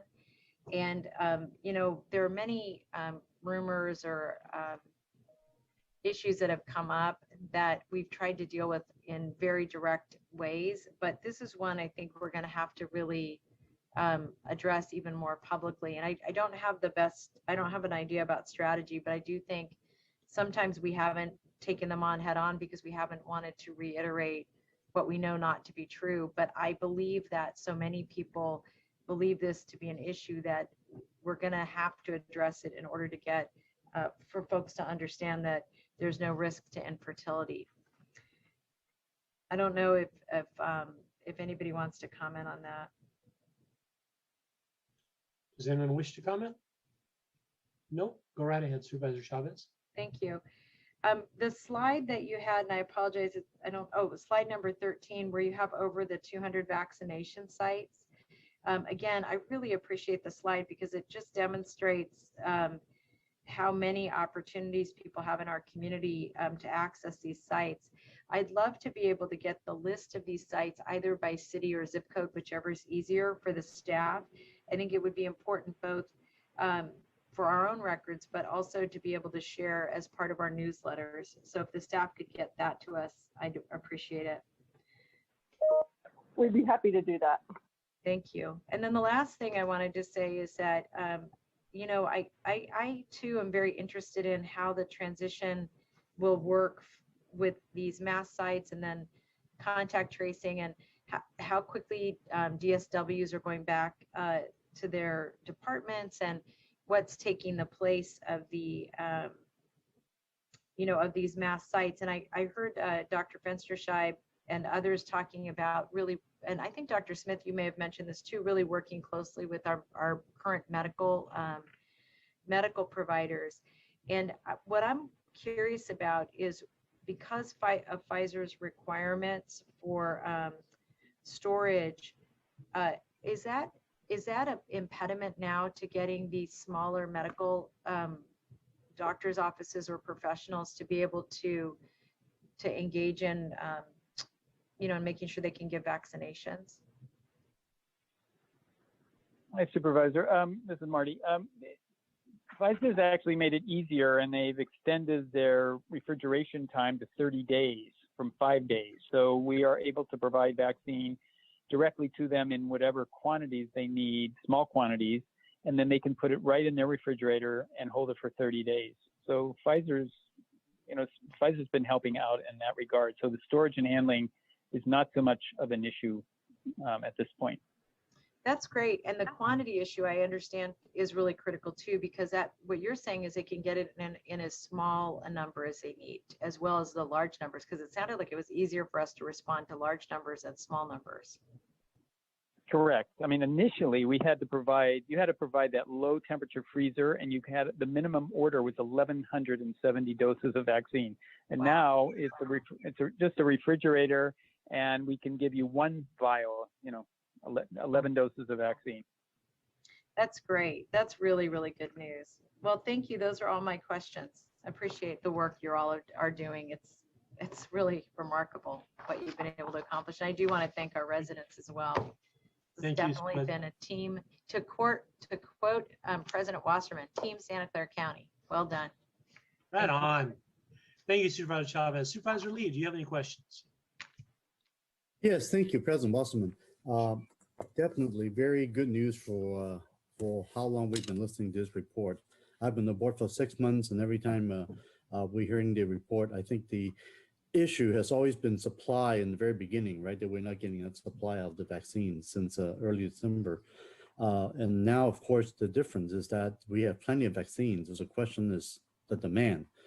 The demand we're seeing is we kind of anticipated there's going to be hesitancy, right? People who just have doubts of the vaccine. There are complacency, people who don't think they'll get sick. And then, of course, the inconvenience of people who are working or for whatever reason cannot get to the locations. So I think what we really can focus on really is try to deal with the last two categories, the inconvenience part, to make it more available, more easy for people to get it. And so first of all, thanks so much for sending over the list regarding the zip codes, right, which is very helpful. And from that, we all gather how certain Latino neighborhoods and some of the lower income neighborhoods that's clearly more vulnerable, number one. And number two is looks like the college area, whether it's San Jose State or even Stanford, surprisingly, and also Santa Clara University, those numbers around that area seems to be quite a bit lower as well. The word I keep hearing is that we are reaching out to, say, for example, Alviso 95002, for example, has been highlighted as the highest number of people not being vaccinated in my District 3. But at the same time, we also get a report back that we've also knocked on the doors for over 70–80% of the folks living in the city of in Alviso, an area that has said that they have been vaccinated. So, and I do know, like today, right now, I believe one of the schools has a vaccination site. So I want to say thank you for staff for really paying the attention to these difficult locations, challenging enough to try to get the word out there in language and expanding the times for vaccination, not just during banker hours, but also try to do it in evenings and weekends and all those. I think is extremely important. So a couple of other strategies we talked about. One is getting the Vax Mobile, finally, thanks to Bloom Energy's donation of that. So one question I have is regarding the vaccination mobile, Vax Mobile, have we been deploying it already now that we just got it? And what is the type of capacity it could handle in terms of number of vaccines?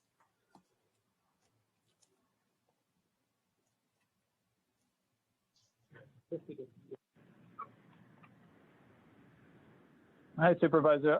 Marty here. So Hi. it's a small van. It seats 4, and then there's lots of storage for the vaccine and other supplies. And we plan on, I mean, picture a soccer field with maybe 100 people playing, and we drive up, we set up our tables and bring out the vaccine, and we could probably do anywhere from 25 up to 200. Wow. At any one time. We just got it. I think we send you pictures. All the board members should have a picture of it, and so we're going to send it around, I think, starting this week. So we'll give you more reports back in the future. Great, thank you. No, I think that's wonderful, going to the more difficult to reach locations. I know in terms of supplies, I know we've been initially getting the supply only from the state, and eventually we're able to get a lot of huge amount actually from the federal source through the FQHC, right, the federally qualified health clinics, which is really wonderful. At this point, I would imagine we really are not needing that much vaccines, because I guess for a while we've been getting more vaccines than we could vaccinate since the first dose number has been dropping so dramatically, correct? That's correct. We have plenty of supply, so we're no longer ordering vaccines. Right, correct.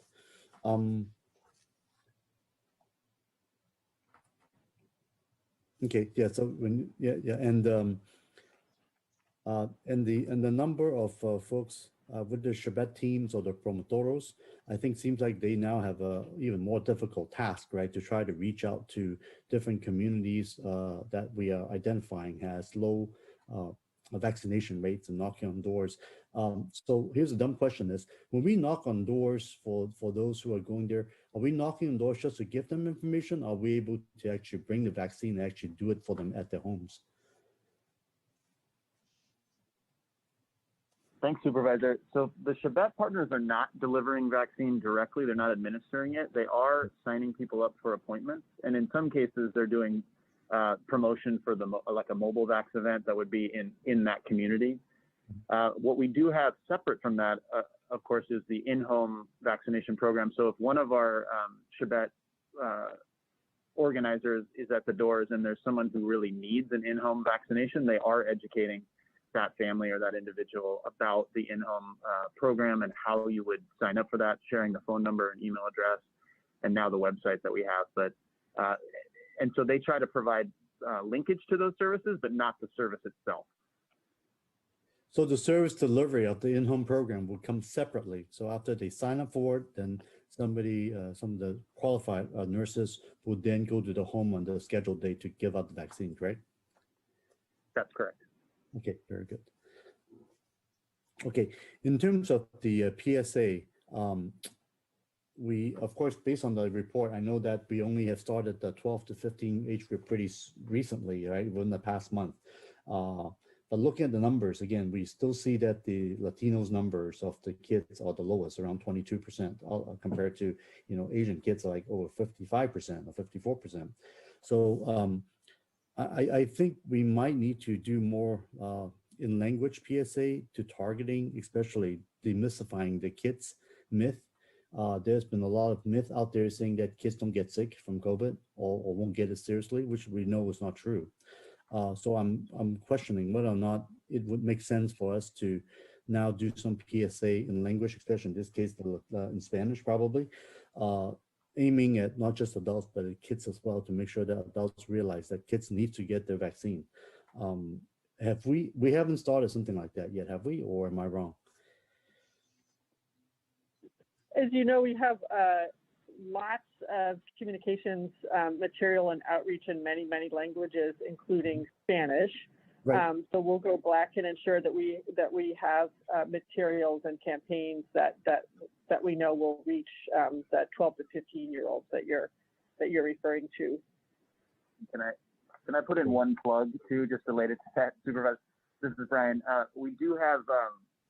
We're putting out some PSAs on Spanish language radio to promote our event with the earthquakes this Thursday. So we're really trying to reach youth soccer leagues as well. So there's an event on Thursday evening at PayPal Park, where three of the earthquakes players will be providing autographs. There'll be activities for kids, soccer activities for kids. There'll be discounts on merchandise. There'll be a food truck. So we're really trying to use events like that in addition to the promotion and PSA side to promote those events to really reach the population that you're talking about. No, thank you. That's exactly what I would like to find out you're doing, which is very smart. I remember asking a question a couple of meetings ago because we saw that, for example, a white male turns out to be very like an older white male is one of the population that's not getting the vaccines. And that we advertising on sports programming, for example, try to outreach to that group. So by the same token, I think this is very, very smart. Soccer is a very popular game, clearly in the Latino community as well. And I think that's a really, really good use of our PSA resources to get it out there. Food trucks, some were saying boba tea, you know, whatever it takes. I know the state is trying to give out money through lottos, and we're not going to do that. But I think certainly these smaller, but I think more direct program would be very, very effective. So thank you so much. And the last question I have regarding these employer sites. You mentioned that you have been trying to get to certain larger scale employer. Can you explain how that works? Is that you say, is that over 100 employees or something like that, where you think there's a bunch of employees that have not been vaccinated, that you're able to ascertain that number and then offer it like at the parking lot or something like that? Yeah, our approach so far has really been to try to just outreach to employer organizations at large at this point and find out if anyone is interested. We know that we don't have the information at the county level on the ascertainment. Like we won't know the percentage of a certain employer that has, you know, this many vaccinated employees and this many not, but they'll know. based on the health order. So we really are trying to do that broad reach and asking, hey, would you benefit if we brought an on-site clinic? And at this point of the pandemic, I mean, we had done a lot of more focused outreach to employers earlier on where we were really trying to focus on higher risk workers. So Right. that's why we had so many of those agricultural worksite clinics. But now it's not that we're not still very interested in doing that work and continuing to do it, but really we're open to any employer that comes to us, and we have an email account that is fielding these requests that says, we would benefit from an on-site event. So I think we have, for example, we have a clinic coming up with Broadcom this week. So not necessarily a working population that was our very highest priority early on, but everybody's a priority to a certain extent right now. So we're trying to open that door and really do outreach and let the employers tell us how we can help. Great. So we are encouraging the larger employers to contact you or contact the county directly to let us know that a lot of the employees could really use the help getting vaccinated on site. We are willing to get out there to make it happen, right? Yes. Good. Awesome. Great. And that's all the question I have. Thank you so much. And thanks again for the great work you guys have been doing. This has really been phenomenal. And I'm just so tickled pink to see how well we are doing. I feel very sad for the rest of the world that's not been able to get the vaccines.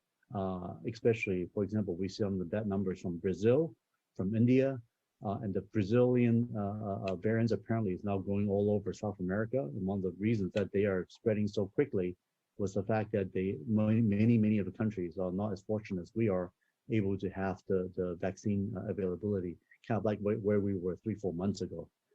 And we are seeing countries around the world that did actually quite well in the beginning. Like there are places in Taiwan that has very few cases, and even some of the countries like New Zealand, Australia are now suddenly picking up on case numbers because the vaccination numbers are so low.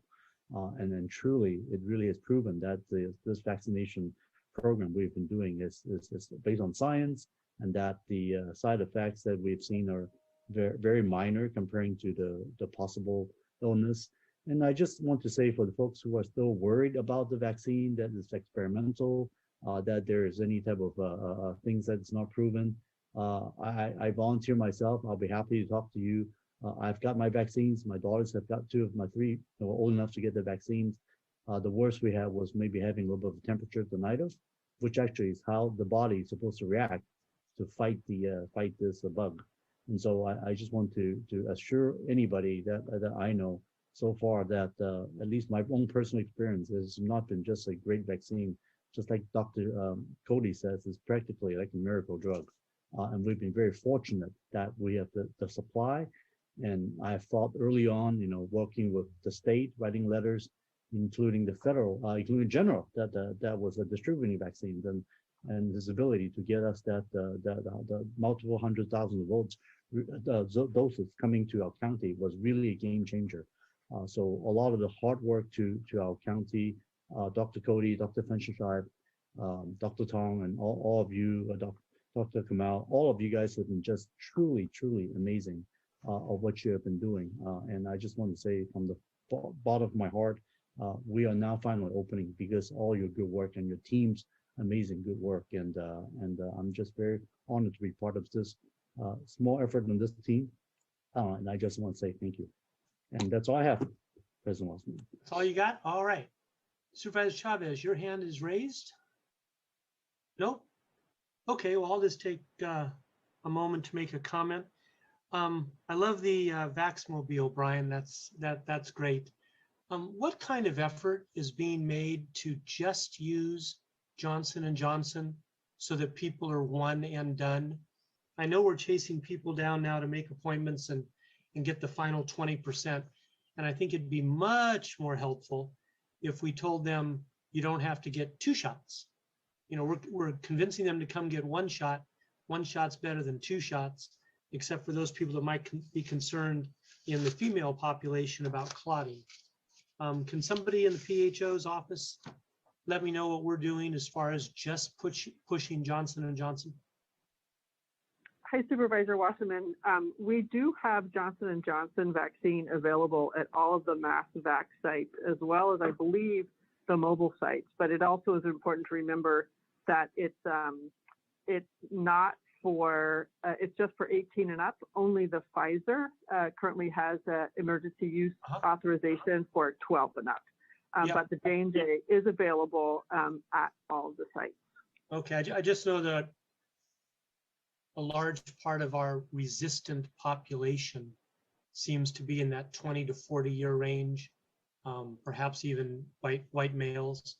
But I was just thinking for those people who are needle averse or don't want to take time out twice or whatever, if we just said, you know, we've got Johnson & Johnson one and done, that might be appealing to people. So when people show up to get vaccinated, we have somebody in line who says, what do you want to get? Or does the person show up and they see 3 different signs? Dr. Kamal, I don't know, can you answer that particular question? Yes, Supervisor. So all the vaccines are available at all the sites. We also have provider support available so that if anyone has a question about the best vaccine available for them, we can answer those questions. But we do encourage people to make a choice. The best vaccine, as Dr. Fauci has said, is the vaccine you can get. And we, fortunately, in our county, are able to give everything to anyone as long as they are age eligible for it. Thank you. Doctor, I need to dig down a little more on the statement you just made. If a 25-year-old white male came up and said, what is the best vaccine for me to get? What would you answer? I would tell them that all the vaccines are extremely effective, safe, and proven. And there are options, including the 2-dose vaccine, including the 1-dose vaccine. And I think that, you know, making a decision is largely up to the patient at that point. Okay, I'll finish with this. I would just make the suggestion, now that we're down to the final 20%, that it might be convincing to somebody who's been hesitant to simply understand they can get 1 shot instead of 2. Perhaps it wouldn't, perhaps it would. And Dr. Cody, I understand what you're saying about the 1 vaccine that has been approved for under 18. I'm just trying to simplify things for people. So right now, if you know, there'd be 1 line for people 17 and under, and there'd be 1 line for people 18 and over. And you simply offer 1 vaccine in the one and 1 vaccine in the other. I don't know if that would be easier for us. Probably not a storage issue. It sounds like we have plenty of storage. Thank you. That's all the questions I've got. And yes, as Supervisor Chavez said, and others have said, I'm one of 5 champions for Santa Clara County that sit on this board, and your numbers are fabulous. I love how we compare to other counties. I love how we compare nationwide. I truly respect and am grateful for the job all of you have done, and I'm glad we're on the home stretch, but we still need to get everybody vaccinated, and I appreciate all the creativity that you're all showing in being as accommodating as possible. I also love the fact that there's, whatever Marty said, 1,700 pharmacies in Santa Clara County offering shots. So we're going to get there. It's just the last few yards are going to be a little bit slower. All right, thank you all very much. Supervisors, any other questions? Seeing none, that will conclude 14 as received. And thank you all very much who contributed to that report. Supervisor, I'm looking to Vice President Ellenberg has got her box lit up. Yes. We had a couple of requests for report backs and further action. So do we need a vote? Sure. Let's do a roll call vote. That was just direction, but that's, is that the motion then that you want to make, Supervisor Ellenberg? Sure. If we're going to take a vote. Okay. And is there a second, Supervisor Chavez? Second. Thank you. Any further discussion? David, a roll call vote, please. Supervisor Lee. Aye. Supervisor Chavez. Yes. Supervisor Simidian. Aye. Vice President Ellenberg. Yes. President Wasserman. I'm going to be like Supervisor Chavez. Yeah. Okay. Thank you. We now move on to item number 23. Under advisement from the May 4th 2021, which is item number 51 at the time, approve the community engagement process work plan relating to justice involved clients. And let me just turn my binder to 23. And I'm guessing Martha, and it is Martha opening. Yes. things up. Thank you, Supervisor. This is Martha Lipinski, Deputy County Executive. Also joining Yes. me for this presentation is Veronica Marcello from the County Executive's Office. So as you mentioned, this is the community engagement process work plan for justice involved clients. And as you recall, this board requested community input on approaches for treatment of the incarcerated and the mentally ill population in our community, and whether a facility is needed, and if so, what type. So this report includes a work plan and timeline for a community outreach campaign. For a public engagement process, what we heard from the board is to seek a wide range of views. So in our research, we found that one entity could not provide kind of the full scope of work. So the work will be led by 2 consultants.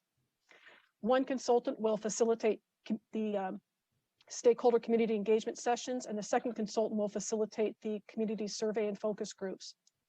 And so while the work of the 2 consultants sounds familiar, the distinction is that the first consultant will be working with stakeholders who choose to give their opinions, and the second consultant will be focused on people who are being asked their opinions, more the general public, in order to seek the broadest range of views. So I'll start my presentation with the work of the first consultant that you see on the slide here.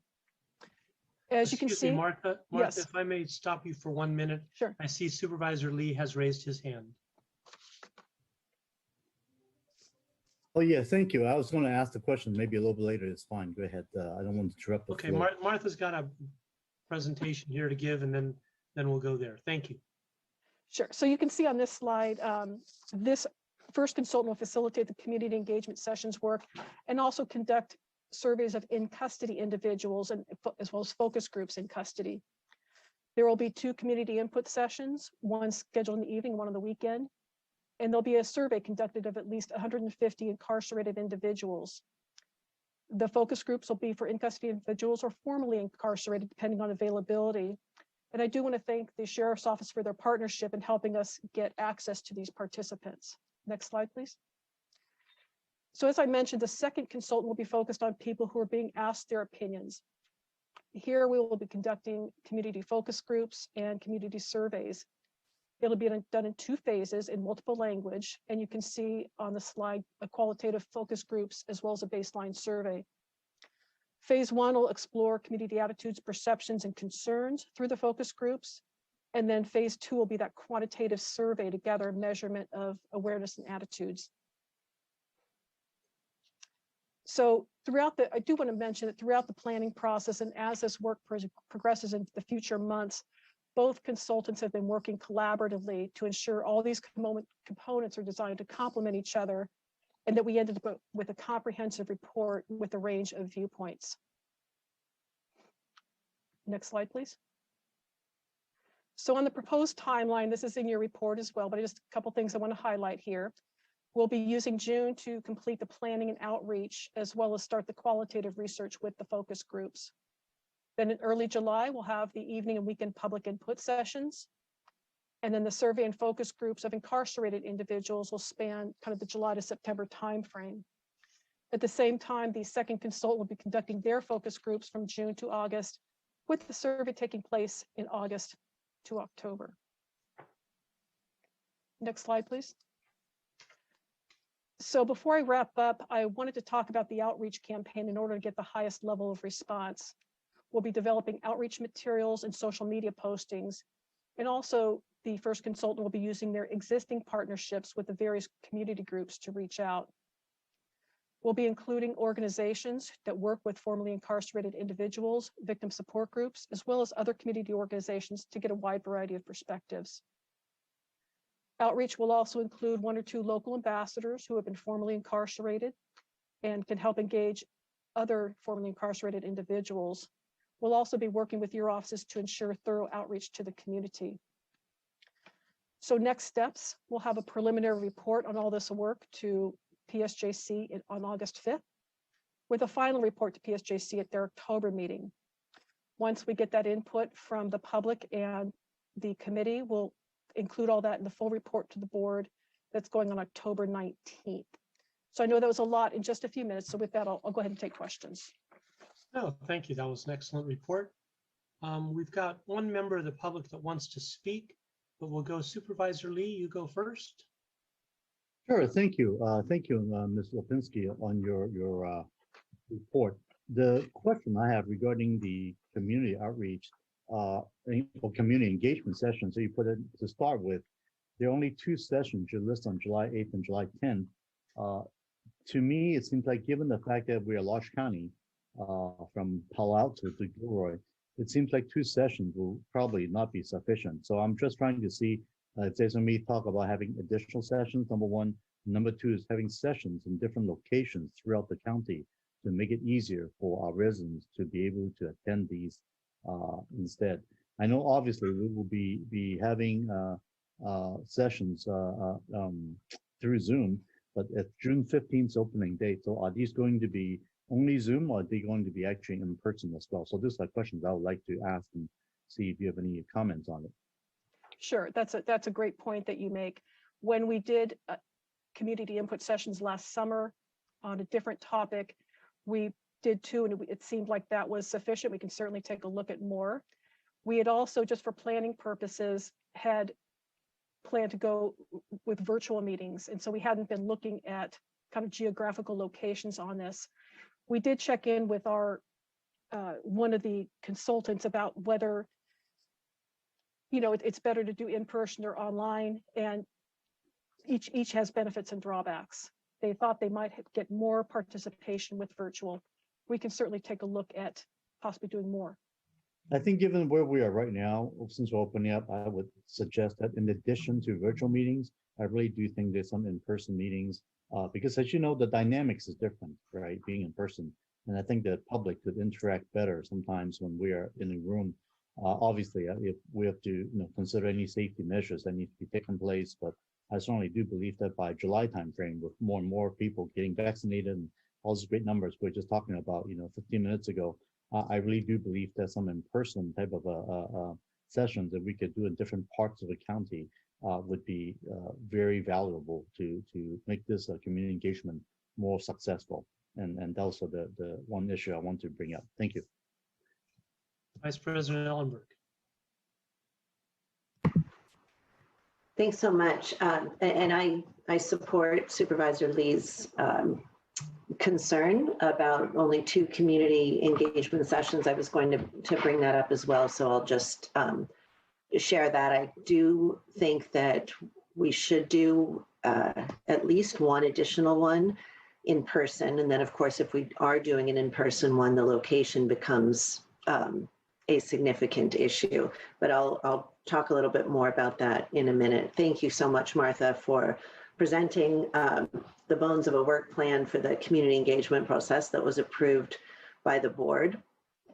The primary goal of this effort is to engage as many county residents as possible who have interest in this topic to inform us regarding how they would like the county to provide greater public safety. And this is our opportunity to structure a community engagement effort that really is inclusive and meaningful.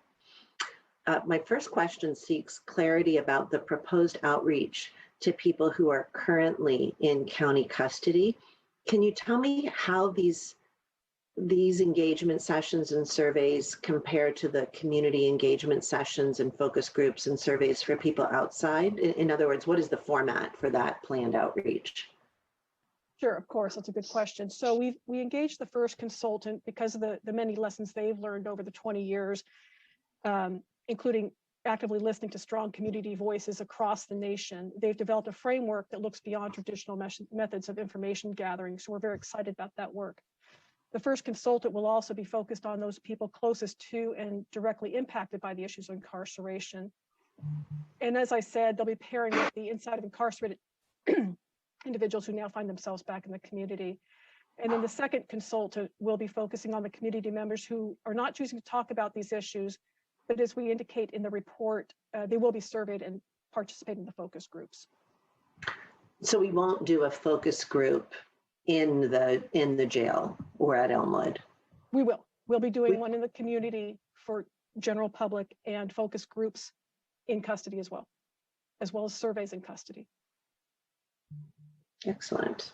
Thank you. That's really good. The work plan mentions selecting 1 or 2 formerly incarcerated community members to serve as ambassadors while working with nonprofit organizations to help engage people in custody. I think this is a good proposal.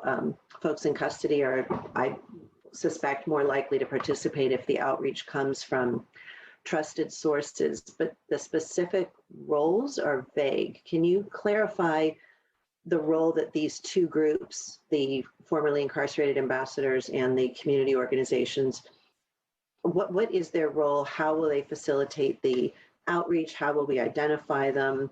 And will they be the ones that are conducting the surveys and facilitating the engagement sessions and the focus groups? Sure. So we're looking at the first consultant plans to hire 1 or maybe 2 of those ambassadors that I mentioned. Sorry, I just want to catch a word that you said there. You said hired, which is going to be a subsequent question. So we are paying people for their time for this. The consultant's going to, they'll be subcontracting to the consultant, yes. Terrific. Okay, go ahead. Thank you. They've been incarcerated. They possess the credibility to help engage those other currently or formerly incarcerated individuals in both those focus groups and the community sessions. They'll be helping the consultant facilitate the community sessions, as you asked. And with that, it's all about those trusted relationships that within the community. As for, I think you mentioned nonprofits as well, we'll be using the consultants list, their list of community stakeholders, lists that we have, but also we'll be working with your offices to get the broadest possible response in terms of outreach. Thanks. And regarding the focus groups, and now I'm talking about outside of custody, the administration defines one of those groups as, quote, highly engaged and high propensity community members, and the other as, quote, BIPOC community members that are low or moderate income, suggesting that those 2 groups are mutually exclusive. One focuses on the level of engagement, and the other focuses on race and economic status. I have to say that those distinctions make me a little bit uncomfortable. I'm curious to know how outreach will be done to meet those labels and whether you foresee any challenges in placing people in one group as opposed to another. Right, we probably could have been clearer on that, but it's meant to be highly engaged. The participants for the focus groups will be recruited from a list of registered voters in the county. The consultant plans to contact potential participants, whichever group they are in, via telephone, email, text message, and ask them to complete a short screening questionnaire. And that's how they'll be divided into the groups. So does highly engaged and high propensity community members not include BIPOC community members that are low or moderate income? That shouldn't be defining their level of engagement. I would think their race or economic status. No, as I said, we could have been clear on that. It's meant to be all groups highly engaged. Okay, and are they are they divided then randomly? So the screening questionnaire that this group the consultant will be using will include questions that identify which group the participant fits into based on the information they not only available in their voter file, but along with their self-reported demographics.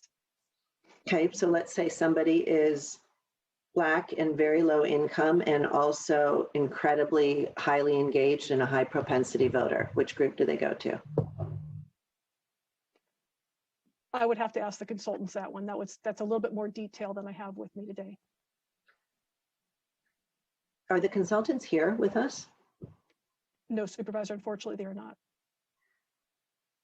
Okay, I would like to follow up on that with them because I think that there are a lot of concerning assumptions in the way those 2 groups are divided. And what I would actively not like to see is a low-income group of people of color, and then presumably the opposite would mean a largely white group of of people of higher incomes. And I can't imagine that that's our intended division. If it is, we need to course correct, and I need to understand. And if it's not, I need a clearer understanding of what the division actually is. I hear your concern, and we can certainly provide that information off the agenda if that's okay. Yeah, thanks so much. And then the other part of that would be whether the facilitators anticipate weighing the input of these groups equally, though one group as defined may be more likely to be directly impacted by the ultimate decision made by the board. Yeah, so let me separate that into two categories, one being the qualitative piece of the survey and one being the quantitative. So the focus groups are by design qualitative and not meant to be representative of a broader population. So there's no plan to kind of weight that focus group participants. Well, they'll have a good mix of individuals from various backgrounds in each of the focus groups. But on the quantitative piece, the survey itself will have quality controls in place to ensure that it's a representative sample. And the consultant may use weighting to account for any over or underrepresented of a particular group. So that's where the weighting might come in. Got it. Thank you. I'm also interested in understanding the specific agendas of these community meetings, as well as the questions that will be asked and in what format they'll be answered. I would like both the agendas and the questions asked for the community engagement sessions and the focus groups and the surveys to be provided to the board in an off-agenda report, along with an answer about the two focus groups. And I'll say a little bit further that what I am interested in, and I know that the Burns Institute are expert facilitators, it's more of a question of clarification than deep concern, but I want to understand, are these going to be conversational in style? I would hope that they don't follow sort of a more traditional hearing format where people get up and have 1 minute or so of public comment. I'd like to know that these are going to be more engaging and interactive. So if that information can be included in the off-agenda report, that would be helpful as well. Yes, we can do that.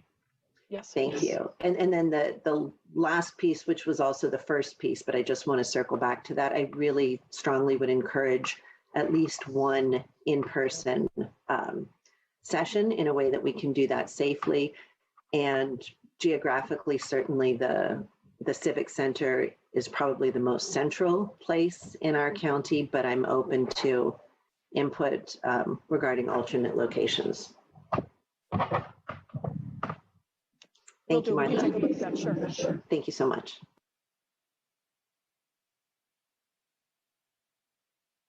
I'm muted. Now I'm unmuted. There we go.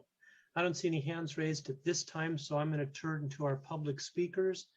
Dave, if you can please bring them on one at a time. Sure. One moment, please, while we get the timer up. The next speaker is Jose Valle. I am unmuting you. Please accept the unmute. You will have 1 minute to speak. The timer will start when you begin speaking.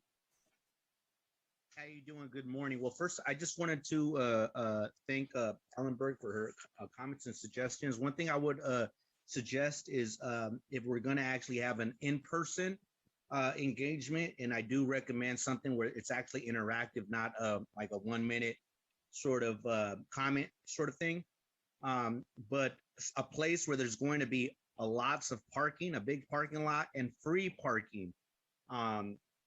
And nothing in the situation where it's just validated for the day, because most people will just assume that they'll have to pay. So anywhere where there's a big parking lot and it's free is great. Other than that, if it could definitely be inclusive of everyone that's incarcerated, all classification levels and security levels, housing units in the main jail in Elmwood, and for it to be centered around those that are impacted directly, and not necessarily age group or income level necessarily either. Next speaker is Jen Meyer. I'm unmuting you. Please accept the unmute. You will have 1 minute to speak. The timer will start when you begin speaking. Hi, this is Jen Meyer. I'm a member of Showing Up for Racial Justice, but I'm also a social scientist. And given that traditional survey methods sometimes undercount community members and may undercount those most likely to be impacted by the jail, such as low-income residents and residents of color, I guess I'm asking for the facilitators to really be thinking about both the sampling and administration methods to try to maximize participation by these traditionally marginalized groups. I also know that the kinds of questions we ask shape the kinds of answers we get. And so as someone who cares about racial justice, I am asking that in all aspects of the work plan, including surveys, focus groups, and the community sessions, that the facilitators and county staff are centering questions around the root causes of incarceration. For example, how can we increase racial and economic equity in our county? Thanks so much. Next speaker is Tina Brown. I am unmuting you. You will have 1 minute to speak. Go ahead. Hi, my name is Tina Brown. I am a system impacted family member with Silicon Valley Debug. Before the board approves the community engagement process work plan, we as the Santa Clara County Cares First Jail Last Coalition suggest the following. Concerning the strategy to engage incarcerated individuals, we suggest that individuals from all housing units, security levels, and classifications be included in the focus groups. These should also be centered around their families. No specific age group or income should matter. We believe these focus groups should be centered around the root causes of why people end up in jail, such as racial and economic equity. With phase 2, 800 community members being surveyed is not nearly sufficient in a county of almost 2 million, because this process needs statistically powerful research that cannot be achieved by minimal efforts. Thank you for your time. Next speaker is Lauren Renaud. I am unmuting you. You will have 1 minute to speak. Go ahead. Hi, my name is Lauren Renaud. I live in Cindy Chavez's district, and I'm a member of Showing Up for Racial Justice at Sacred Heart and part of the Care First Jails Last Coalition. I want to support what others have said earlier. We want to ensure that a wide range of people are included in this process, and that really does reflect the people who are most impacted by this. As Jen Meyer just said, questions and sampling is really important. I already am, if we're pulling from registered voters, that's already possibly going to include a little bit of skew in terms of who's a registered voter. As far as the structure of the groups, I share the concerns that Susan Ellenberg just mentioned. The groups seem to have some baked in assumptions. And furthermore, I don't understand the need to divide the groups on age. Everyone is impacted by these issues. And I'm wondering the reason for that division. And lastly, I just want to encourage you all to please come to this process with an open mind about what it would mean to really create a community where everybody feels safe and really address some of the root causes. Thank you. Next speaker is B. Beekman. I am unmuting you. You will have 1 minute to speak. Go ahead. Hi, thank you. From the last words of the previous speaker, to address this item in terms of community and mental health all the way around. Good luck with this issue and how you work on it. I wonder how, you had issues of Laura's Law last week. I really hope you have a rigorous review process every 6 months for Laura's Law issues. And for this issue, good luck. Thank you to Supervisor Ellenberg for her words about how to possibly, very much better address this issue. Thank you for these efforts and how to understand mental health for a community. Thank you. Next speaker is Allison Brown, that did a fabulous job, was exhaustive. The outreach was tremendous. The input and responses, and I believe Supervisor Chavez, you sat on it representing us. Supervisor Lee, you might have sat on it as well, but not in your current position as a county supervisor. We have had so many different forms of outreach over the last 15 years. And every time we came up with new results because beliefs change over time. It has become far more a mental health issue now. There's people talking about not a jail, but a mental health facility. I am very clearly on the record and outspoken as saying Santa Clara County needs a new jail. Elmwood is horrible condition, and the other building, the old jail, is literally a pile of rocks. We need to build a new jail, and we need to build a new mental health facility. I certainly believe in measure twice, cut once. We've measured 4 or 5 times in the last 15 years, and we keep changing. Sooner or later, what is it, cut bait? Sooner or later, fish or cut bait, I think it is, Supervisor Chavez. Sooner or later, you have to say, okay, this is what we think is right. We have designed a jail that has accommodations, if you will, for those with mental health issues that need to be in jail. I'm totally in favor, especially with Agnew State Hospital gone, I'm totally in favor of our looking at designing a mental health facility, because we have needs for both. It is not an either or. One might be first for one group and second for another. One might be first for a different group and second for another. Of the 10 speakers we just heard from, 3 of them had concerns about what questions and who would be reached out to. We already have concerns about a survey, which will be the 4th or 5th survey in the last 15 years. You can't please all the people all the time. The Board of Supervisors have been elected to represent people, and we have heard lots of input. And my guess is, if we took a vote right now, there might be 3 supervisors who are in favor of both a jail and a mental health facility. That's why this issue, this agenda item right now, is so difficult for me to speak to.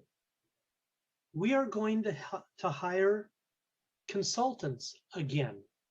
I did not see in the report what these consultants are going to cost. Do I want public input? Absolutely. We get public input at every board meeting, and we've had public meetings, and Supervisor Chavez and Lee, please correct me. I think we came up with somewhere around 600 ideas of things and changes that we're making, because the Blue Ribbon Commission did such a thorough, exhaustive job of soliciting input. If we are going to go ahead with this, and from what I've heard from each of you, apparently we are, I would like to know before we discontinue this item, Martha, if you have the information, I would like to know, just so we're transparent, what the cost is for the consultants. And I am totally behind this being a county-wide survey from the northernmost part to the southernmost part, and people in every city based on per capita. And I want to make sure that one of the questions is, or I guess it's a 3-part question, do you want a jail built in Santa Clara County? And do you want a mental health facility built in Santa Clara County? And the 3rd question, do you want both a jail and a mental health facility built in Santa Clara County? I personally believe we need both. We took down the old jail because it was horrible in numerous ways for any individuals to live in. We have plans and funds to build a new jail that gives space and room for individuals and is ADA and seismic and plumbing and electrical and everything else compliant and up to code, and gives a great deal of square footage to those with mental health issues that are in jail. I believe we have another location or 2 where we could build a mental health facility in Santa Clara County for people that need mental health assistance but should not be in jail. And I'll go out on a limb. I guess I won't. What I was considering doing was asking right now if there was a second to take a vote on whether or not we just go ahead with giving recommendation to build a new jail and a mental health facility in Santa Clara County. Martha, may I have a response from you if you know it? Just because I want to have the information. What are we going to pay the consultants for their services? It's a good question. I don't have that information today because the board was approving the scope of work that will drive the cost of the contracts. However, I am happy to provide that off agenda once we have this approved and the contracts complete. Thank you. I have heard a lot of direction given today, Martha, and I know you've been taking copious notes, and it's all on the public. It's all recorded. So you'll give that information to the consultants, and then they'll come back with their bill, with their quote to provide the services being requested.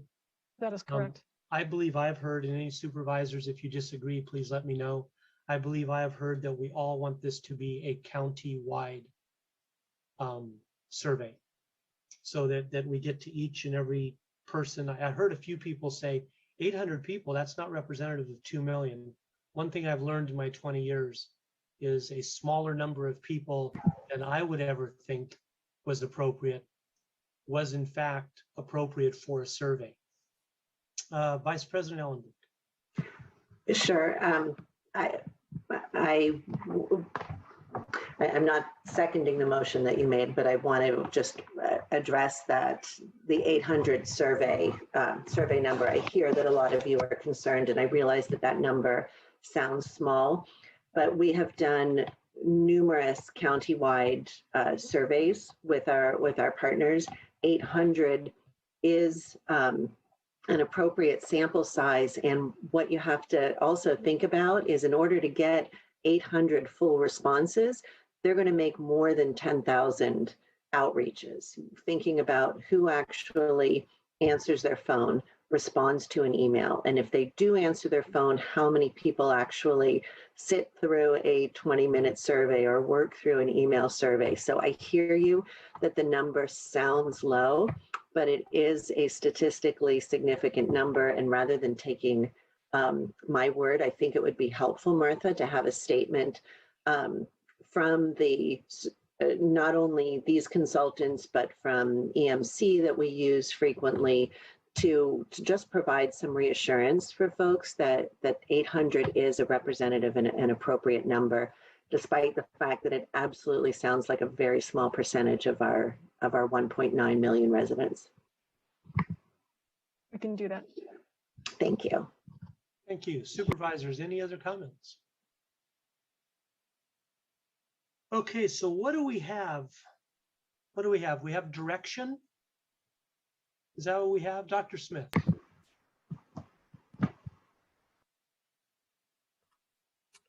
I was just gonna chime in about what you did earlier in the meeting today. Remind the board you approved authorization to sell $422 million worth of bonds to pay for the building of a new behavioral health facility on the VMC campus. So for those who think it's either or, it's not either or. Yeah, with 77 beds to start with. I agree. Thank you for that, Dr. Smith. All right, so supervisors, what do we have? We've given direction, and I think that's all. We're really approve the community engagement. Okay, I guess what we actually need is a motion, if that's the will of the board, the majority of the board anyway, to approve the community engagement process work plan is actually what item number 23 is called. And I would make that motion incorporating the additional direction from myself and Supervisor Lee. Second. I hope to. Thank you. All righty, we have a motion by Vice President Ellenberg, a second by Supervisor Chavez. Is there any further discussion, comments, questions from either administration or board members or Martha? Seeing none, Dave, would you please do a roll call vote? Supervisor Lee. Aye. Supervisor Chavez. Yes. Supervisor Simidian. Aye. Vice President Ellenberg. Yes. And President Wasserman. Thank you. I'm going to abstain, David. Thank you. Thank you very much. All right, that was item number 23, Michael Jordan's number. Let's go to Willie Mays at 24. And receive a report from the Office of Supportive Housing, which is probably Consuelo again, relating to the current status of unhoused pregnant residents and parents of infants. Consuelo, nice to see you. Thank you, President Wasserman. There's no formal presentation at this time. We added additional information regarding capacity and happy to take questions from the board. Thank you. We all received your report and reviewed it previously in writing. I appreciate that. We don't have, we don't have any public speakers. Supervisor Ellenberg, is your hand raised from before or anew? It is a fresh new hand. Always wanted to say anew. Supervisor Ellenberg, you're up. Thanks. And thank you very much, Consuelo and Key, for the work on this report. I'm echoing. Can everyone hear that or just me? Yes, we can hear it. Okay. So in the ledge file, you note that over the past 4 months, the shelter hotline received 301 shelter requests from families, which included 30 families with infants and another 10 pregnant women. And the report states that all of these women received a referral to a shelter, and the majority of those were non-congregate. That's great. But can you clarify the difference between providing a referral through the hotline and knowing that the family was linked to a place to stay? And when you say that the majority were in non-congregate settings, for those 40 families, what type of temporary housing did they receive? Thank you, Supervisor. Part of our capacity work and knowing where individuals, once they're referred, end up. So we track that. We track the referral and the disposition of that referral, if you will, and how long they stayed at a particular shelter. In terms of your second question, it's something that I will have to go back and look into it because it's a deep dive into those 40 households. Okay, so I'm just doing the math.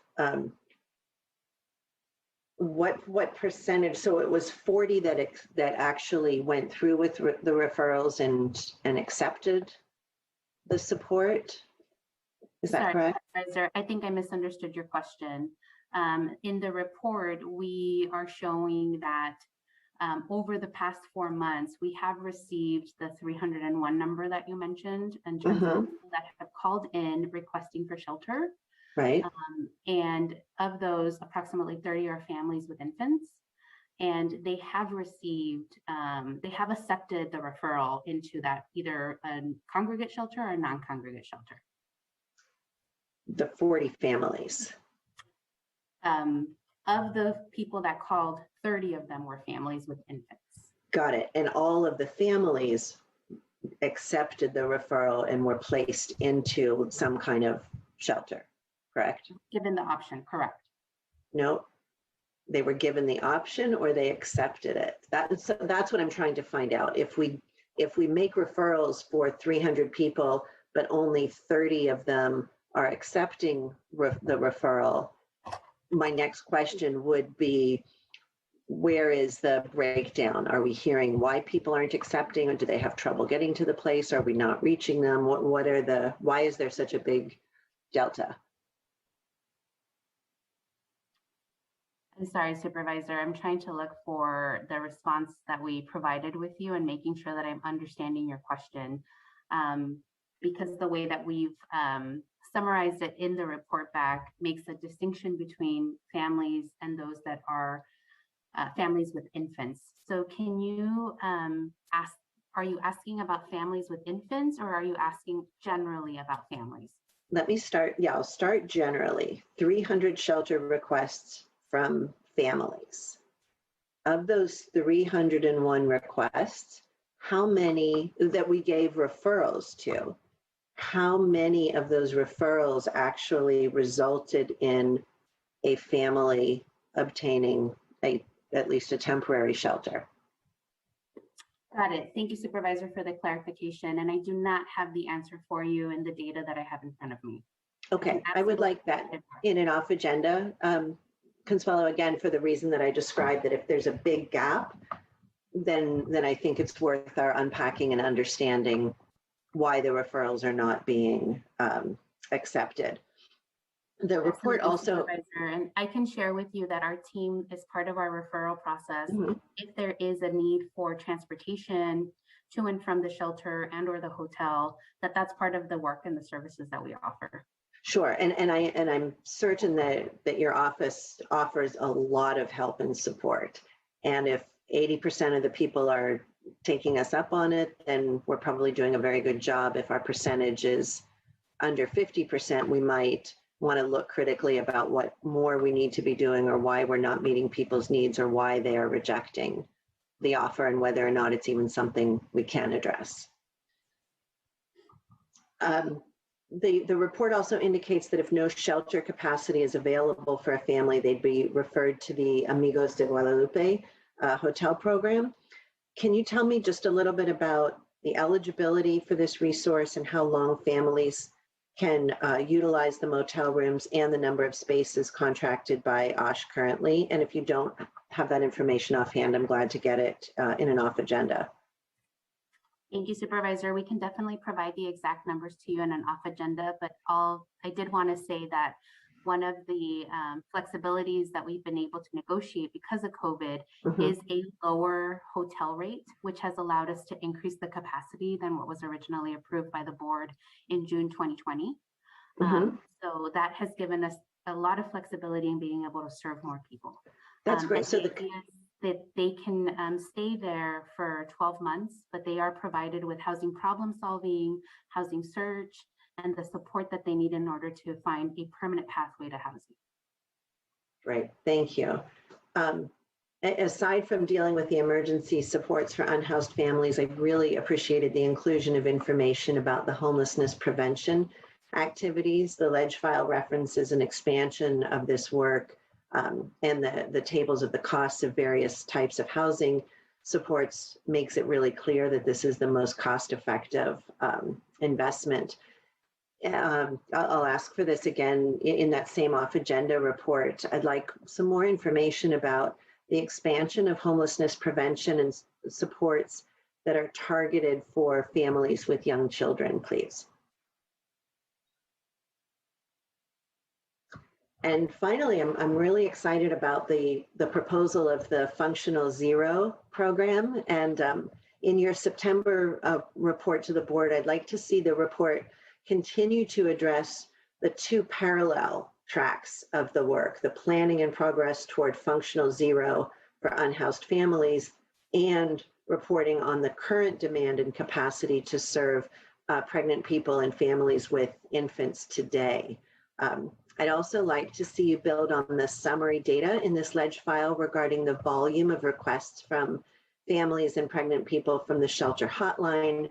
And I think this is just breaking down what I asked for earlier, the number of requests received, what emergency housing resources were provided. If you can break those out by program or type, motel program, family shelter, congregate shelter, and include any statistics to those that were lost to follow up or refused a referral, that would be helpful too.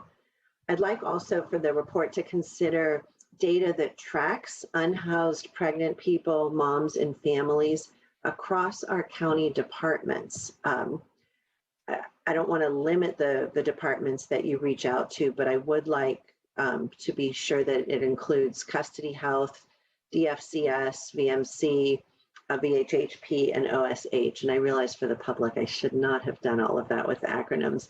Custody Health, Department of Family and Children's Services, Valley Medical Center, Valley Homeless Healthcare Program, and the Office of Supportive Housing. Because I think as we're trying to understand the needs of different types of families and match those needs to the different resources in our system, we need to be able to drill down and understand where we have any mismatch in resource or system capacity for pregnant people or families with infant populations with unique needs and challenges. And just want to say again, I'm really, really appreciative of the work that your department is doing. I think this is another critical population that deserves the attention that they're now getting. So thanks so much, Consuelo. And I'll look forward to seeing this in September, as well as the off agenda prior to that. Thank you, Vice President. Supervisor Chavez. Thanks very much. I just have I have two broad questions, and one of them actually may be a more of a Dr. Smith question. Consuelo, I'm not trying to put you on the spot, but I am curious about this. We have a number in this report that demonstrates that we have approximately enough shelter beds to address between 25 and 40% of the need on any given night. And I was, Consuelo, could you talk just a little bit about how the plan to end homelessness is seeking to address this, and how we're addressing that, given that we recognize we're going to have some number of people, as an example, the folks that are leaving the convention center site, I'm forgetting the name of the hall over there. I know I'm not supposed to refer to it as a tent, but the tent facility, South Hall. Thank you. And losing South Hall, what's our thinking about the emergency we see coming upon us? You wanted me to answer that? Oh, Dr. Smith, I was just wanting to say to Consuelo, I wasn't trying to put her on the spot. I know this is a big question, so if you wanted to jump in, I was just alerting you to the question. Oh, okay. Well, let me try first in a big context and then turn it over to Consuelo for details. As the board knows, but maybe the public might not know, historically, the board and many of the cities took the perspective of housing first, which focused on creation of permanent supportive housing for the homeless. At that time, we had about 7,000 plus identified chronically homeless individuals on the street every night. And in the time period between now and then, which is about 10 years, actually a little bit more than 2 years, we've created thousands of units of permanent supportive housing, but now still have about 9,000 chronically homeless on the street.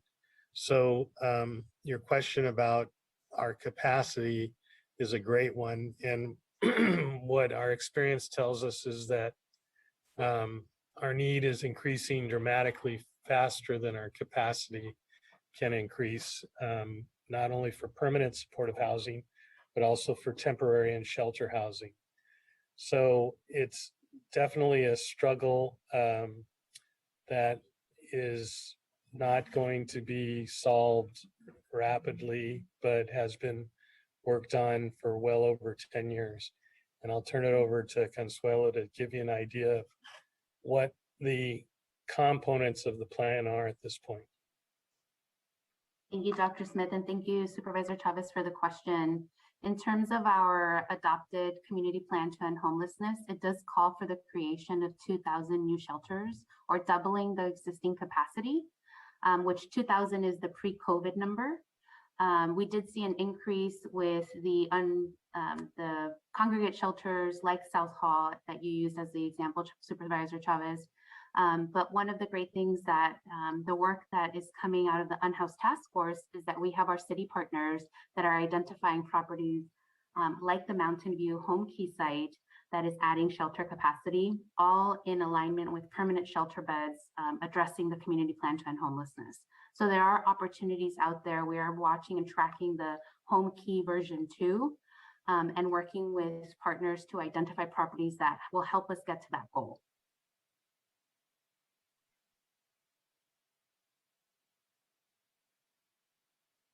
You're muted. Thanks so much, Mike. Yep. Just a couple of observations, and thank you both, Consuelo, really for your amazing work, and Key's work before you and your whole team, and also Dr. Smith. I think one issue that I think would be really important to have a report back on is really just the approach on the shelter beds, along with another idea, Consuelo, that we got from the Unhoused Task Force, and that was to do a survey of people who use our facilities, because I think some of the feedback we've gotten is that they're not comfortable in the congregate setting. And because of that, not using congregate sites. And one concern that I have, and this will speaks actually to the family's approach, is that it has made me wonder whether or not we're going to need an additional approach to get to scale. Now, the approach I'm going to speak about, this is not one that I favor from a long-term financial investment, because I think we need to think very critically about our scarce resources. But I am hopeful that one of the actions that you'll come back and talk to us about is how we can use master lease agreements to address family homelessness. And part of the reason I'm interested in that is that recognizing the number of families that have called the hotline, which we know won't be all families that have needs. And we know based on our school district partners that we have, a couple thousand families or a couple thousand children that are homeless today, and that number will be updated for us, I'm sure, in the fall, that we may need to do something that is faster, and we may need to consider whether or not using a master lease strategy allows us to eventually make purchases either of homes, apartment complexes, fourplexes, that really to look at the opportunities that may create for us. Because I think that I have been really focused on us building new properties, which I think we need to do too. I just don't know how we get ahead of the curve if we don't make some changes to our current strategy. So anyway, that would be one request I'd be interested in hearing your feedback on. And then the other is that I think it's going to be really important that we have a discussion as a board about the tool, the VDAT-SPDAT tool. And it's been a while since we've had an update on it, but I think better understanding the tool and how you all are using it will be really helpful to us thinking about the future in terms of how we're prioritizing the beds and homes, and whether or not, again, that's something else we need to re-examine. I don't know the answer to that, but as I was looking at the breakdown, to be frank with you, I didn't realize, that I was just looking at the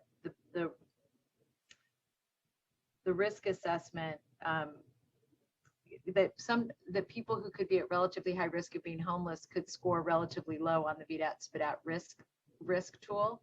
And we should think a little bit about why that is and whether or not there need to be changes. And I'm sure that's something, Consuelo, that you and your colleagues think a lot about. And so maybe just catching us up on your thinking along with the current use of the tool would be helpful when this comes back in the fall, in September. Thank you. Thanks very much. And I'm really excited about this body of work and anxious to see how we can house families with pregnant women and infants, but also just families. Like, we really should be housing them as quickly as possible. Thank you. Thank you. Supervisor Lee. Thank you, President Wasserman.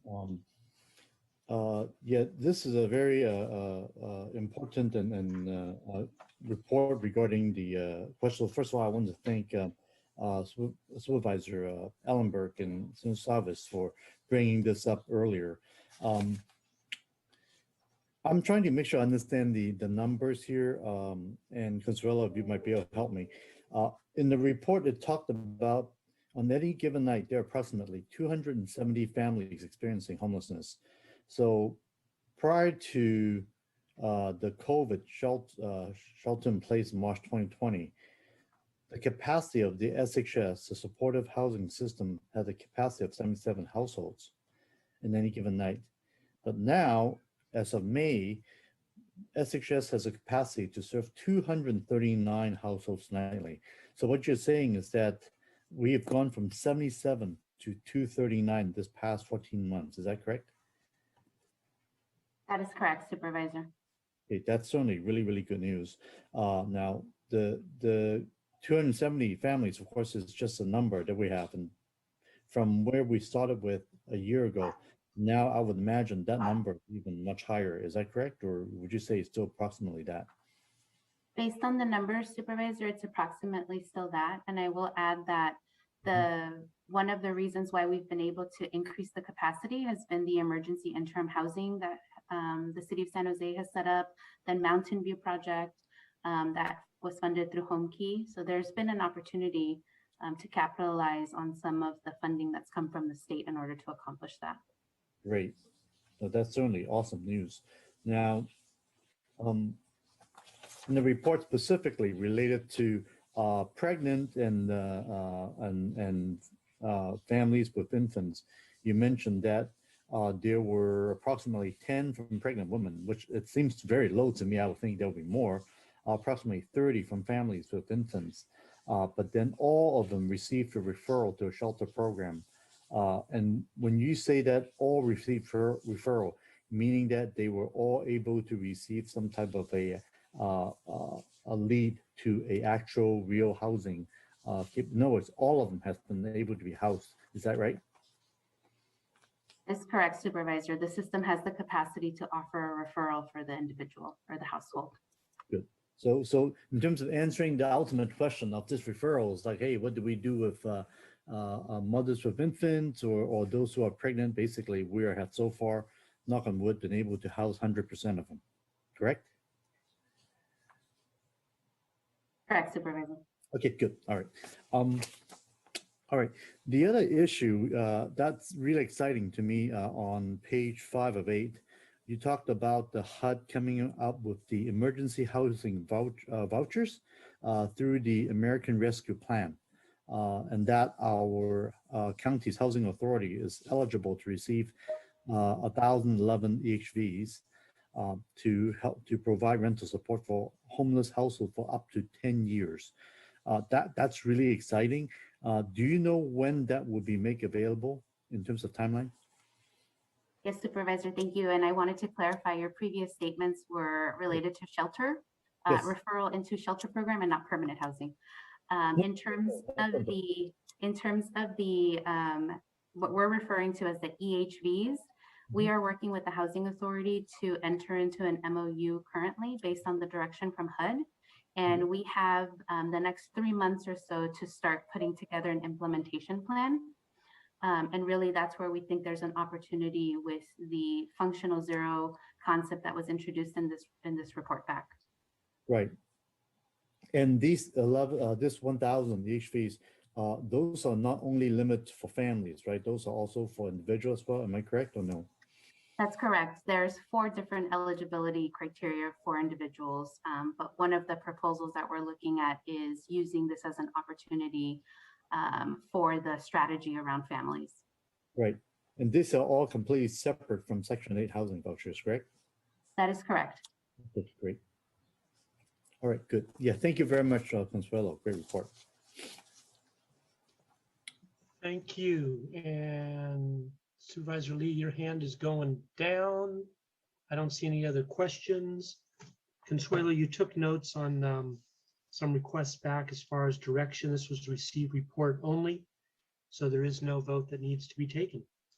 We will consider item 24 handled and move on to item 25, which was held for our May 25th meeting, were to receive a report from the Office of the County Executive relating to the proposed mini grant project structure in support of community programming to prevent and respond to incidents and acts of hate. And with that, Dr. Smith, okay with you if we turn it over to Rocio Luna? Oops, we do have 2 members of the public. Dave, is this correct? 2 members for item 24. Did I miss that? No, these were not. These hands were not up for 24. This is for 25. Okay, thank you. Yes, it is. Rocio will do this. Rocio, Okay. you're on. Thank you. Thank you. Good afternoon, President Wasserman and members of the board. Rocio Luna, Deputy Afternoon. County Exec. I believe Betty Young is also on today. We're happy to answer any questions. We do not have a formal presentation related to this item, but happy to answer any questions any of you may have. Thank you very much. I think we'll turn to the public first, if it's all right with you, board members. I don't see or hear any objection. David, if you'll please allow our members on. Hi, Betty. Our next speaker is Kuyan Vuong. I am unmuting you. Please accept the unmute. You will have 1 minute to speak. The timer will start when you begin speaking. Hello, can you hear me? Yes. Okay, great. Good afternoon, supervisors. My name is Queen Vuong, Executive Director of ICANN. I am speaking in support of item 25. Thank you, Supervisor Lee, for proposing such a great idea. We do need those kind of funds to support the various efforts that we are trying to do with hate crimes.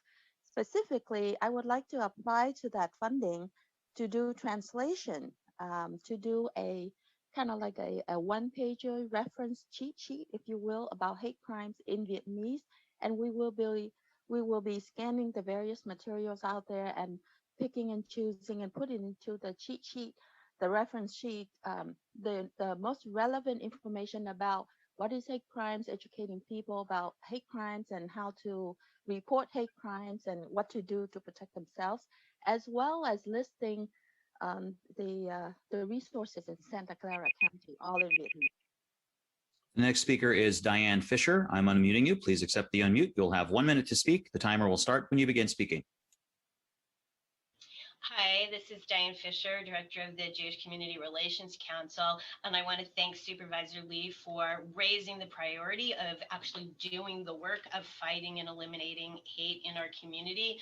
The Jewish community right now is really just reeling from a great increase in anti-Semitism that is shocking, I think, to most of us. And right now we've been meeting with our local leaders to try to strategize on concrete ways. We're really looking into the arts as one good example, maybe of partnering with Makla and the new museum in Las Gatos and bringing an exhibit and community dialogues. These are the only ways, if we actually sit and talk with each other and get to know each other, that we'll actually be able to make a difference. And appreciate the idea, and I look forward to having the opportunity to apply for a mini grant. Thank you. Next speaker is B. Beekman. I am unmuting you. You will have 1 minute to speak. Go ahead. Hi, Blair Beekman here. I tried addressing these issues a few weeks ago. I didn't do so great. Thanks for your patience and myself learning how to better speak about these issues. I think, we've talked a lot about African American inclusivity, Hispanic inclusivity. We're learning how to talk about Asian American inclusivity a bit more and how all of this can work together. And what the previous speaker spoke about. We are at a time that all boats can rise together. We haven't quite figured out how to do that in the past decade or so. I think we're really learning how to do that now. Good luck in these efforts we're all making at this time, and what can be to address interpretation issues and English only, years of English only problems we've had. Thank you. And it looks like we have Diane Fisher in the queue. I'm not sure if she's already spoken on this item. She did. She already okay. spoke, Dave. Thank you. Then that concludes our public speakers. Thank you very much, David. I'm going to turn to Supervisor Lee. Thank you, President Wasserman. So first of all, I want to thank Dr. Luna and Betty Young for this report back to us. Given the sharp increase in the hate incidents since 2016, the programming support cross-cultural understanding, allyship, community building, and healing are sorely needed. And I appreciate the thoughtfulness and the flexibility of the parameters for the proposed mini-grant program. Items like translations, transportation can be a huge cost for community-based groups and organizations that are trying to attract diverse audiences to their events, and also childcare being one of the expenses. So as we continue to open up and begin to meet in person again, sometimes lack of childcare could prevent people from participating in events. So a quick question I would like to ask is to see if the administration can consider including childcare as an allowable expense for the mini grant funds. I'm also glad to see that the administration is proposing that the Hate Crimes Task Force play a role in vetting mini grant programs and monitoring events funded by the mini grants. This seems like a very appropriate role for the Hate Crimes Task Force, and I would like to probably just recommend that the subcommittee of the Hate Crime Task Force be formed to review mini grant proposals, since the Hate Crime Task Force is quite a large body. So therefore, I would just go ahead and like to move to receive the report and direct the administration to come back to the June budget hearings with an appropriations modification to implement the mini grant program. Thank you. Happy to second that. I just have a comment to make relative to that. Thank you. Supervisor Lee, you've made the motion. You have a second. Did you have any additional comments, or I'll go to Supervisor Chavez? I think I've made my comments. Go ahead, Supervisor Chavez, please. All right. Thank you. When we heard this item last, I made a request to get a status of the recommendations that came out of the hate crimes hearings that were done in 2016. So there was items 1 through 8. And to be clear, what I would like to recommend is that we get a report back on items 1 through 8, Supervisor Lee at our August FGOC meeting. And then after that, we can determine whether or not it's appropriate to take that to the Hate Crimes Task Force. And then the second thing that, well, that's it. That's all I wanted to, apparently I didn't say it clearly enough at the last meeting. So clearing it up. Thank you. Thank you. All right, we have a motion, a second. Rocio and Betty, thank you both very much. Dave, we have another speaker that has popped up. Is that correct? It looks like we do, yes. Okay, let's hear from that speaker, and then we'll call for the vote. All right, one moment, please. The next speaker is Sarah Lesser. I'm unmuting you. Please accept the unmute. You'll have 1 minute to speak. The timer will start when you begin speaking. Oh, hi. My name's Sarah Lesser, and I live in Stamford, and I'm part of Bend the Arc. And I am also I'm sorry. I'm also part of the Santa Clara County Care First Jail Last Coalition. And concerning the strategy to engage incarcerated individuals, I wanted to suggest that all housing units, security levels, and classifications be included in the focus groups. And concerning phase 1, we wanted to suggest that focus groups be centered around the incarcerated and their families and not age groups. And regarding what should be provided for those with mental health needs instead of incarceration, I think that 800 community members being surveyed is not sufficient in a county over 1 million. So I think we should survey more. Thank you. That concludes our public speakers. Thank you. And for the record, the county is 2 million for the couple of speakers that mentioned 1 million. Supervisor Chavez, your hand is raised electronically. Nope, you're all good. Our speakers are all good. David, would you please call the vote? Supervisor Lee. Aye. Supervisor Chavez. Yes. Supervisor Simidian. Aye. Vice President Ellenberg. Yes. President Wasserman. Aye as well. Thank you. Thank you very much. And our clerk's office is checking right now to confirm all members voted on item 24. I'm just checking. Yeah, they're checking on that right now. But for the record, that was a unanimous 5-0 vote. James, if you're there, if we had a member who was muted at the time, is my saying it was a 5-0 vote at this time sufficient, or do I need to go and reopen 24? If the member's vote was not audible, then you do need to go back and get that vote recorded. Okay, well, we will hear about that in just a moment. That was 25. We'll now move on to item 26.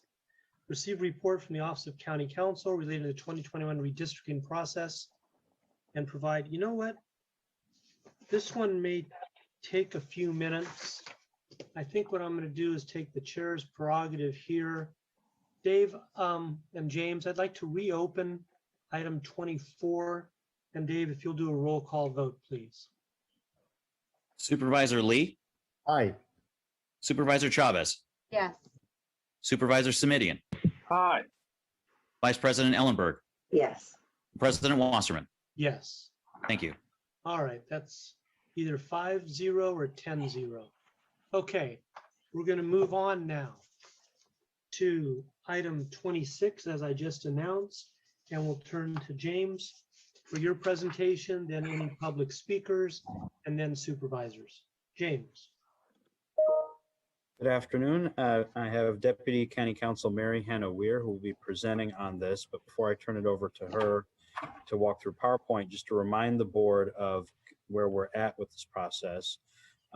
This particular item was in response to the board's request to come back with information on the criteria related to the 2021 redistricting process, the commission membership process, appointment process is currently underway and in progress. We'll be back, as you'll hear in a moment, with more in fall once we have the actual census data and once the redistricting commission has actually gotten fully underway and held some initial meetings. And with that, I'm going to turn it over to Mary. Hi, Mary. Background and PowerPoint. Welcome. Thank you. Good afternoon, supervisors. Afternoon. I'll attempt to share my screen so you can see the PowerPoint. There you go.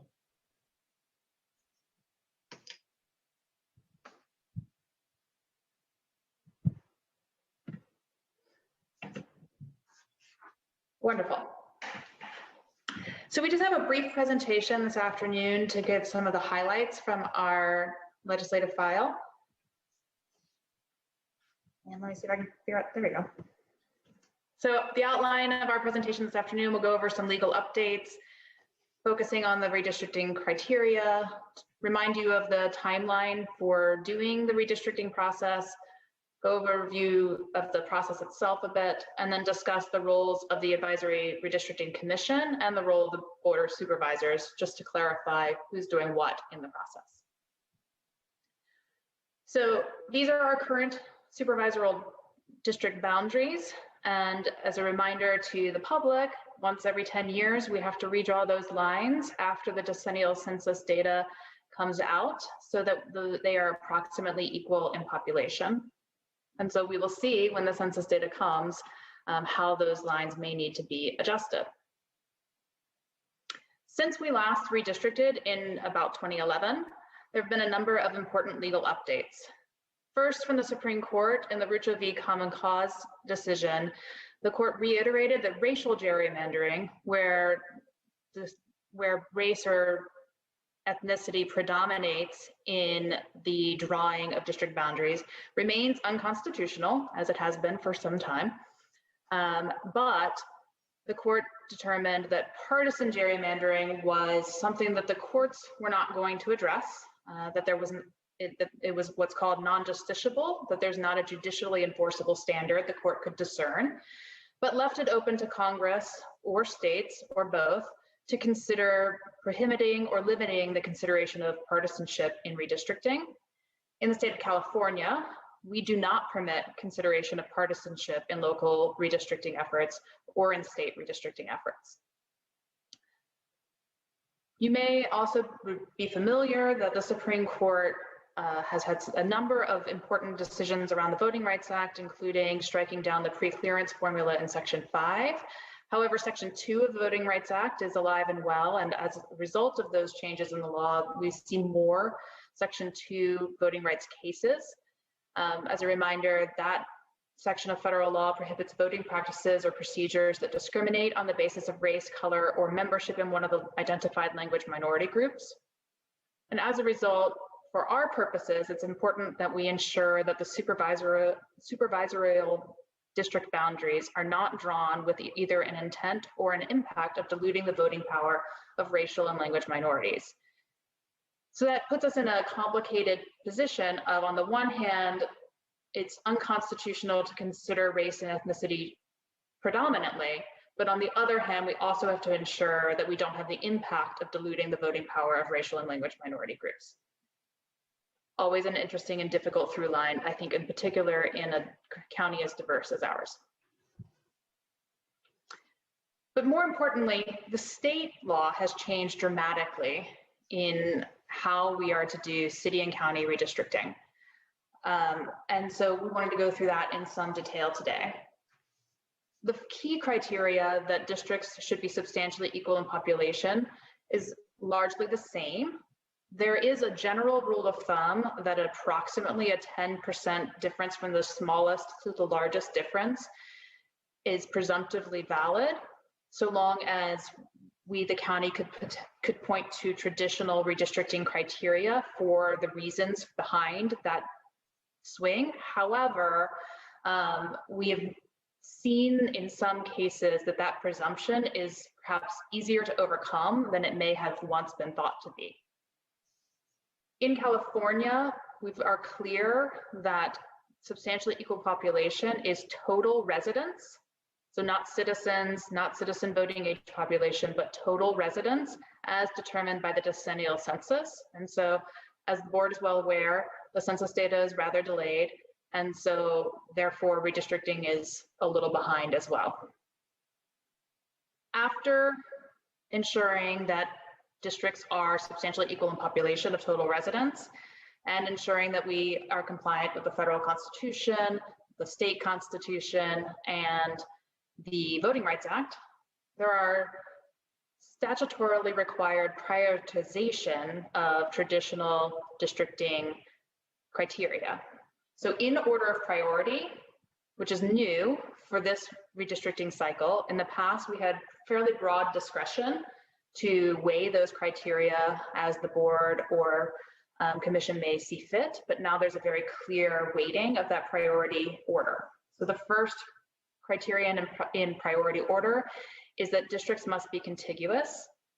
That means that districts shouldn't have points that meet only at corners, and that districts shouldn't have areas of land that are separated by bodies of water unless there is a bridge or a tunnel or other path that clearly connects the pieces of land across that body of water.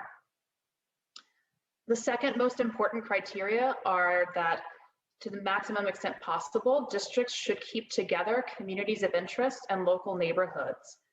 And for purposes of redistricting, a community of interest is a local population that shares social and economic interests such that they should be kept together in one district to ensure effective and fair representation.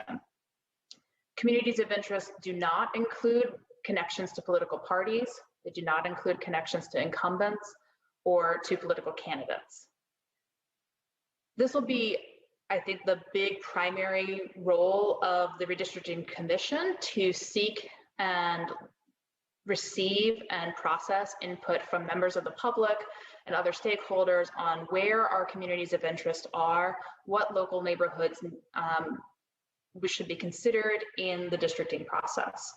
One of the things I think that's interesting is that this criterion is weighted above keeping census designated places and cities together in one district. So it may well be that there are communities of interest or neighborhoods that cross city boundaries or that cross census designated place boundaries, and if in order to ensure effective and fair representation, they need to be kept together, that might weight them more heavily. So the third criteria, as I mentioned, is cities and census designated places. Those in our county are places like San Martin and Stanford. There may be others. The fourth criteria is that district boundaries should be easily understandable. So following major streets, natural barriers, things of that nature, rather than sort of difficult to understand how to see where the lines may be. And then the final criteria is the compactness of the district. The statute further clarifies that compactness specifically means that you shouldn't bypass a population that's nearby in order to reach a population that's further away. And so, for example, a U-shaped district would be less compact than a thin, long line. California law also makes clear that favoring or disfavoring a political party is a prohibited criterion and not something that the board should consider in drawing maps. So it's just a reminder of the redistricting timeline and sort of where we are. In April, the board established the 2021 Advisory Redistricting Commission. We received applications throughout the month of May. As James mentioned, we're in the process of selecting commissioners. In fact, tomorrow, the clerk of the board will run the random selection for the first 5. And then we anticipate at the June 22nd meeting that the 10 first commissioners, those selected by the clerk of the board tomorrow during the random selection, and those 5 selected by each supervisor will be appointed by the board, hopefully at the June 22nd meeting. They will then meet in July to select the remaining 5, and then the commission will meet throughout July, August, September, and October to gather public input, to learn about the legal requirements for redistricting, to consider draft maps, to receive draft maps from the members of the public, and then pull together recommendations for the board. At the board's November 2nd meeting, we're scheduling a portion of that meeting to be joint with the commission to receive those recommendations and see what draft maps they may be bringing forward. The board will then consider those draft maps in at least one more public hearing, and then on or before December 15th, which is the current statutory deadline, the board will adopt our new map. So again, as we mentioned, we do need to have at least 4 public hearings held prior to the board adopting the final supervisory district map by resolution or ordinance. One or more of those hearings need to happen before drawing any draft maps, considering that we're expecting the census data won't be available until September, and those hearings can be held by the Redistricting Commission. Should be well covered in having at least one, if not quite a few, hearings before drawing any maps. And then at least two hearings have to be drawn after the first draft maps are held, after the first draft maps are available. And while the commission might be holding some hearings after draft maps, the board is still required to hold at least 2 public hearings itself after drawing draft maps. There's strong requirements in the state law for public outreach.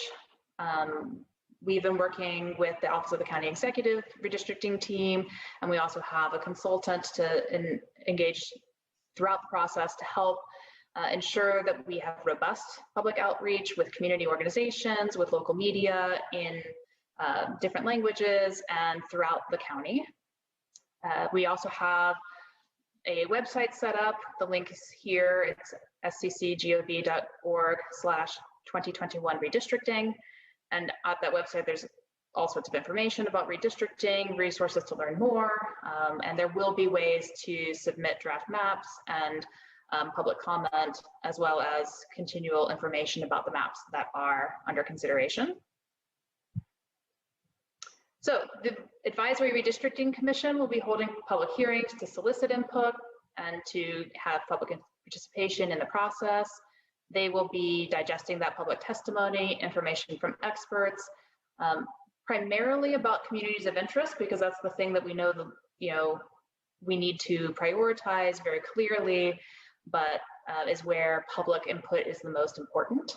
But also public input on other redistricting criteria is certainly useful and welcome as well. The commission will consider draft maps from members of the public and develop their own draft maps.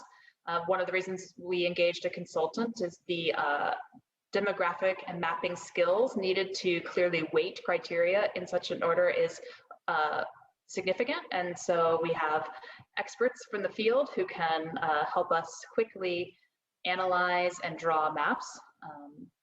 And then the commission will be formulating recommendations to the board.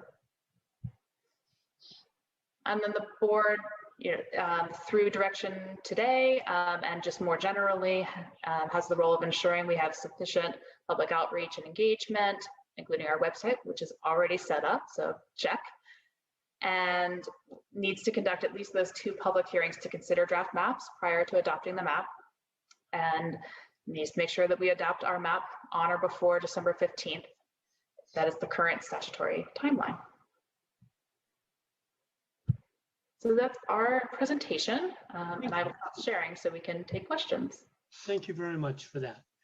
We have no members of the public wishing to speak on this item. This was a received report only. I'm going to turn to Supervisor Simidian first. Even though he was in a senatorial redistricting, not a county redistricting, I'm the only one here with county redistricting experience. I'm sure the senatorial experience was quite something.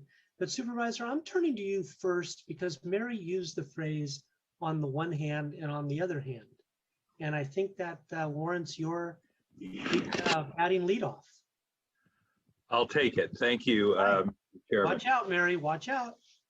I have a series of somewhat disparate questions, and then one or two perhaps possible directions I'd like to suggest going forward. So thank you, Ms. Hanaware. And the first question is, I saw and want to confirm in two places on page 5 of the memo, packet page 955, that once appointed, the members of the Redistricting Commission are precluded from talking to anyone outside the commission about the work of the Redistricting Commission, the criteria that should be used. Do I read that correctly? Yes, Supervisor. The resolution setting up the commission prohibited the commissioners from engaging in ex parte communications. The goal there would be to ensure that folks come to the meetings, submit their public comment and testimony to the commission. And so we will be working out a process for those times when, you may have a family member who's super engaged or a friend or something. And so giving some direction to the commissioners on how to, when or if they ever do have an inadvertent ex parte communication, how they can give that information to the commission and allow that input to be a part of the process. Interesting. And just to take it a step further, and again, this is in your memorandum, if I read it right, that prohibition includes communications from the Board of Supervisors or our staffs with members of the board or our staffs, and that would be explicitly prohibited, yes? Yes, unless members of the board or their staff would like to attend the commission hearings and provide that input that way. Would members of the board or their staffs be permitted to send a written communication rather than attend such a meeting, as long as it was appropriately shared with all members of the? I think we may need to get back to you on what kind of process might be available for such a communication, but I think there may be a process. I just don't know exactly what we would advise at this time, unless James. Thank you. I would appreciate communication provided to the whole commission should be fine, and we'll make sure that those get posted at the commission meeting so that. Thank you. And I appreciate that, Ms. Hanaware and Mr. Williams. I am asking these questions in somewhat granular detail because it has been my experience that if you want people to follow the rules, the best way to make sure that happens is to be clear about what the rules are. And Ms. Hanaware, you were very subtle, nuanced, gracious, but nonetheless effective in reminding me that the prohibition on these communications is as a result of the resolution we've already passed. Yes? Correct. Yes. Good. Because I think it's important for folks, all of us included, to be mindful of the fact that this was an explicit prohibition. The next question I have goes to the timeline that you've described.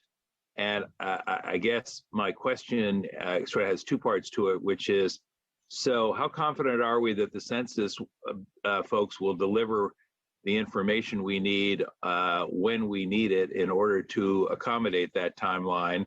And what do we do if they don't? Great question, Supervisor. I think at this point, the information that's coming out of the Census Bureau is heartening, that they will make their many times revised current deadlines of trying to provide the data that the state needs by the end of August, which then the state will have to process before it'll be available to the county, probably by the end of September.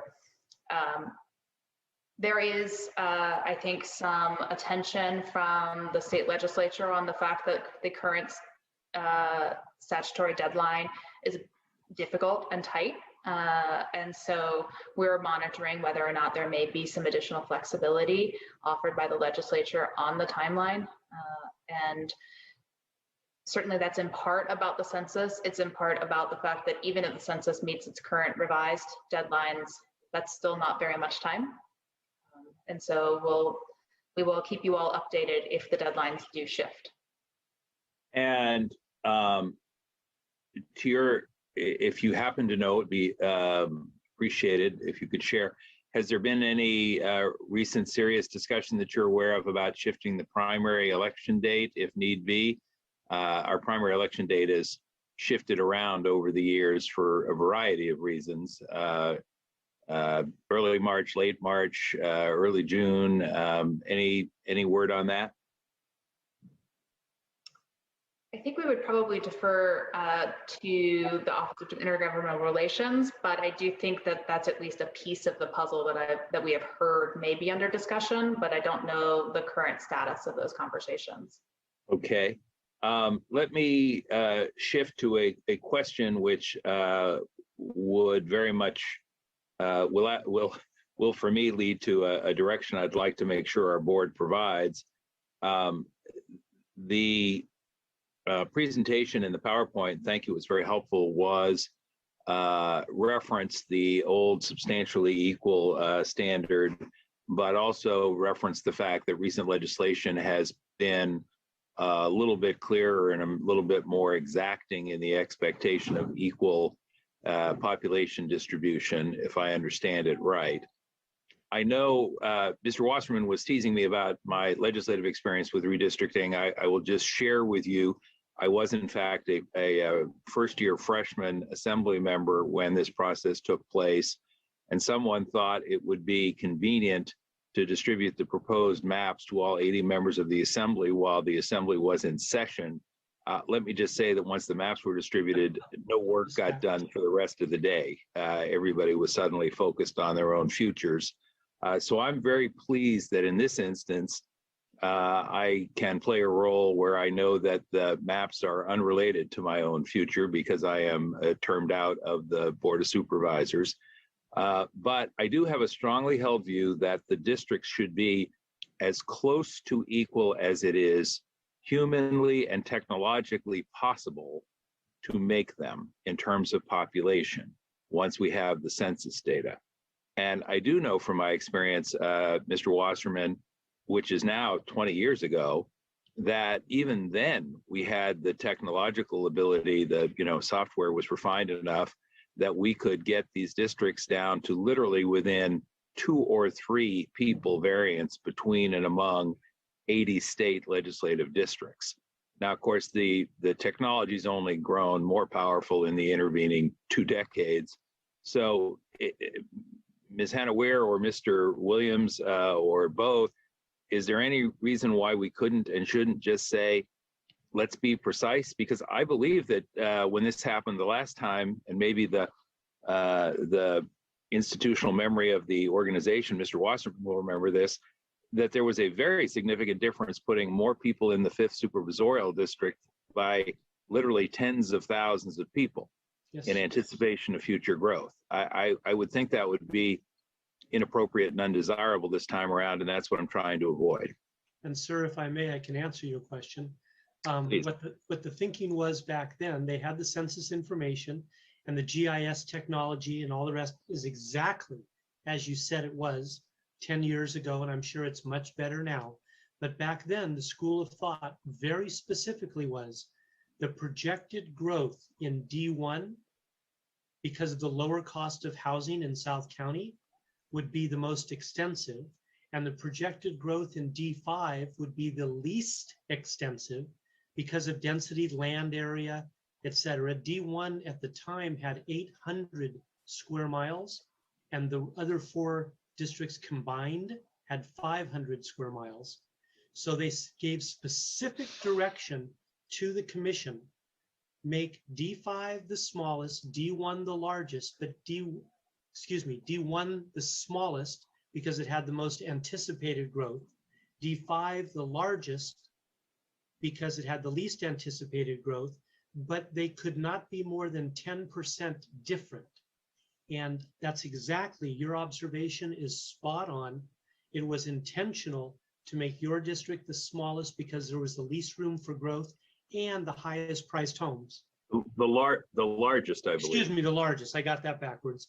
And D1, when I came into office, was the smallest by almost 10% because the projected growth was supposed to be so extreme. I'm guessing their forecasts, we'll find out in the census, probably came pretty close to being real. But I like your idea about making things as even as possible, and then whatever happens, happens. Thank you. That is a direction I'm going to ask in a moment or two that we provide. And Ms. Hanawara and Mr. Williams, I haven't followed the case law in this area and wouldn't second guess your judgments even if I had, but I don't remember one person, one vote ever being described as one person, one vote based on our best estimate about what's going to happen a decade from now. Right. I believe one person, one vote means one person, one vote, and that the equality of the distribution is based on the current census, not on a census that somebody's trying to second guess a decade in the future. So I'm going to ask, and particularly given the new legislation at the state level, it seems to me we've been given even clearer direction that that's how we ought to go. So I'm just going to say, when the time comes in a moment, that we ought to direct the commission to come back with districts that are as near to identical as we possibly can. And now I've got two other issues, colleagues, that I want to surface because they are, in my view, they're real issues, both of which have come up in conversations I've had over the years. I do not have a point of view about what the outcome ought to be. I do not want to provide direction, but I do want to surface them in an open and public forum, Ms. Hanawara and Mr. Williams and colleagues, so that they are out there for the commission to consider. And they are these two. And I'm going to anticipate a smile from my colleague, Supervisor Otto Lee, here in a minute. For some years, as a representative of District 5, I have heard from some quarters, and it is just from some quarters, that there is concern about the fact that the city of Sunnyvale is split into two pieces. When I was on the board in the late 90s, it was probably ballpark 2/3 in District 3 and 1/3 in my district, District 5. And as a result of the reapportionment a decade ago, I think it's probably now closer to 60-40. And occasionally I would hear about this. I thought I'd get the attention of Supervisor Lee. And occasionally I would hear about this. And what I realized was the only people I was hearing from were elected officials at the city council or school board level in Sunnyvale who were hoping that one day they could run for the Board of Supervisors and have the entire city of Sunnyvale as their base. It was a very practical, political issue that they raised. And my response always was, actually, you know, other than the city of San Jose, Sunnyvale is quite fortunate to have two county supervisors, because that means if there's an issue of import to the city of Sunnyvale and its residents, you've got two folks who are likely to be more engaged and informed, and 2 votes out of 5, which is a pretty good start if there's some consensus. So I do not have an opinion about that conversation. I just think it's one that I would ask staff to sort of share with the commission once it is empaneled. I think it's a legitimate topic of conversation. Again, my own view and the history I've had at 2 very different times over what now totals 12+ years is that it's been to the benefit of Sunnyvale to have 2 county supervisors, and that the only folks who were anxious about it really were those who were thinking about running. And that dynamic may have changed now by virtue of the fact that Sunnyvale has moved to district elections, and so with the exception of the mayor, will not have citywide council members, as an example. The other issue that is related to all this is the placement of San Jose in all 5 supervisorial districts. And I spend a fair amount of my time, and this may surprise some of my colleagues, explaining to my constituents and justifying why San Jose has more representation, because I have to keep reminding folks that in the smaller communities that San Jose does, after all, have more than half of the county's population. By the 2019 estimate, it's 53%, based on an estimate of population of 1,928,000 for the entire county and 1,028,000 for San Jose. Yet, San Jose is in all 5 of our supervisorial districts. And so if we were saying, well, based on population, 53% of the board might represent San Jose. That's hard to do with 5 board members, but what it would mean is 2 or 3 folks, but not necessarily 4 or 5. And I think the extent to which the districts are drawn to include or exclude San Jose and its population is a topic that the group might well give some thought to and consider as they're trying to figure out how they pull together communities of interest and minimize city splits consistent with the, on the one hand, on the other hand, direction that your chart provided us. So I'm happy to move the recommended action, which is to receive the report. But I would like to ask that in addition to receiving the report, that we direct the committee or commission to prepare plans or proposed plans that are as close to equal in population as is technologically possible, while obviously conforming to all the other requirements of state law and the resolution establishing the body. Thank you for that motion. Supervisor Chavez, are you seconding? I just had one comment to make first. I'm happy to second. I just have a question on the motion. Thank you. And I'm thankful for the motion. District 1 has been playing catch up for 11 years. So that's a good direction to go. And over half of my constituents, half of Supervisor Chavez's constituents, and more than half of Supervisor Lee's constituents, I believe, are San Jose residents. So all of mine are. 3 out of 5 supervisors, more than half, 3/4 of, almost 3/4 of my constituents are San Jose. Supervisor Chavez, go ahead, please. Yeah, thank you for that. I think one, and this is a question for Mary, if given the action that Supervisor Simidian has put on the table, would that fall below the mandatory 5? And the reason I'm curious about this, and this is my very old memory of this, because goodness, it's been a long time since we dealt with this. What I'm trying to recall was, I remember the 10% rule. At least I thought that was a rule. And I know that if the goal, anyway, what order do they go in? Thank you, Supervisor. Great question. So the 10% rule of thumb, you're correct, is sort of a rule of thumb that still exists in case law about what substantially equal means for state and local districts.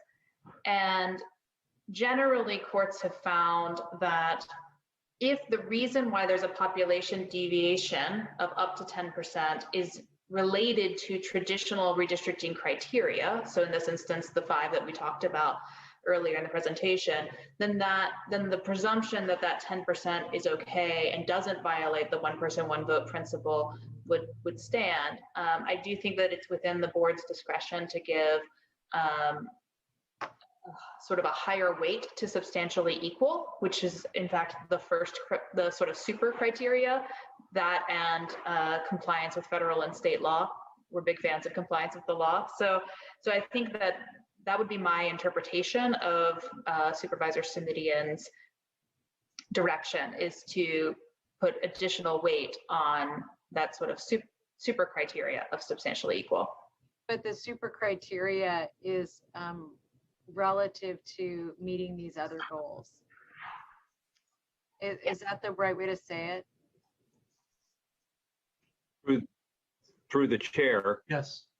I don't want to preempt the legal response, but I did want to underscore the fact that in the motion, I made a point, or tried to at least, of underscoring that first ranked criteria would require us to be consistent with the other criteria established in law. And it was precisely for the reasons you're mentioning. And Supervisor Chavez, I'll just give you a quick example.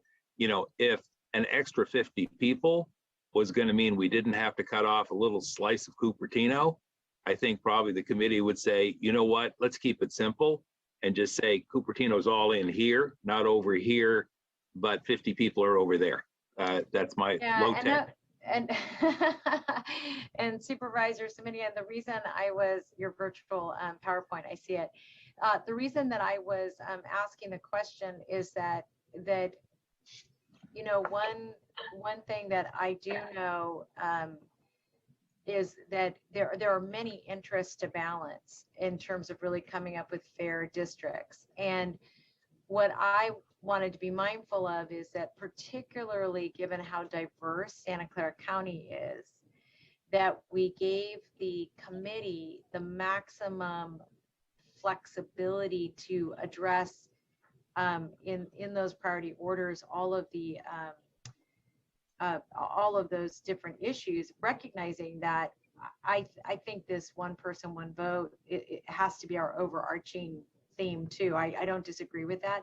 I just wanted them to have that flexibility. And I think the example you gave of Sunnyvale, at least in my in the time I've been here, I recognize that split in Sunnyvale, at least historically, was in part because of balancing so many different interests. And you know, so in any case, I appreciate the reminder that we have to be focused on the equity of people's ability to vote, A, and B, on all the other competing interests. So thank you for that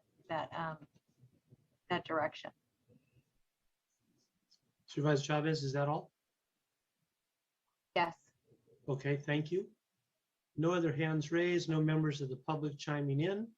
So we've got direction that we actually need a vote for. Mr. Leon, would you please conduct the vote? Supervisor Lee.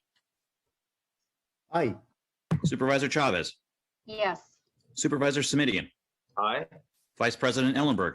Yes. President Wasserman. Yes, as well. Thank you. Thank you very much, David. With that item, we'll consider item number 26 concluded. We'll move on to item number 27. And 27, we'll have Jacqueline, who's our Director of Planning and Development. This is regarding the Coyote Valley Climate Change Overlay Zone. And I would ask anyone who wishes to speak on this item that did not do so during public comment to please register electronically so we can recognize you in a few minutes. Welcome, Madam Director Onciano. Thank you. Yeah. Good afternoon, President Wasserman, board members. This item, as President Wasserman stated, is the opportunity for the board to receive a report from the Department of Planning and Development relating to the options for a climate change overlay zone in the unincorporated Coyote Valley. With me today is Michael Meehan, Senior Planner, who will present. We also have Elizabeth Bianca, Lead Deputy County Counsel, and Manira Santier, Principal Planner with our department. We appreciate the opportunity to present these options to the board, and we look forward to the board providing policy direction to us. This is not a final action. This is just receive our report, and then we will receive direction from the board. Michael Meehan. Share my screen. Is that showing up for everyone? Yep. All right. Good afternoon, President Wasserman, members of the board. As introduced by Director Onciano, my name is Michael Meehan, Senior Planner with the Department of Planning and Development, and I'll be presenting an update to the board on our work to develop a climate change overlay zone for the unincorporated areas of Coyote Valley. As an overview here, I'll be covering some background first, then a reminder on the study area for the overlay zone.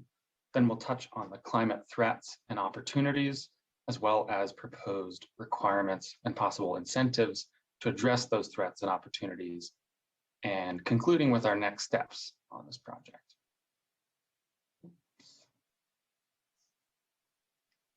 Starting with background, staff is reporting back today following a referral from the board on December 15th of last year, requesting options relating to a climate change overlay zone and a possible moratorium on new development for unincorporated Coyote Valley. On February 9th of this year, the board directed staff to 1, proceed with the overlay zone at an expedited rate for completion by or before the city of San Jose takes action on their general plan affecting Coyote Valley. 2, to report back with more detailed options for overlay requirements and incentives, which is what brings us here today. And 3, to continue closely monitoring development activity in Coyote Valley.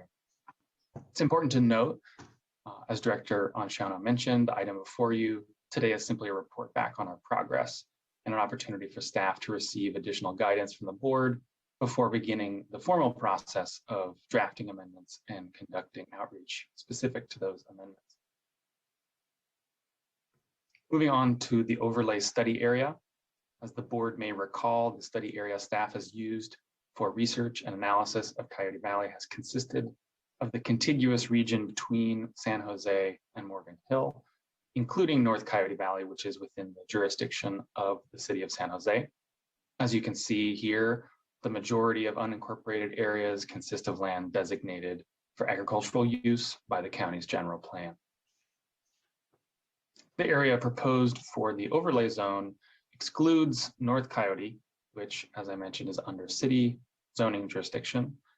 And within county jurisdiction, we are not distinguishing between Mid and South Coyote here. Important to note also is that there is a string of parcels within city jurisdiction stretching down Monterey Road, which are not represented here, but which would be excluded from the county's overlay. As directed by the board in February, staff has continued to develop possible components of the overlay zone using a 2-tiered approach. Both overlay requirements with regulatory protections applied to new development and overlay incentives presenting opportunities for investment in this unique landscape. Next, I'll be going through the climate threats that drive the proposed overlay requirements and then the climate opportunities that drive staff's proposed incentives. In our staff report, we've outlined 2 primary climate threats in Coyote Valley. First, greenhouse gas emissions resulting from low-density sprawl development in the rural areas and the increased traffic and vehicle miles that result. As a refresher, the county's agricultural plan adopted by the board in 2018 found that the converted non-agricultural use of county farmland results in a net increase of greenhouse gas emissions 77 times higher than the average existing agricultural use. Second, with the conversion of natural and working lands, we lose that natural resource base, primarily prime farmland soils in Coyote Valley, a very much non-renewable resource, which serves as the basis for what we call natural infrastructure. In other words, natural and working lands that provide ecosystem services, which together give our county added climate resilience. These include aquifer recharge, carbon sequestration, wildlife habitat, wildfire mitigation, flood mitigation. And so in an attempt to address these climate threats, staff has been developing 2 areas of requirements for new development within the overlay zone. First, that new residences be ancillary to an agricultural use on those parcels over 5 acres, in accordance with general plan policies that establish clearly the intent of allowing residential uses by right in exclusive agricultural zoning is not for single-family residences to be developed at the exclusion of agriculture, but rather in support of and ancillary to agricultural uses. It's important to acknowledge here quickly that Coyote Valley continues a very long history of being one of the most agriculturally viable landscapes in our region. Unfortunately, speculation and underinvestment in this sector have hindered access to this land, especially for new and immigrant farmers eager to bring it back to its most productive use. So in the second category here, staff is proposing new development within Coyote Valley be limited in 3 ways to protect the underlying resource base: through a limit of 3,000 square foot floor area for the primary residence, a limit of 10,000 square foot total building footprint per parcel. This would include all structures with an exemption, importantly, for agricultural buildings, and through a limit of 1 acre cumulative development area per parcel, which does not need to be contained to a contiguous area, and much like the Williamson Act, includes non-structural developments such as roads and parking lots. Together, these 2 areas make up staff's proposal for requirements on new development within the overlay zone. Next, moving to opportunities for increased climate resilience in Coyote Valley, staff has identified 3 primary areas for investment: the preservation of the natural resource base, pursuing opportunities on both a permanent and term limited basis. Second, the promotion of carbon sequestration, primarily through climate smart ag practices, improving the health of our soils, as well as through perennial vegetation, both of which draw down and capture harmful carbon dioxide from the atmosphere. 3, by investing in the landscape's ability to provide enhanced ecosystem services, by which we refer again to the many public benefits provided by natural and working lands, namely those ecosystem services that mitigate climate change hazards. In addressing the 3 opportunities identified, staff is developing proposals for new and expanded voluntary incentives. Here are 4 possible incentives, each of which, to varying degrees, would require further program development should the board choose to pursue them. First, additional funding for direct and permanent preservation of land through agricultural conservation easements. Second, a revitalization of the open space easement program, which emulates Williamson Act contracts with term limited restrictions on properties not in commercial ag use in exchange for property tax reductions. Third, a spinoff of the Agricultural Resilience Incentive, or ARI, grant program, targeting smaller scale resilience projects for properties that are not necessarily in commercial ag production. These could range from riparian corridor restoration projects to flood managed aquifer recharge, to bat boxes and raptor poles and wildlife friendly fencing.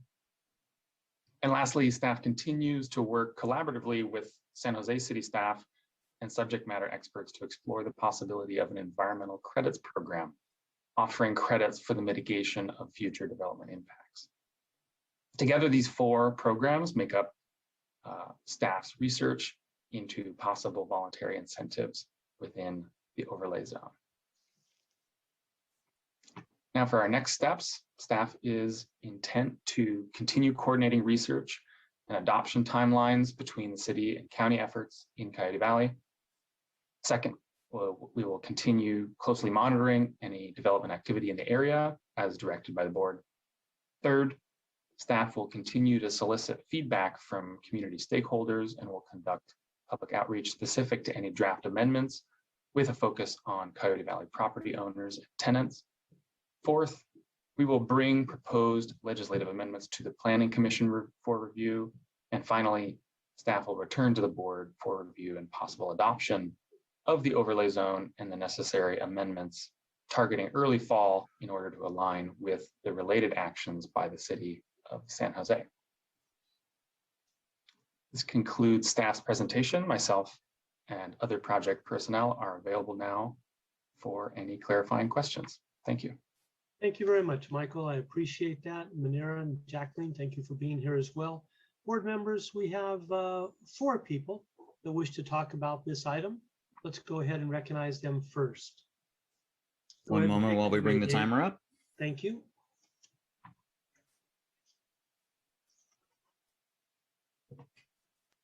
Next speaker is Mark Landgraf. I'm unmuting you. Please accept the unmute. You will have 1 minute to speak. The timer will start when you begin speaking. Thank you. Good afternoon, President Wasserman, members of the board. Mark Landgraf, External Affairs Manager, Santa Clara Valley Open Space Authority. On behalf of the authority, I express strong support for the staff recommendations related to preparation of a climate change overlay zone for Coyote Valley, as outlined in the staff report. The climate emergency we're all facing demands urgent action. Natural and agricultural resources, such as those in Coyote Valley, need to be protected for public benefit. We believe it's also important to balance that protection of resources with appropriate respect for private property rights by benefiting landowners through standards that are clear and objective. That's why we consider the staff recommendations with the proposed requirements for new development and voluntary incentive programs to be right on point. The Open Space Authority appreciates the leadership this board has provided in calling for and considering a climate overlay and the hard work of staff to develop proposals that make sense and fit the need. Thank you very much. Thank you. The next speaker is Alice Kaufman. I'm unmuting you. You will have 1 minute to speak. Go ahead. Thanks. Good afternoon, President Wasserman and Supervisors. Alice Kaufman, Legislative Advocacy Director for Green Foothills. We support the staff recommendations for the climate change overlay. The framework proposed in the staff report will prevent conversion of farmland to development while still allowing for appropriate residential uses. And I'd like to point out the general plan, which was enacted back in the 90s, it states that allowable land uses in agricultural zones shall be limited to agriculture and ancillary uses, uses necessary to directly support local agriculture and other uses compatible with agriculture, which clearly enhance the long-term viability of local agriculture and agricultural lands. So that, you know, what what the overlay is doing really is just carrying out these policies that have been in place you know, for decades. And it's really not a huge departure from, you know, what the county's policies already are. So I'd like to thank you. Next speaker is Janet Hebert. Forgive me if I mispronounced the last name. I am unmuting you. You will have 1 minute to speak. Go ahead. I keep hearing that farming is viable in Coyote Valley, and that statement simply is not true. My grandparents started farming in Coyote Valley in the early 1900s. My parents continued on. In the late 1960s or 1970s, my father asked my brother and I if we wanted to continue to farm. And if we did, he was going to sell the property and we were going to move the Central Valley. That didn't happen, but my father did sell most of his land and he did keep some. The land that he sold now holds dilapidated flower houses on it, and the property, other property, is simply not farmed anymore. Landowners cannot make money in farming in Coyote Valley anymore. And I really wish landowners knew about this meeting and could speak to all of you about this. Thank you very much. Next speaker is Joshua Hugg. I am unmuting you. You will have 1 minute to speak. Go ahead. Good afternoon, members of the board. My name is Josh Hugg, representing the Mid-Peninsula Regional Open Space District, also known as MidPen. Thank you for the opportunity to speak. We wish to express our support for staff's recommendations related to the preparation of a climate change overlay zone for Coyote Valley, as expressed in the report presented to you today. As you know, our lands fall directly to the west of Coyote Valley, so the ability for wildlife to move into and out of the San Francisco Peninsula to adjacent areas is vital to promote genetic health and foster climate resilience. Protecting the natural and working lands of Coyote Valley is critical to this end. MidPen supports staff's next step recommendations and urges the board to continue supporting the preparation of the climate change overlay zone for Coyote Valley. Thank you. Next speaker is Roger Costa. I am unmuting you. You will have 1 minute to speak. Go ahead. Roger, are you there? I'm going to ask Roger to unmute one more time. Yes, I'm here. Can you hear Go me? ahead. Yes, President Wasserman and Supervisors, thank you for the opportunity to speak. My family has been a Coyote Valley landowner for over 100 years. Our family and other significant Coyote landowners were not contacted regarding the viability of agriculture in the Coyote Valley, which is central to this report. I assure you that agriculture is no longer economically viable in the Coyote Valley. This is a critical assumption in this report. Earlier agenda topics have emphasized the importance of outreach and inclusivity. As a result, I would ask that the board not receive this report until the county does contact a representative sampling of landowners in the Coyote Valley to gather the relevant data. The city of San Jose, as part of their current general plan review, is doing just that. Please do not ignore the realities on the ground in Coyote. That concludes our public speakers. Thank you very much. Supervisor Chavez. Thank you. I want to thank staff for the work. And what I'd like to do is move items 1 through 6 as part of the next steps. I know it's a receive the report, but I'm going to add a component to it. And that is, here it says to continue to coordinate with the city of San Jose. But Mr. Costa just raised that maybe we aren't coordinating enough on the outreach side. And so I do want to make sure that the outreach is very robust and deep in the community. And the other thing I'd like to recommend is that we, and I'm sure you are already doing this, but I'm just reminded that we should make sure that our ag commissioner is also involved, just because he has so many contacts, and also the folks, obviously Supervisor Wasserman's office, I'm sure, has a very robust list of folks in that area. So with that, I'd move 1 through 6 with an emphasis on the outreach, and asking that the outreach come back midstream to anything coming to the board, to the to Hewlett, to that committee, just so that Supervisor Wasserman, you and Supervisor Simidian are able to monitor the outreach, so that we make sure no one's left out. That would be my motion. Thank you. I appreciate that. Looking for a second. We have a second. Second. Second. Okay, Supervisor Vice President Ellenberg, second. Thank you. Supervisor Chavez, do you have any other comments? Otherwise, I do. Thank you. I'm sorry, you said no and thank you. Okay, gotcha. I want to say thank you to our planning department for conducting the research for this report. I look forward to the administration reaching out to the residents of Coyote Valley to get public input on this proposal.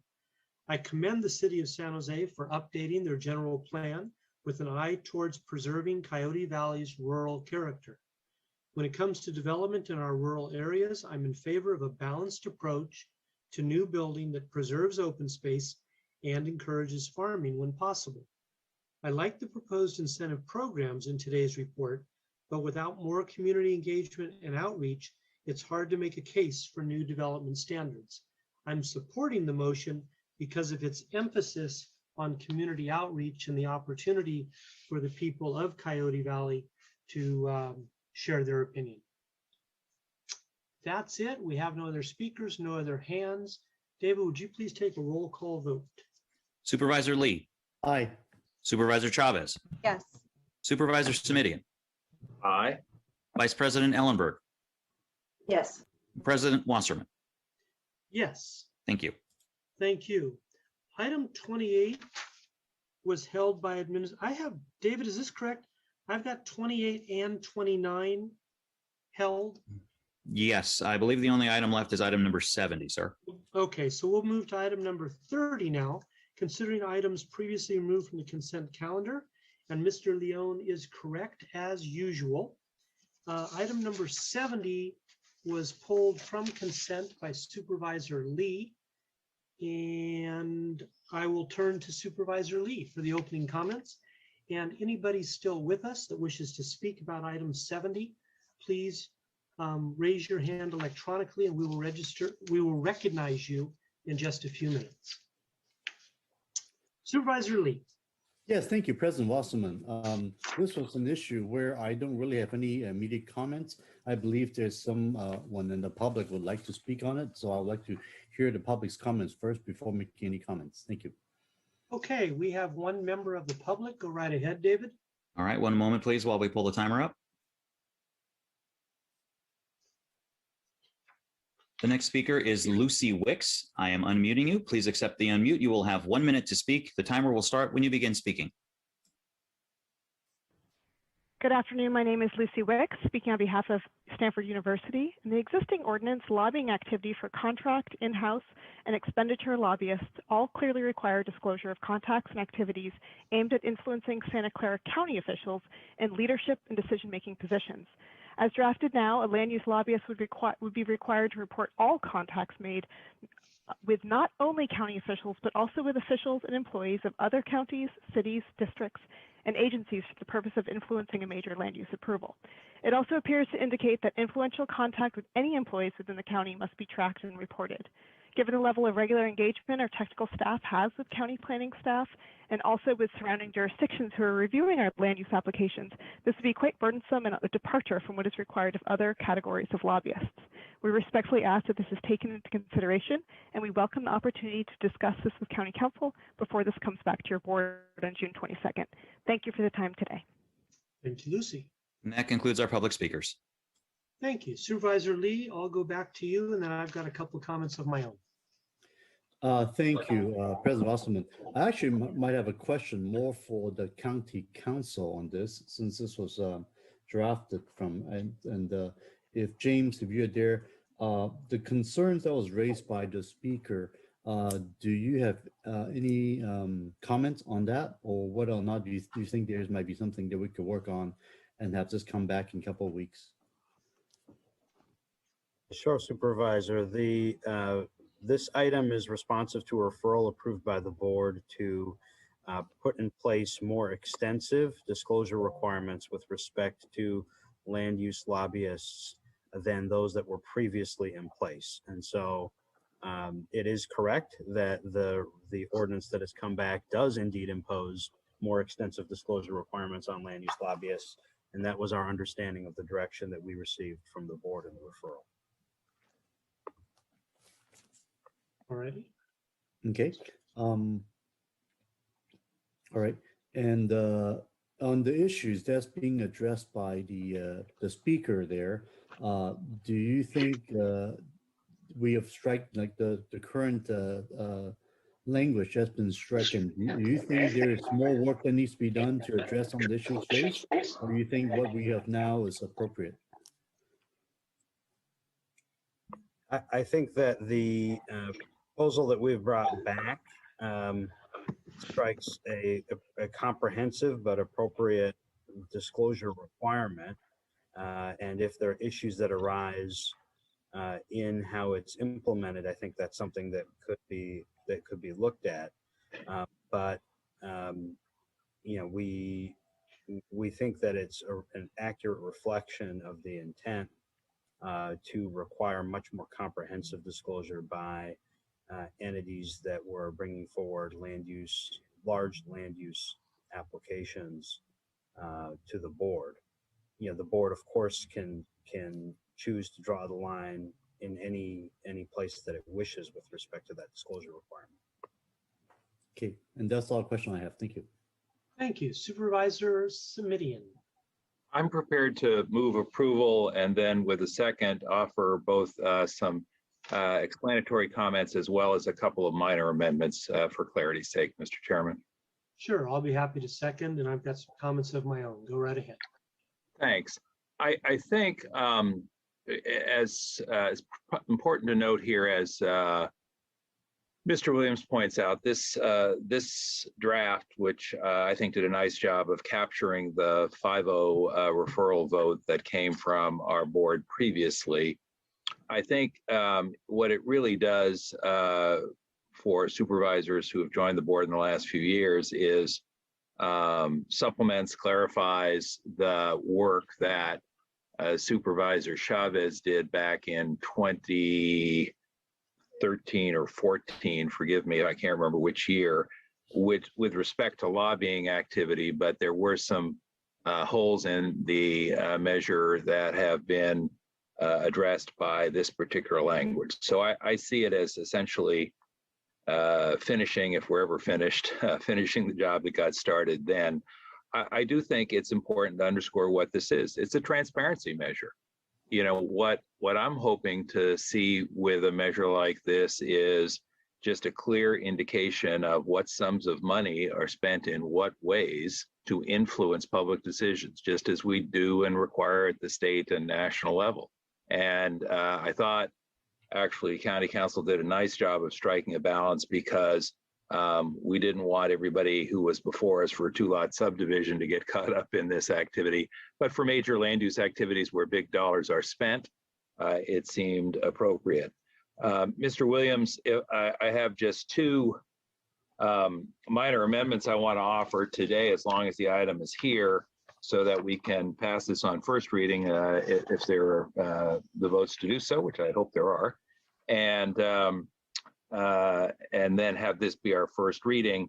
Section 5B on page 8 currently requires that these reports come in at least 10 days, but not more than 30 days before any meeting or public hearing at which an action relating to the major land use approval or any component thereof will be on the agenda.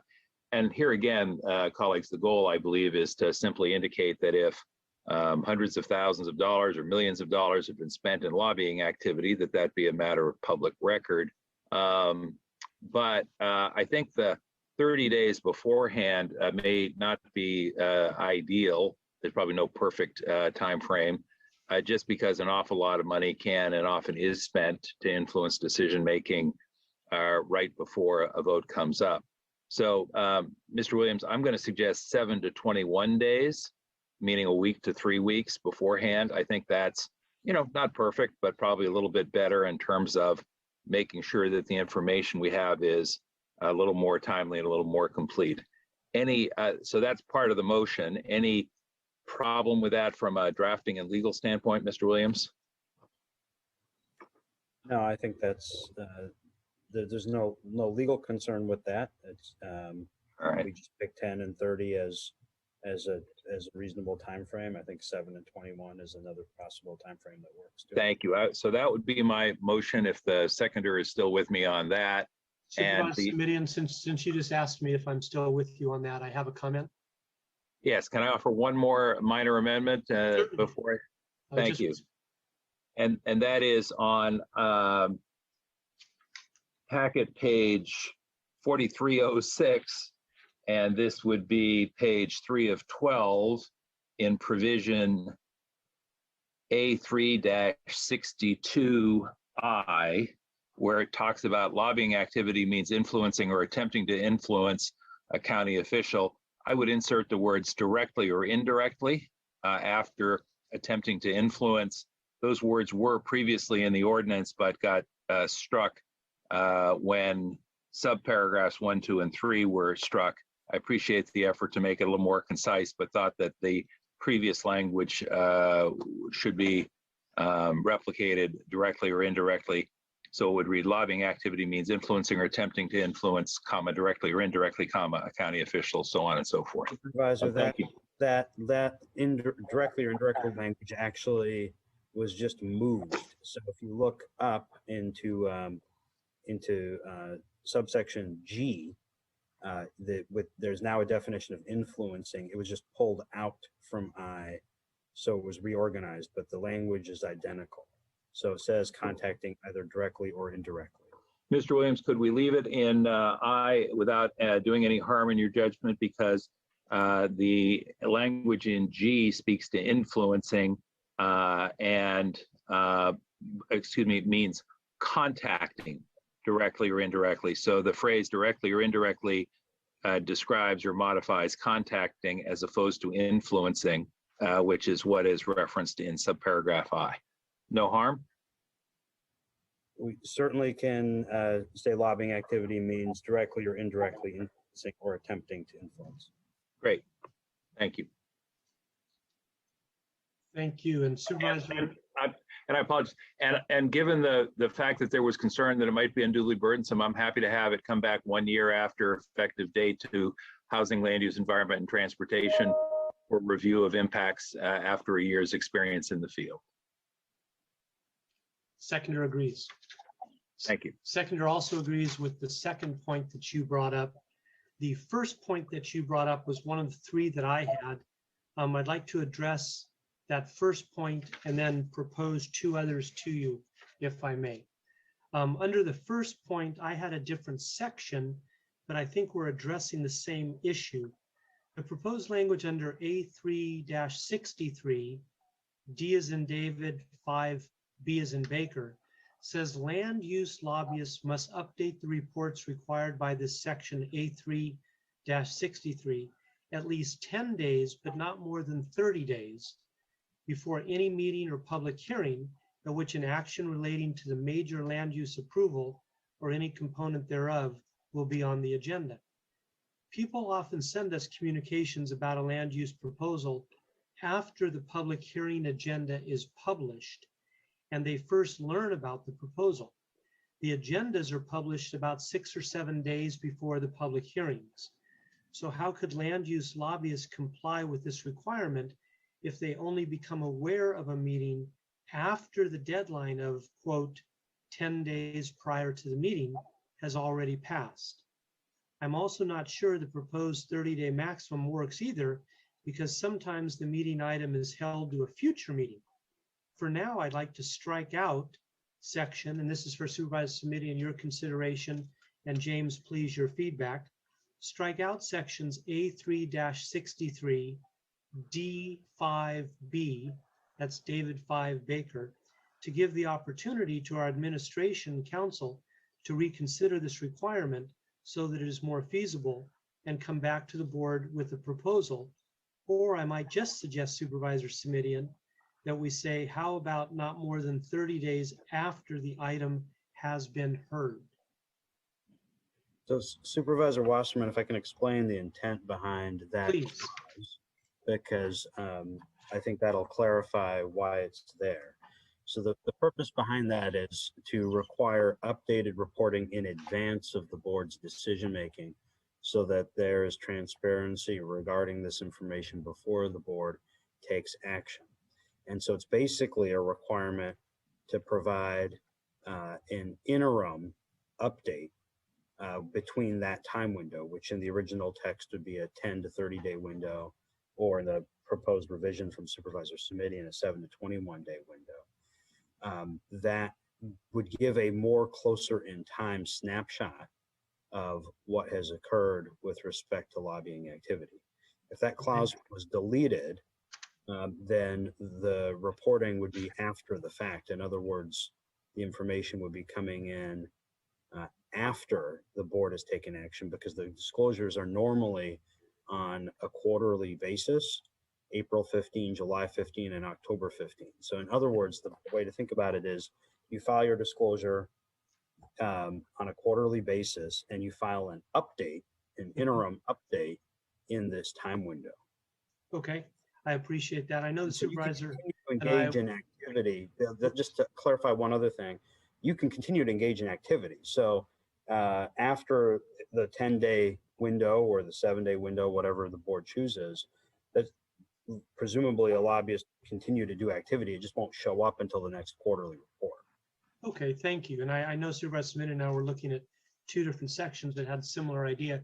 James, does what you just explained address the fact if an item is deferred to a future board meeting, future agenda? Yes, so you'd provide another interim update at that future, within that same time window, whether it's 10 to 30 days or 7 to 21 days. You'd provide an interim update before that subsequent agenda item, whether it's a continued matter or a held matter. Thank you. I have two much shorter suggestions to make, much shorter. Together, they aren't a third of the prior one. The first one is, James, why is the county executive being stricken from the definition of county official, yet deputy county executive and others remain in the definition? What I would suggest is to remove the strike through and keep county executive in the definition. Because it was surplusage. Yes. I'm sorry, what, James? It was surplusage because that definition already says appointees of the Board of Supervisors, which includes the county executive. So the repetition of the phrase the county executive was surplusage, and we try to clean up ordinances to reflect better legal drafting whenever we edit them. Does that mean redundant in plain English, Mr. Williams? That's correct. Thank you. Word of the day. I always appreciate you learning a new acronym, but the new word, that's surplusage. All right, so if we had a 6th supervisor, that would be surplusage. All right, I got it. Five's good enough. Okay, thank you for taking care of that one. My second question and final question was, under the required disclosures, it includes all contacts with public officials. The term public official is not defined, but county official is defined. I would like our code section A3-63 D5A 2 and 4 to say county officials instead of public officials, so that we're using a term that is already defined. Your thoughts, Mr. Williams? In that particular clause that you're referring to regarding contacts with public officials, it's with Yes. reference to also encompass other entities, not just the county. So if you contact other public officials with the intent to influence the Board of Supervisors' decision-making on a land use matter, or the county planning commission's decision-making on a land use matter, that would have to be reported. So it's not any contact with a generic public official, but if you, for example, were contacting city council members of a city, or elected officials of a special district, or LAFCO commission or others, with the intent to have them influence the Board of Supervisors' decision on a land use matter, that's what would be picked up there. And so we couldn't replace that term with county official because it's intended to be broader than that. Okay, and we leave public official as it is, which we all have a pretty good understanding what that means. So with that, Yeah, I think it's cabined. I think it's cabined and I think this was part of the public comment piece.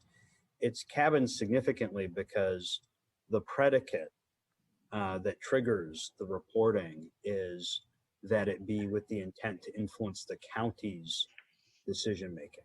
And so if you're contacting them for any other purpose, then this isn't triggered at all. Got it. Thank you. I'm good, Supervisor Simidian. Thank you very much. We have no other comments. We've got a motion and a second. And with that, David, please call for the question. Supervisor Lee, Yes. Supervisor Chavez, Yes. Supervisor Simidian, Yes. Vice President Ellenberg, Yes. and President Wasserman. Yes, and I want to Thank you. thank Supervisor Lee for pulling that one out. That was an interesting conversation and I learned a new word. So thank you very much for that. Members, that concludes our meeting for today. And I believe the next time we gather is Monday for a budget hearing. I wish you all a good week. Stay healthy, stay well, get 10 people to get vaccinated. See ya. Excellent. Thanks all. Thank you.